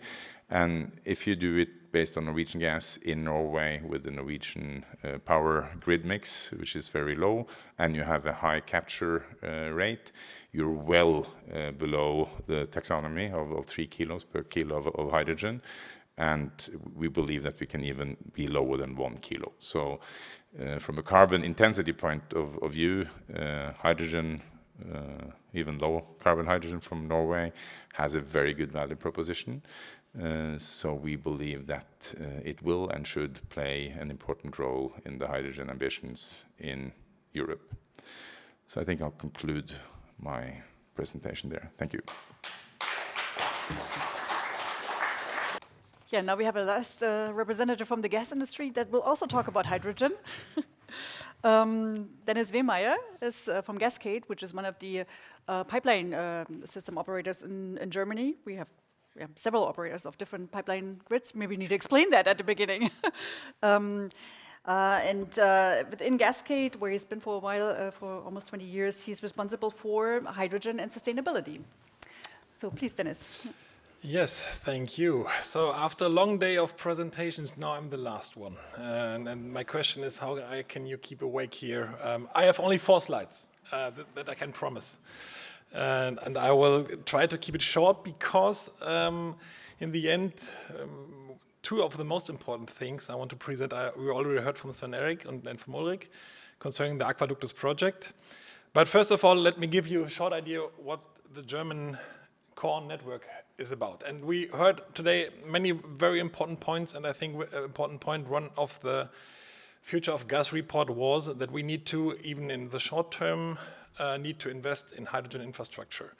And I think this picture here shows the German core network with about 10,000 kilometers length and an investment of about 20 billion euros. So it's the current draft. It has not been approved by the regulator, but this will be the case in Q2 2024, so not that far from today.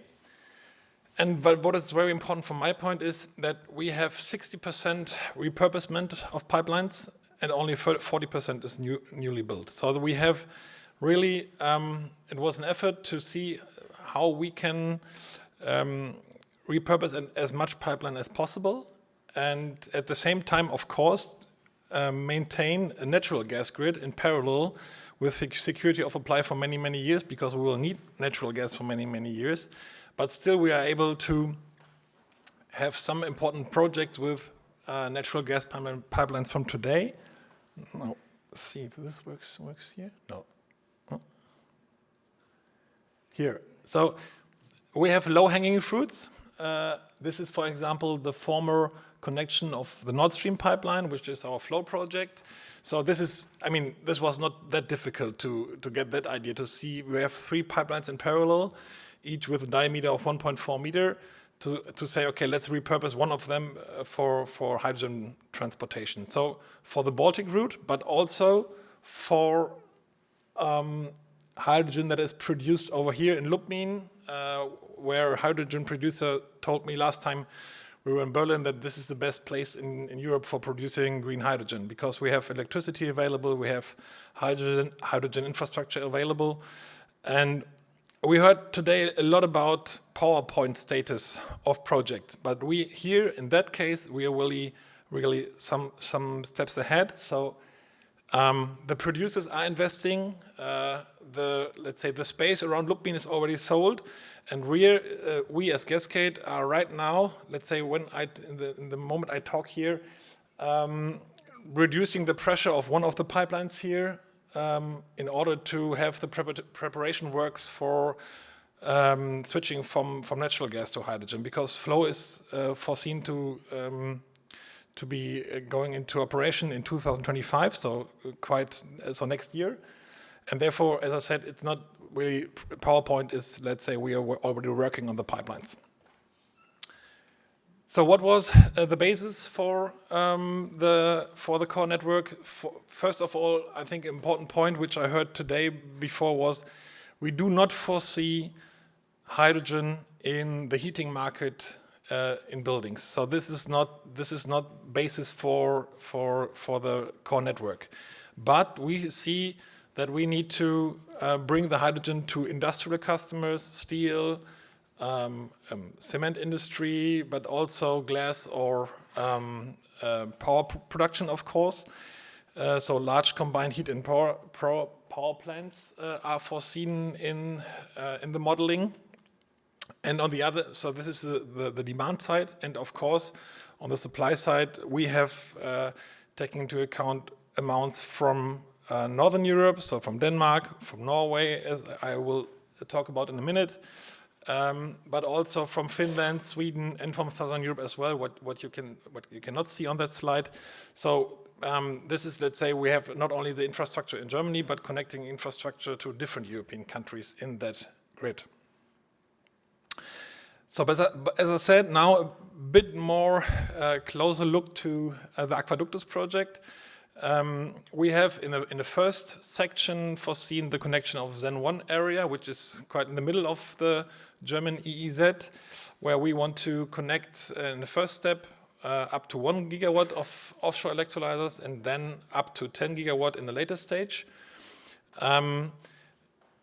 So to bring that green hydrogen onshore, but then at the same time we do foresee a second section of the pipeline, and this was already shown on Svein-Erik's slide, that is foreseen to connect Norway with the core grid for bringing blue, or I heard we do not like the colors, so with low carbon hydrogen from Norway. But not only that, but at the same time we want to, or we are discussing with UK, we're discussing with potential energy islands, we're discussing with Denmark, and even more tie-ins of future hydrogen wind parks in zones 4 and 5 of the German EEZ. So there's a couple of projects that we see in the North Sea to bring hydrogen to Germany, and low carbon hydrogen as well. And I think Ulrich just showed the carbon footprint of low hydrogen, and I just want to mention that I mean, we talk a lot about biogas in Europe, and especially in some countries, and I think if you compare the footprint of biogas and low carbon gas, it's the better solution is, of course, the hydrogen. So this is just one point I wanted to mention. So in the end, to sum it up, I think we see that the core grid can be a major step for European hydrogen economy because we have the infrastructure ready. We give, let's say, the security for producers, for their business case, which is, of course, a major point concerning the production of hydrogen, that we need that the big business case is working. And on the other side, for the suppliers that we have in Germany, and we are still a huge industry country, we need, let's say, security that they have opportunities to go away from fossil fuels, which is for them very difficult. At the same time, of course, electrification where it's possible is the better and more efficient solution. But still, I think the demand for hydrogen in Germany will be huge, and therefore, hopefully, we will not only start to invest in hydrogen, but also have a core grid ready in 2035. 2032. Thank you. Thank you very much. Thank you for showing us the next phase after the PowerPoint presentations. No, I'm sorry. Now I should have stopped you from going back. Let's go back for the Q&A session. We can start with a question in the back there.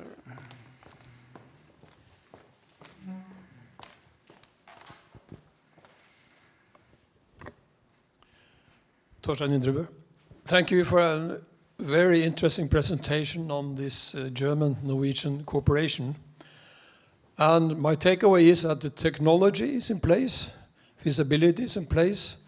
What we need is a commercial business model that can be financed by the banks. Traditionally, we have a big company in Norway, which is Equinor. We probably need a big counterparty in Germany as a buyer of this hydrogen. We had that in the natural gas business. Do we have something like that in the hydrogen business? That can actually be a strong partner that can guarantee demand and then get the necessary financing in place. Thank you. That one, thank you, Torstein. As I said in my 5, 6, 7 minutes that I had, SEFE is one of those counterparties that is very promising.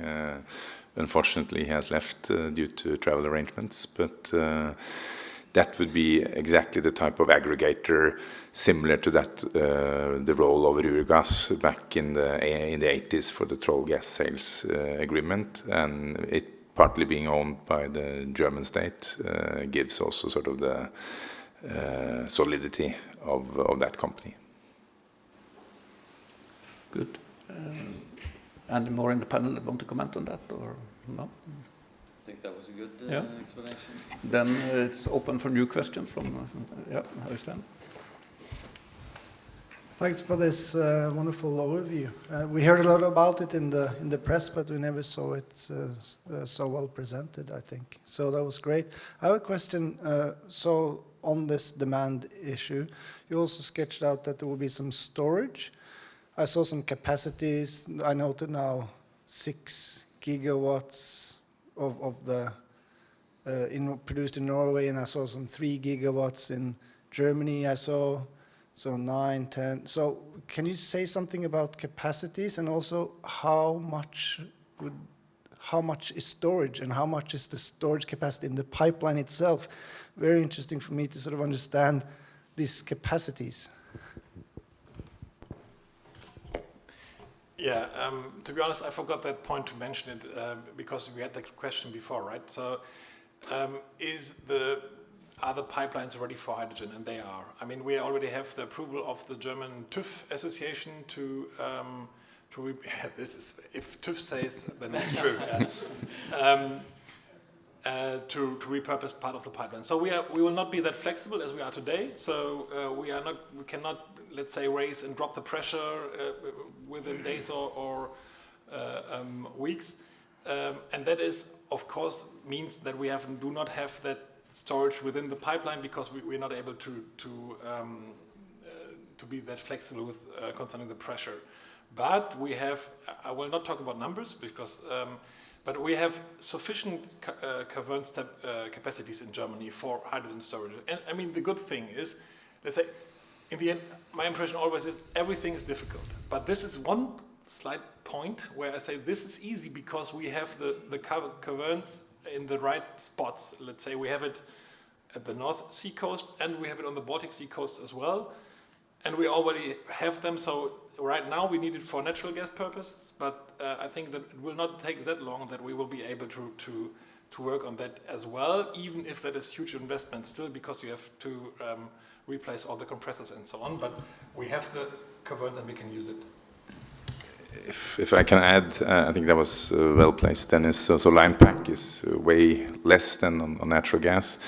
You need a lot of storages for hydrogen, and in the same storage, converting from natural gas to hydrogen, you get only 20% of the energy content due to the density of hydrogen. So, and as long as you need it for natural gas, you can't use it for hydrogen. So it's needed, and it needs to be timely. And as said earlier today, I think Europe and Germany is somewhat behind when it comes to actually developing hydrogen storage at scale. So it's not technically difficult, but and in terms of withdrawal capacities, there are issues to think about, but it's more a cost and time issue. Anna? Thank you very much for your visions and what we would like to see there. What I'm a little bit worried about as an economist, remembering the discussions in around 1996, 1998, liberalization of energy markets, the huge argument we need, so competition is inversely related with security of supply, right? These arguments were made back then. You are arguing that you need to have those long-term contracts. What would you tell those people that say that this is not the direction we want to go? We want to keep competition in markets. And if there's a demand, if there's a supply, and then there's a market signal, why do we need long-term contracts?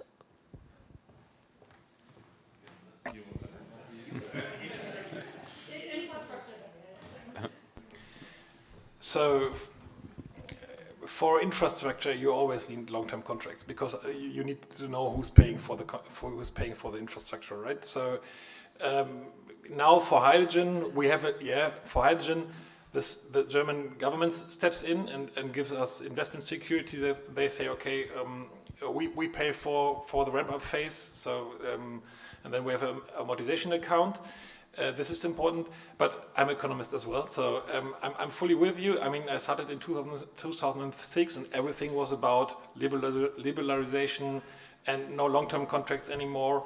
And concerning the price, it was always like, of course, this was the best solution for Germany in the natural gas market, because we had Russia and we had Norway, and especially Russia was accepting every price. It doesn't matter if it was €5 per megawatt hour or whatever. So there was enough supply always, but we will not see that in the hydrogen market, especially not in the ramp-up phase. And therefore, I think long-term contracts can be the only thing that will ensure us to have the needed amounts of hydrogen. And the same goes to the hydrogen production. It's hugely capital expensive. So we're talking 10 billion euros or more just for the production facilities. Then we need to pay the tariffs both on the Norwegian offshore grid. We need to pay the tariffs downstream into Germany, storages, and the consumers, they need to be able to afford it. To be able to take that kind of risk appetite without having some sort of long-term commitment, you can wish for it, but my board of directors and the shareholders will not accept it. So then, if you don't get it, we don't invest. I think that's as simple as that. Yeah, we need to go to a question in the back there.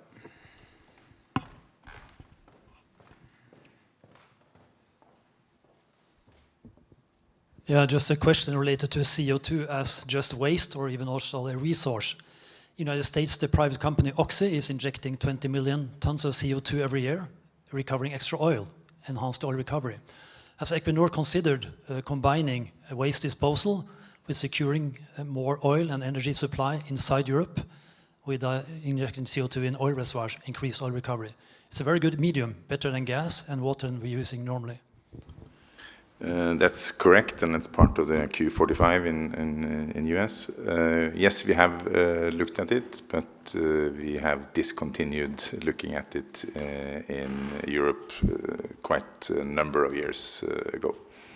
So, but I would not rule out that we can do it outside of Norway and outside Europe, but in Europe, that's not part of our playbook.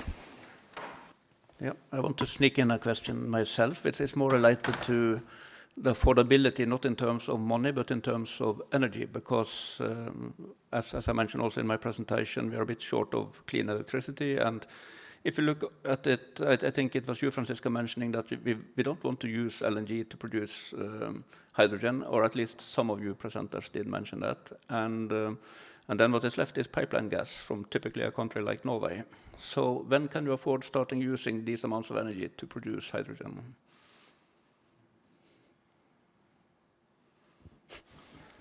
A couple of years ago, it was in fashion to talk about that energy efficiency didn't matter because renewables would be so cheap that it didn't matter. And I think history has shown us over the last year it does matter, and it will matter for years to come. And then you touched upon it. And in German, I tend to say that hydrogen is Energievernichtung. So you're destroying energy, but you're getting a supreme product in terms of climate carbon intensity. So for low carbon hydrogen, you tend to lose maybe 20% of the energy. Electrolysis, we saw 30%. It could be more, could be less, depending on what you believe in. So you need to have sufficient energy to go the expensive route of decarbonizing. But it's a dilemma. If you don't do it, we will not reach the targets. We can't electrify everything. So it's a wicked problem. But you will always have energy loss when you're talking about hydrogen. Ben? If I might just ask a question myself. I've learned today that I'm not allowed to say the word blue. Am I allowed to say hydrogen backbone? Why is nobody talking about that? It's a core network, it's the same. Ah, it's the same thing. Ah, okay. in a way, it simplifies. I mean, we should talk about carbon intensity, and TÜV and DNV and others, they should certify it so that we do not greenwash or blue wash the products, but it's actually the facts that we can, the third party can assess, that governs. So everybody can claim that my product is green or blue, but it should be verified by a third party independent company. And then we are gone away from colors to actually certified numbers. Okay. Interesting. I think we need to end this panel because we also have a very interesting panel discussion after this. So thank you, first of all, to those of you that joined this session.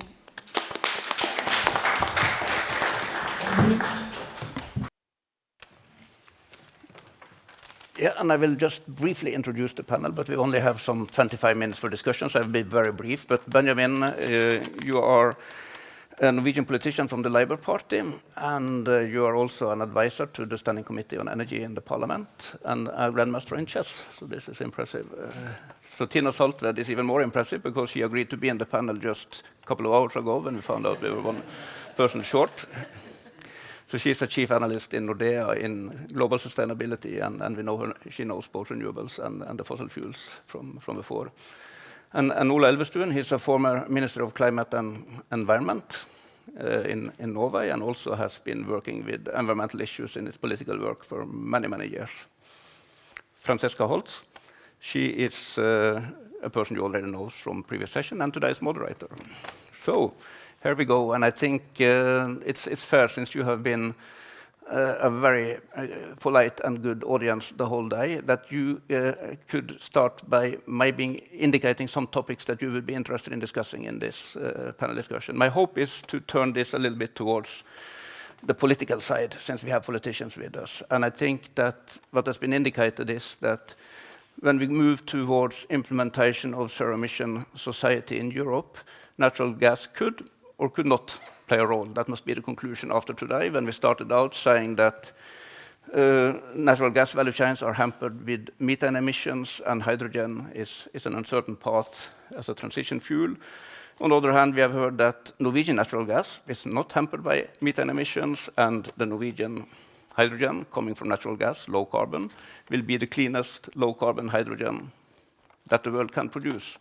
We have also seen that Europe has a number of sectors that need to be decarbonized, either by electrification, CCS, or hydrogen in the industry, like cement, steel, maybe transport, like we saw in one session.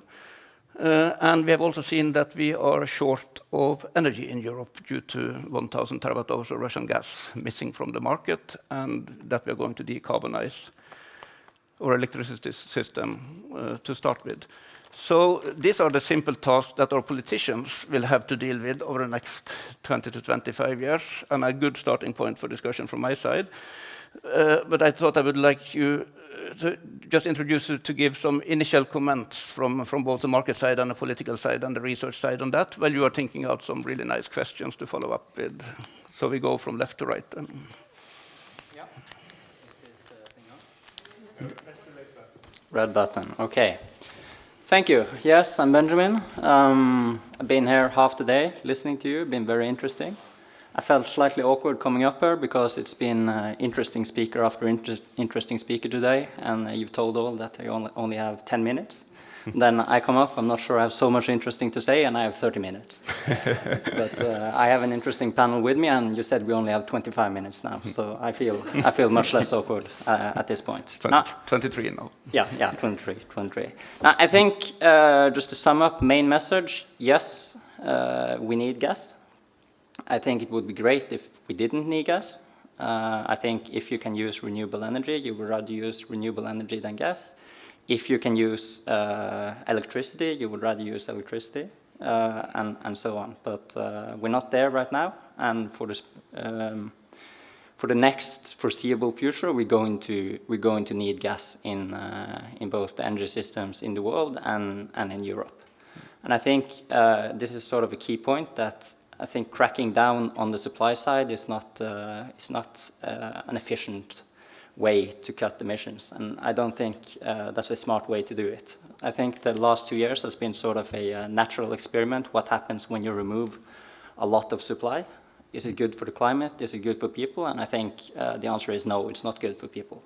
So just some of the consequences. I mean, coal is record use in 2023. That's not good for climate. 100 million people have been pushed back into reliance on firewood and other unhealthy alternatives.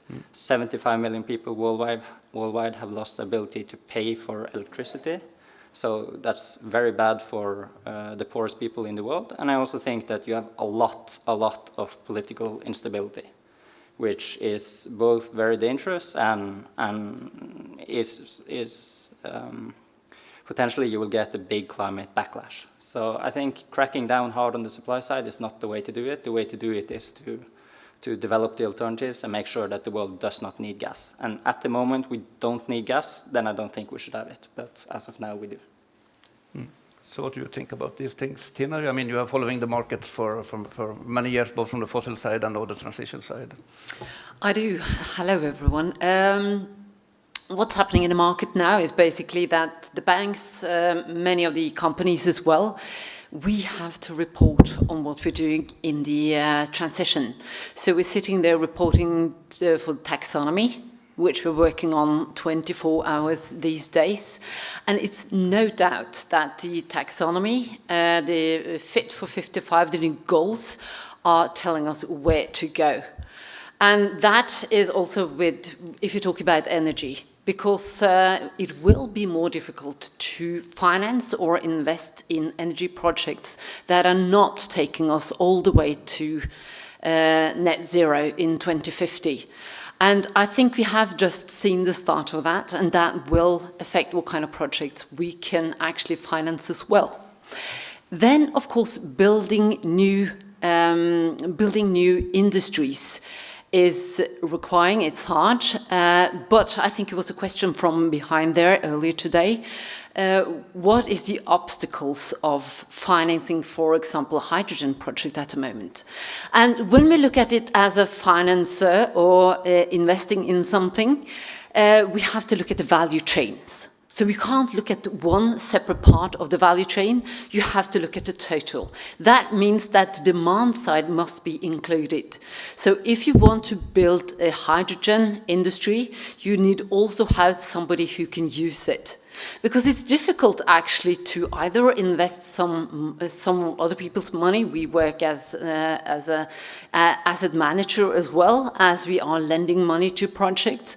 It's difficult to say that this project is going to gain money if you don't have anybody to buy that, whatever you're producing, hydrogen in this case.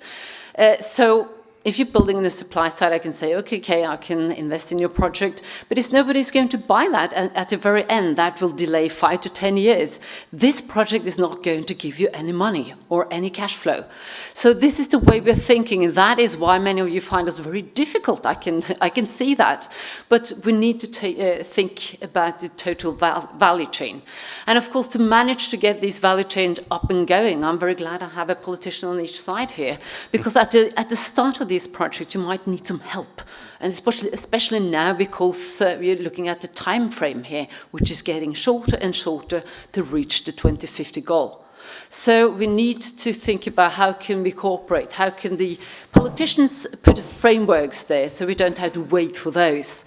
And if you need capital support, we don't know that, but at least to ensure that we get the value chain there in place so we could have a potential business case out of it. That would help. Short follow-up on that one. Is it the capital, or is it the profitability, or is it the de-risking that is missing from these value chains?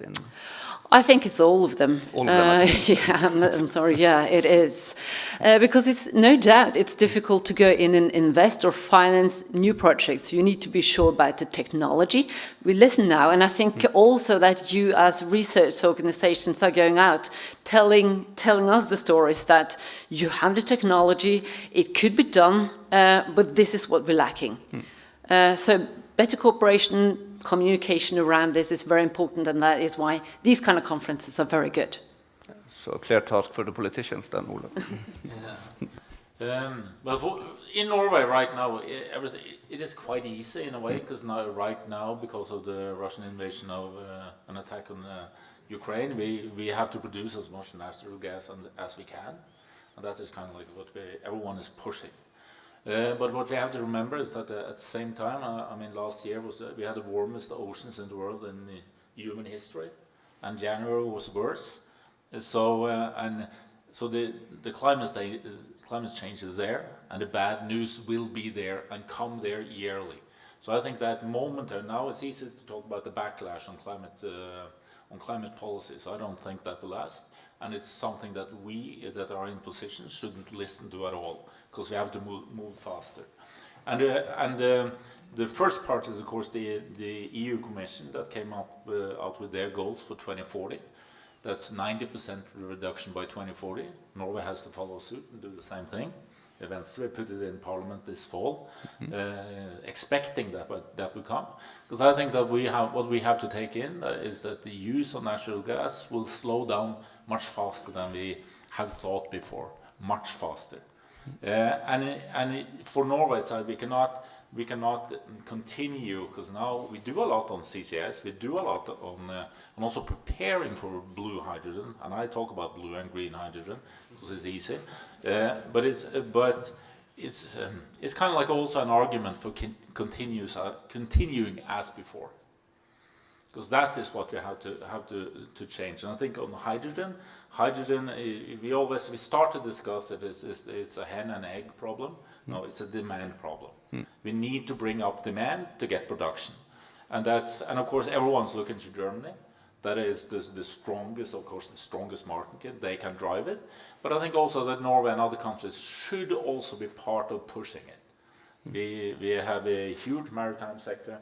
You can do it within also heavy trucks, etc.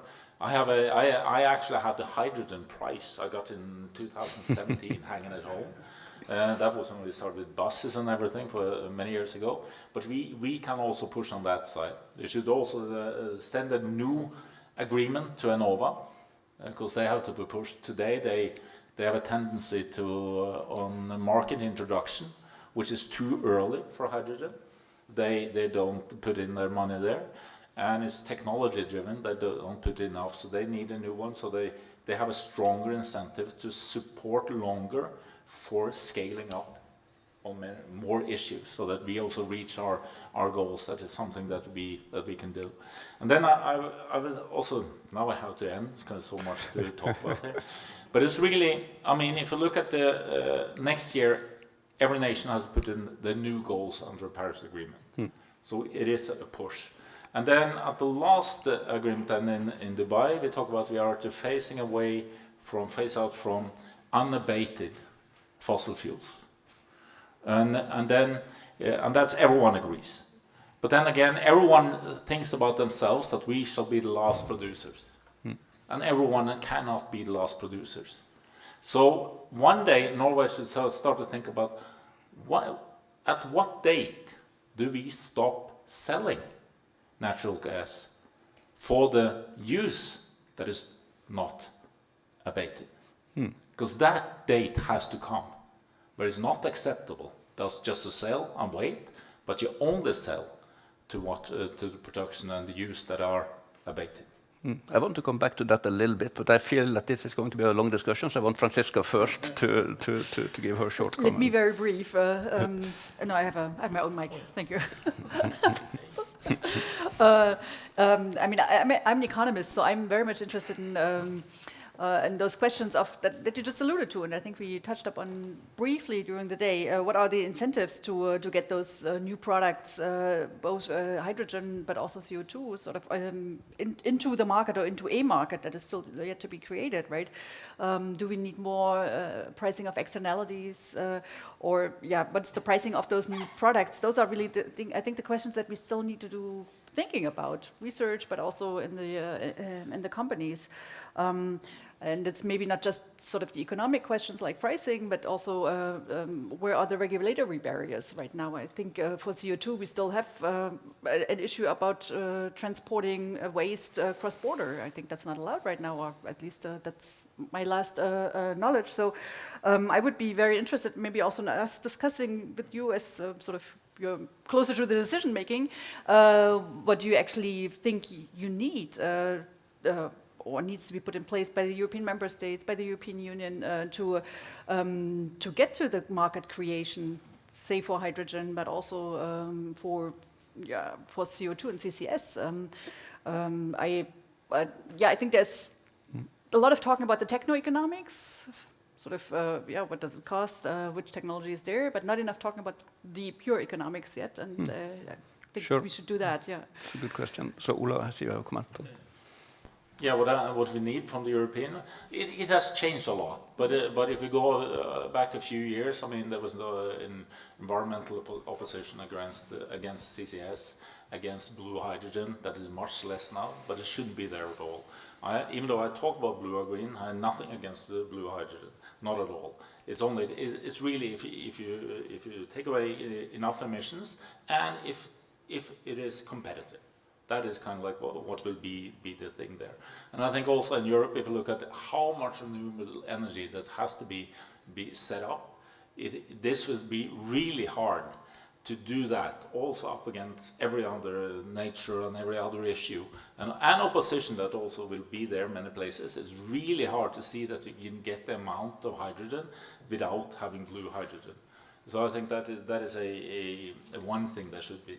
And also CCS, I mean, we are pushing it, and it is working, and it has to be done.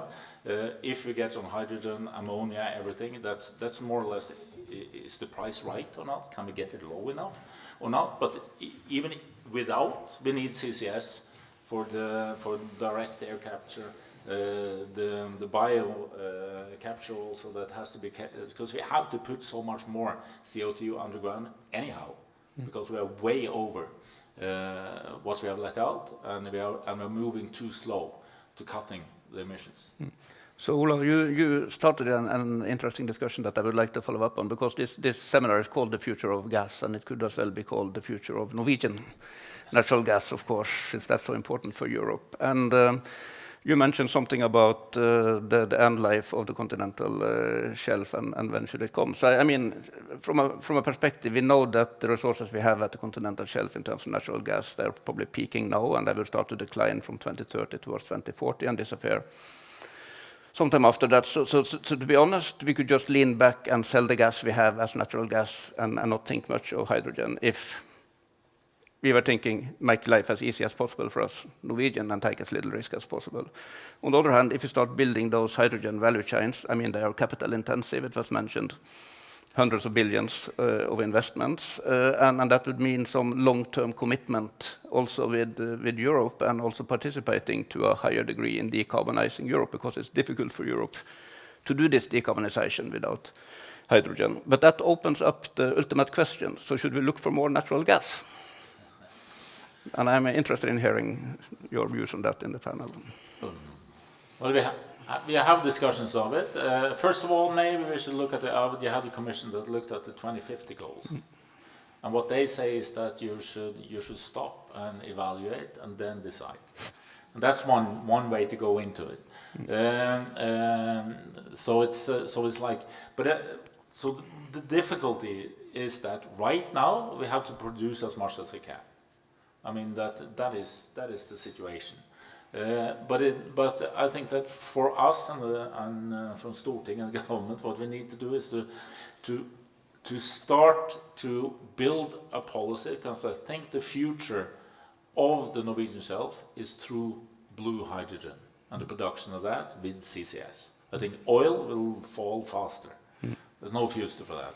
At least not the clean oil deposits that we have.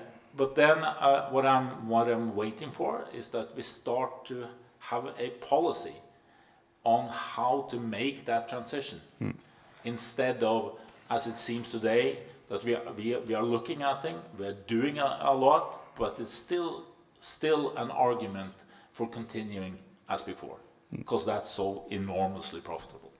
So a commitment that future natural gas would go into. We have to start to set up policies on how to make the transition and drive it.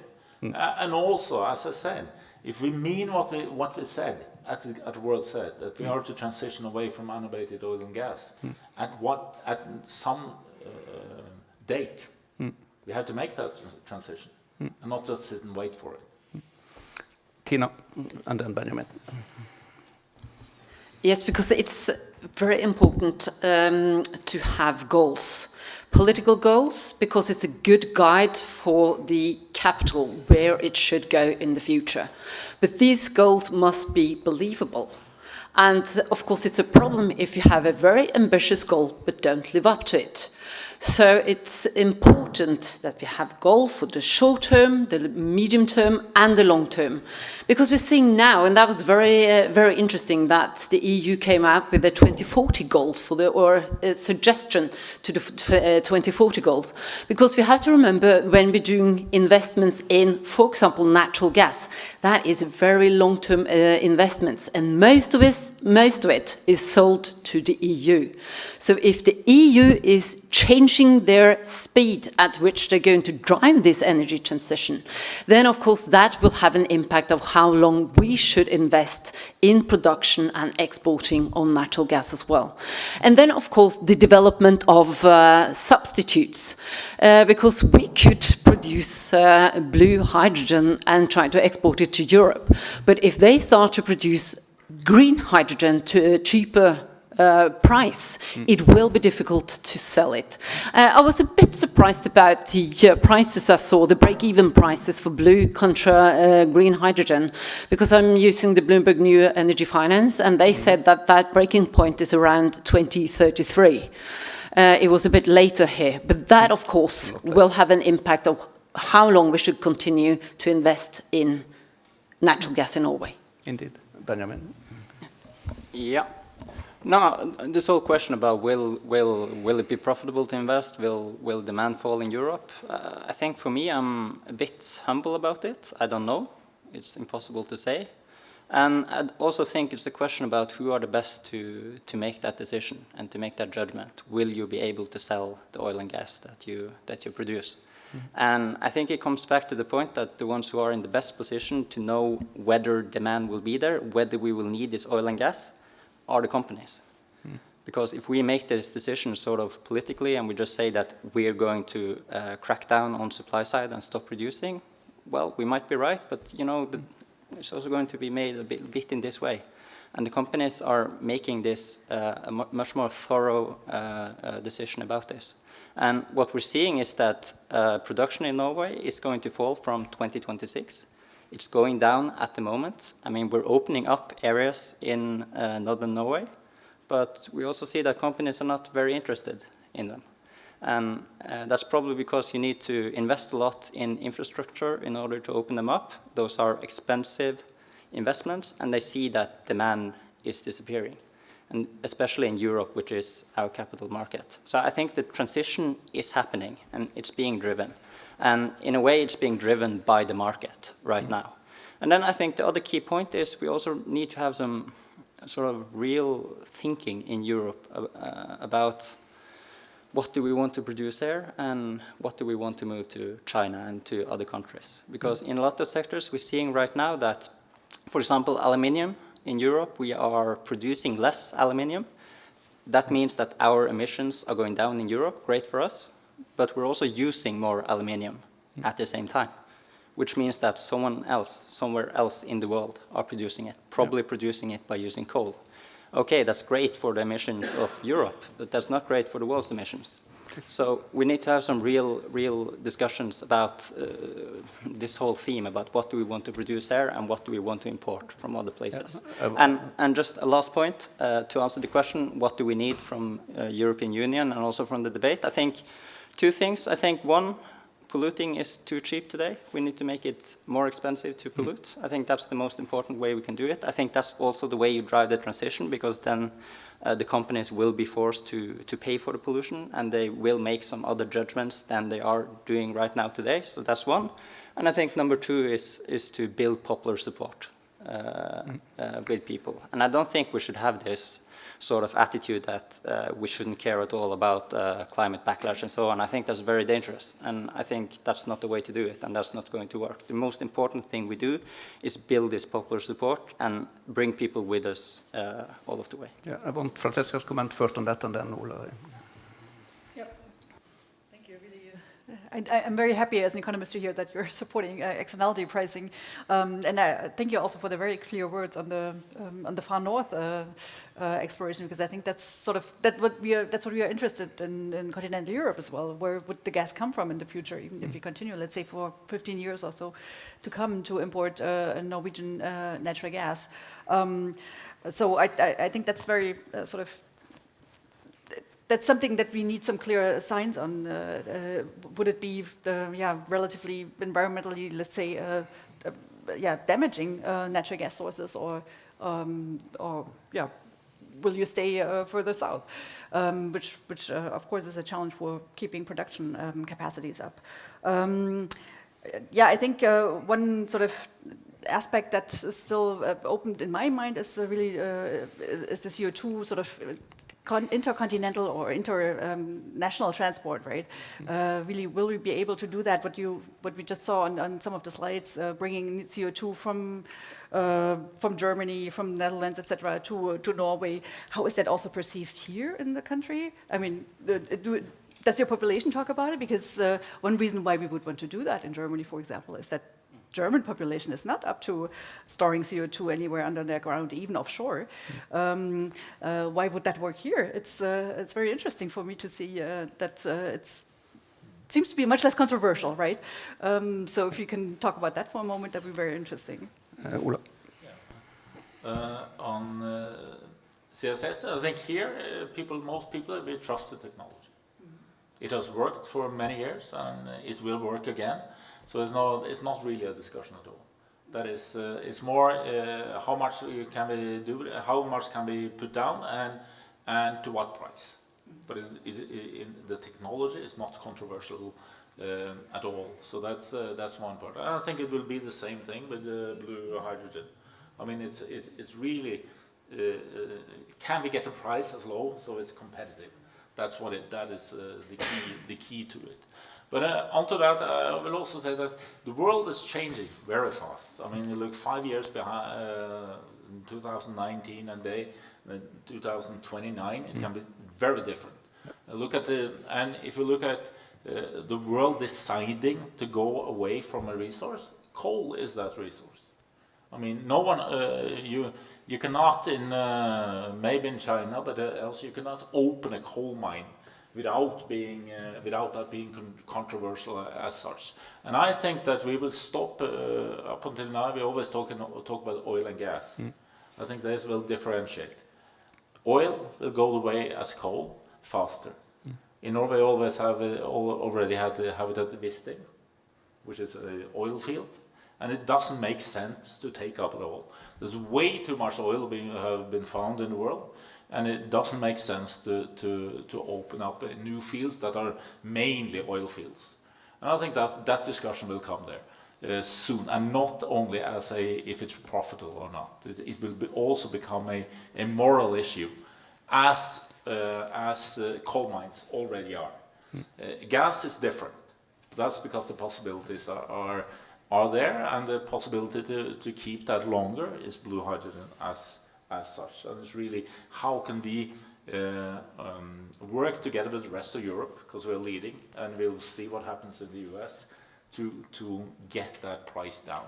Because we need it, we need the ammonia, we need this really, and I think the green cannot be enough. If you have to wait for green hydrogen, we won't get the transition fast enough. We have one question from the back as well, so I think we take that question and then we start rounding off, also with you answering, of course, that question, but also coming with comments on all the parts you missed in the current one, so please. Thank you. Good comments. I would like to use this opportunity when we have this panel of political expertise, because we're talking about pushing harder, faster, scale up the transition. At the same time, we see political resistance. People, not all people are with us.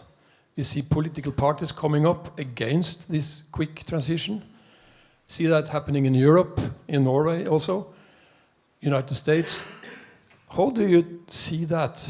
How do you manage that at the political level? If you push too hard, you get probably resistance. How do you see that aspect? Thank you. I think we just start from Benjamin, and then we go all the way to Franziska. So you, Franziska, will get the last word, and then try to use 1 minute approximately. So we finish more. Okay, yeah.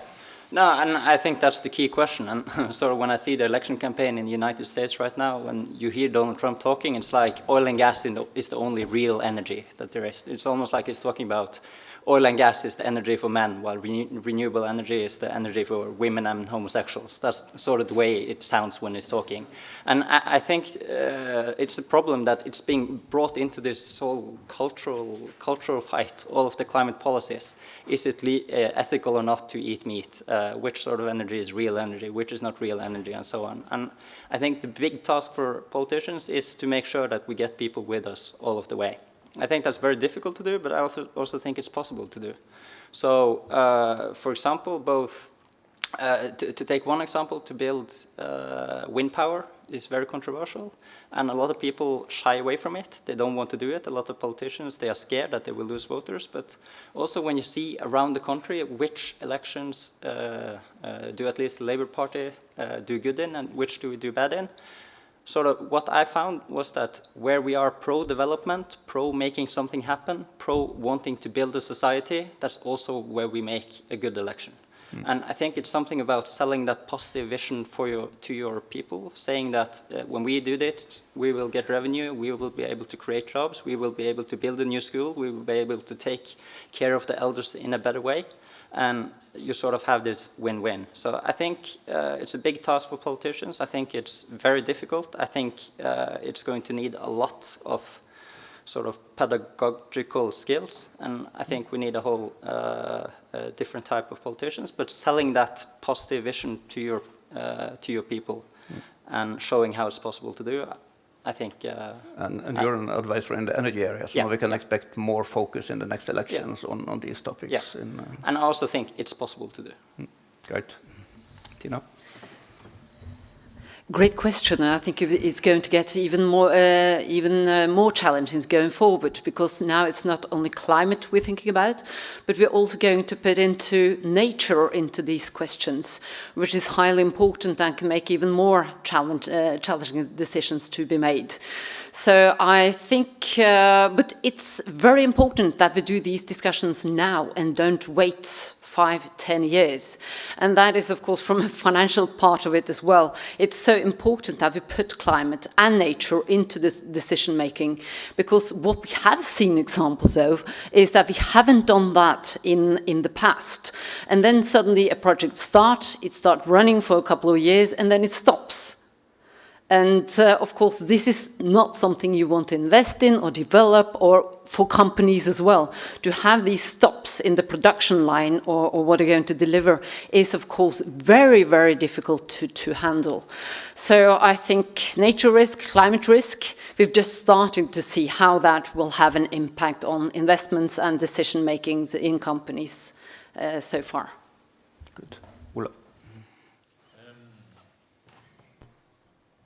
First of all, we cannot wait for people to change. I mean, for me, this is a political struggle, just like any other major struggle we've had, whether it was universal right to vote, or it's a social struggle, it's a labor struggles, or whatever it is a battle that has to be taken all the time.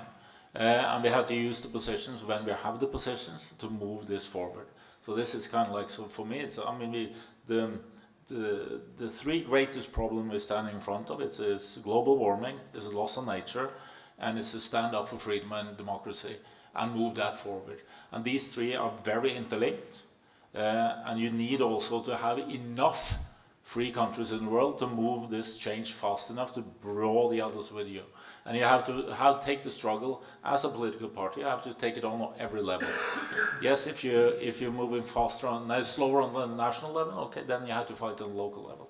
And that's how it is also in the future. Now, and you saw that the last time you had the president in the US, with Trump was there. I mean, still, you had at least half, or close to half of the states were still moving forward. Things were really happening then too. Slower, but it was really happening.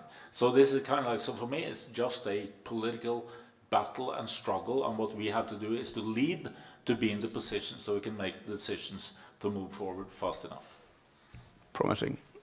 Franziska? Yeah, maybe you have a slightly different perspective. I'm not a politician, I'm more of an analyst, and what research results tell us that that climate policy measures that might be controversial, like the Yellow Vest movement showed us, when you remove support or you introduce CO2 pricing too fast, is that really the speed matters, and the transparency on the measure maybe matters as well.